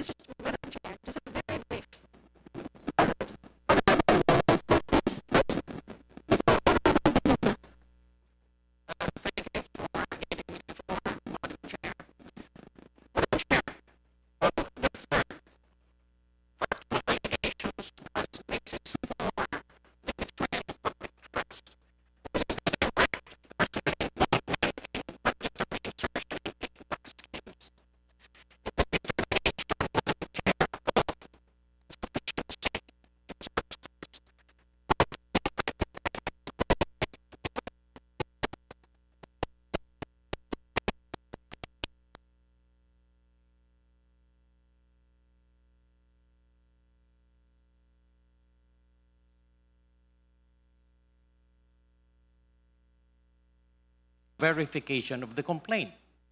The verification requirement states that the allegations therein are true and correct based on personal knowledge and based on authentic records and documents. The basis, the evidentiary basis of presidential involvement, personal, is Saldico confession. Saldico confession was made and published in a social media platform, ostensibly made outside of the Philippines,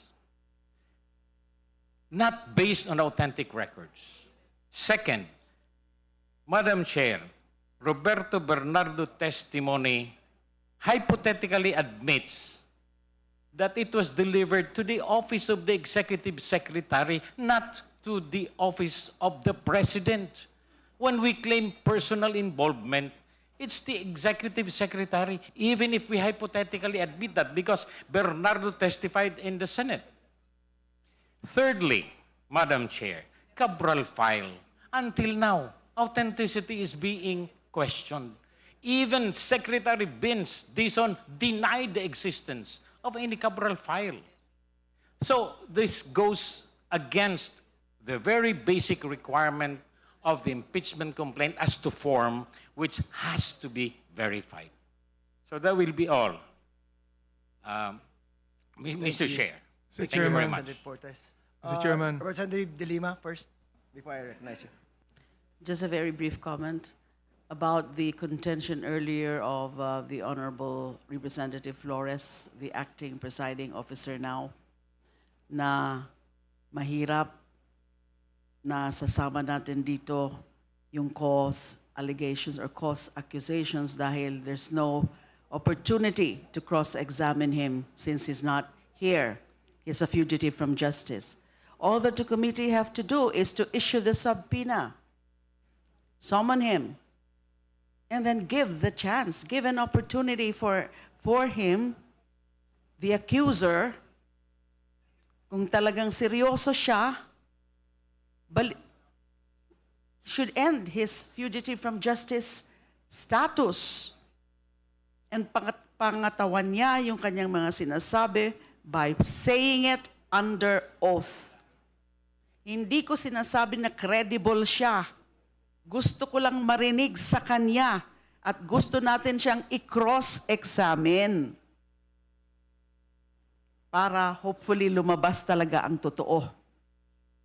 Yan po ang punto. Allegations, factual allegations are here right before our very eyes. Nasa complaint. We cannot ignore them. Yun lang po. Thank you, Representative De Lima. Congressman Abante.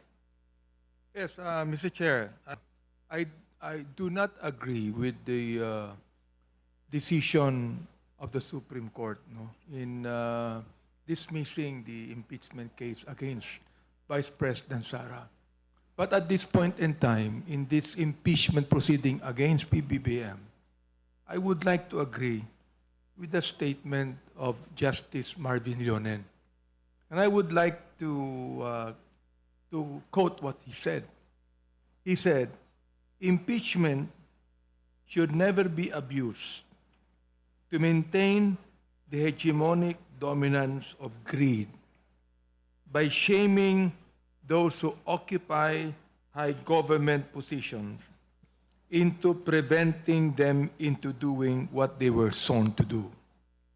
This is why impeachment has been designed so that it is not merely a political process initiated by mere allegations, sabi niya, or by perceived public acclaim, shaped by the propagandistic effect of timed press releases or a responsible viral post on social media. Now, that is the statement of the Senior Associate Justice Marvic Leonen. At this point, Mr. Chair, as we talk about this impeachment of PBBM, I would rather agree with the statement of Associate Justice Marvic Leonen. Kanina po, palaging binabanggit yung hypothetical. Hindi ko alam kung naunawaan ng ordinaryo mamamayan natin ang ibig sabihin yan.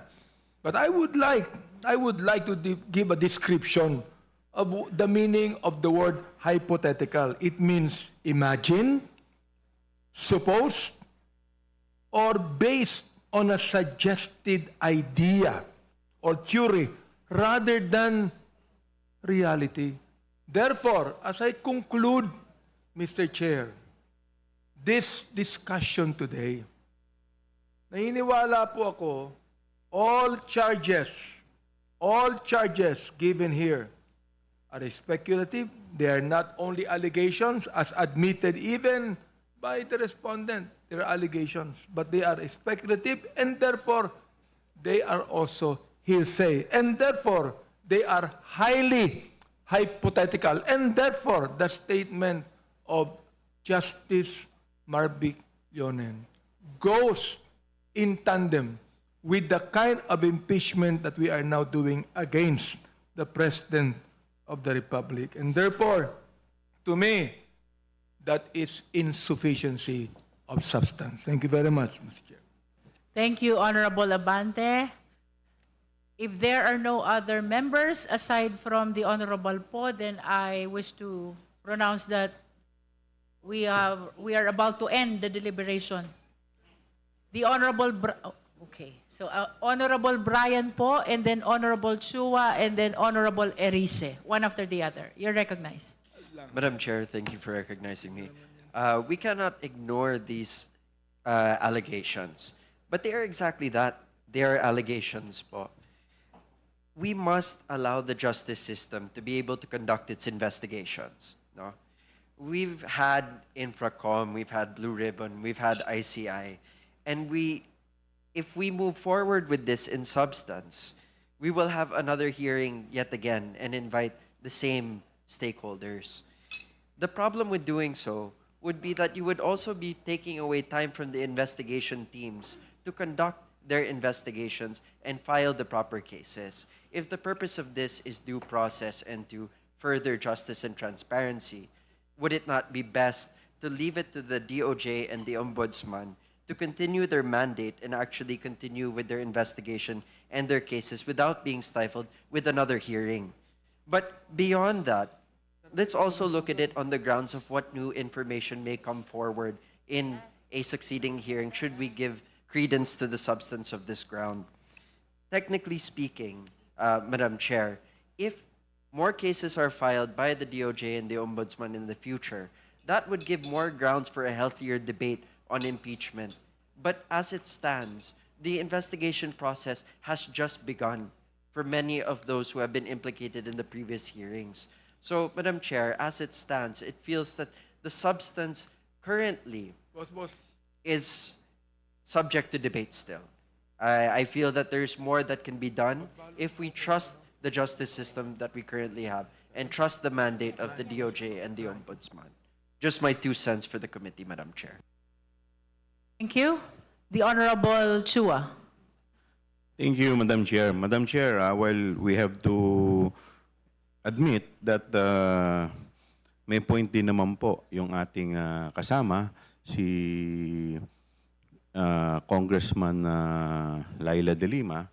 But, Madam Chair, we have to also consider yung sinasabi po kanina ni Congressman Fortes, which is, I think, very logical din po dahil from the very beginning, kung may intention naman po si Congressman Saldico na makipag-ugnayan at makipagtulungan po sa atin, kahit naman po hindi siya pumunta dito, he could have sworn before the embassy kung nasaan man po siya ngayon. But the fact na wala naman po siyang sinasubmit, and in fact, mag-issue man po tayo ng invitation sa kanya, meron na nga rin po siyang outstanding warrant. Kung tama po yung pagkakaalam ko, meron din po siyang outstanding warrant. So, ibig sabihin, wala po talaga itong intention na makipagtulungan dito o magpakita sa atin. So, this will be an exercise in futility kung sa kanya lamang po tayo aasa. At yung pong sa sinasabi pong Cabral files, the only person who can authenticate that document, patay na po si Yusek Cabral. So, doon naman po sa claim ni Yusek Bernardo, wala naman po doon binabanggit or direct link na masasabi po natin na binabanggit about the President. So, having said that, tingin ko po, kulang pa rin po talaga ito dahil maliwanag naman po, kailangan po talaga authenticated ang document or may personal knowledge po. That is only my view, Madam Chair. Thank you. Next in line is the Honorable Erice. Thank you, Madam Chair. Inuulit ko po na naniniwala po ako na may sufficient basis, may sufficient substance ang nasabing complaint ng Lisa Masa Group. At naniniwala po ako na napatunayan nila sa kanilang mga manifestations na tuwiran po na ito lang ang paraan natin para mapanagot ang mga impeachable officials. At ito po yung ating Pangulo. Hindi natin sinasabing guilty na ang Pangulo, ang sinasabi lang po natin, may batayan para tayo ay magpatuloy ng investigasyon dito sa community na ito. Factual po yung kanilang mga sinasabing mga pangyayari. Ito po ay may malaking epekto na nangyari sa ating bansa.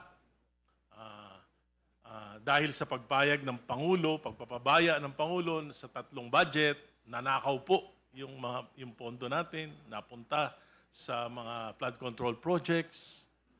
At sa palagay ko po ay napatunayan nila yung na meron po talagang substance yung kanilang reklamo. Yung usapin po ng substance ay kasama po sa regulations, sa rules and regulations natin. Yung parameters po ng determination ng substance ay maliwanag ayon sa ating rules. At ayoko po sana mangyari, pero kung basta na lang po natin babaliwalain yung substance na ito, maaari na naman pong makarating ito sa Korte Suprema. Maaari po makarating muli ito sa Korte Suprema sapagkat ito po ay, ang batayan dito ay yung nakasunod ba ang committee na ito sa rules and regulations ng impeachment process. Salamat po. Thank you, Honorable Erice. While we value the significance of the statement, which sounds like a closing statement, we wish to remind the members of the Justice Committee that we are on the deliberation of the third offense, that is direct personal involvement in budgetary insertions and kickback schemes. Now we recognize the Honorable Rodriguez. Thank you, Madam Chair. The third act of betrayal of public trust is stated on page 27, which says the important words here are direct personal involvement in budgetary insertions and kickback schemes. Madam Chair, if you look at the particulars, there are three evidentiary streams that they have said, which is part of the recital of facts. First, the Saldico confession. Second, the Roberto Bernardo testimony, and then the Cabral files. So, from this recital of facts, we can already see that the Cabral files cannot be a basis of an impeachment because it has not been stated, authenticated, no statement here that the Cabral files is a source of authenticated documents that has been accepted even by the department because Secretary Vince Dizon has already debunked this particular file, which has OPES SAP. And so therefore, this statement here that this is a direct evidence of presidential involvement cannot stand. The third one cannot stand. The Cabral files is a file and it has not been authenticated. There is no statement here that these Cabral files is admitted to by the one who made the file. So therefore, there is no basis for this. The second one, Madam Speaker, Madam Chairman, is the Roberto Bernardo testimony. It states here, confirming the delivery of 8 billion in kickbacks via armored vehicles, armored vans, to the office of the Executive Secretary. There is no statement here that is delivered to the President because they are alleging in their charge that there is a direct personal involvement in kickback schemes. So therefore, the second ground has no basis. We cannot connect. There is no connection. Delivery in the office of the Executive Secretary is not even office of the President. And so therefore, this one has no leg to stand on. Now, we go now to the only evidentiary, according to the complainant, the only evidentiary nature to me that recites some facts of direct involvement. What is this? Direction of Saldico to direct the President or directly to have the 100 billion insertion, and then the personal delivery of 1 billion. Madam Chair, the problem with this sole evidence, according to them, to link the President to kickbacks and insertions, the problem with this sole, the only one that directly implicates the President, is coming from a polluted, fugitive source, not under oath. And any document that is not under oath, not before a notary, not before the Philippine Embassy, there can nothing that can spring from any video presentation. There is nothing. It cannot be a source of, especially of this complaint against the President. Because it is a video statement not under oath. And the person is extraterritorial. He's not in the territory of the Philippines. So therefore, Madam Chairman, the Saldico confession, the sole evidentiary stream that they stated, which says that the President ordered the insertion and the President also ordered the personal delivery to his residence. They can never be used in any pleadings, especially in the pleadings for a complaint for impeachment. It cannot be, for those reasons I have stated. It is hearsay, it is nothing, it is absolutely a waste of a statement, and his video is a scrap of video. Now, we go now to the statement of the cover-up resignations without. They are saying that why were they not investigative prosecution? That will go there. It is something premature for them to state. So this cover-up has no basis. D, the President Public Admissions and Evasion. In fact, the SONA already said, mahiya naman kayo. Because of these flood control issues. And then later on, he presented the 15, the list of 15 contractors, cornering so much of the budget. So the admission, the President, he was the one who exposed all of this. And then here we go, the last one. The legal standard. Okay, let's go to the legal standard. Madam Chair, under the law, according to the complaint, a superior officer can be held criminally liable for the acts of subordinates because there's no such thing as command responsibility. It has to be some personal culpability. If these three, according to them, and she's correct, based on the Supreme Court cases, what are these? One, the President had effective control over the subordinates. Correct. Number one is right. Number right. First one is correct. They are all subordinates. All of these officials, Executive Secretary, Public Works, and so forth. But here, the second one cannot be. There's no statement of fact to support the next one. He knew or should have known the subordinates' unlawful acts. What is the statement? That he knew. What is the recital of fact here? That he knew the subordinates' unlawful acts. Nothing. And then the conjunction and. In other words, 1, 2, 3 should be and, not or. So therefore, and the third one, he failed. Marcos failed to prevent or punish his acts.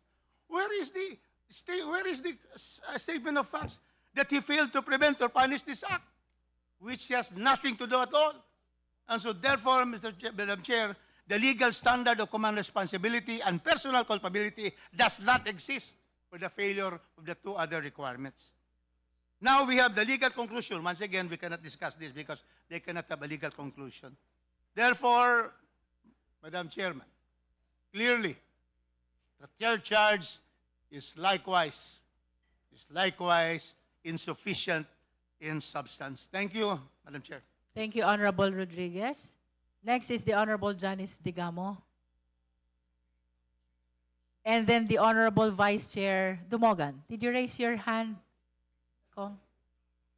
Madam Chair, after hearing everyone and going over the MASA grounds, the third ground, I would like to recognize our legal luminaries like Ma'am Laila, Attorney Jokno. But hearing what Kong Rufus also have said, I believe that the third ground relied so much on media reports, raised corruption concerns. However, it failed to show direct presidential acts with proof. Kaya sa paningin ko po, it is insufficient in substance. Thank you po. The Honorable Vice Chair Dumogan. Thank you, Madam Chair. Yes, we cannot deny that we have these anomalies that had been discovered. And it cannot also be denied that it was because of what the President had done, stating it in his SONA, creating an investigative body, as well as tasking the Department of Justice and the Ombudsman that a lot of those involved are now facing criminal charges. And investigations are going on. It is not fair to allude to the President that he said this in the SONA just to distance himself from the said corruption. That is not fair. And considering all those that had been said, unfortunately, even on this third ground, there is no direct evidence that will justify the filing of an impeachment against the President. It has been clearly elaborated. The statement of Yosek Bernardo, which does not link the President directly. The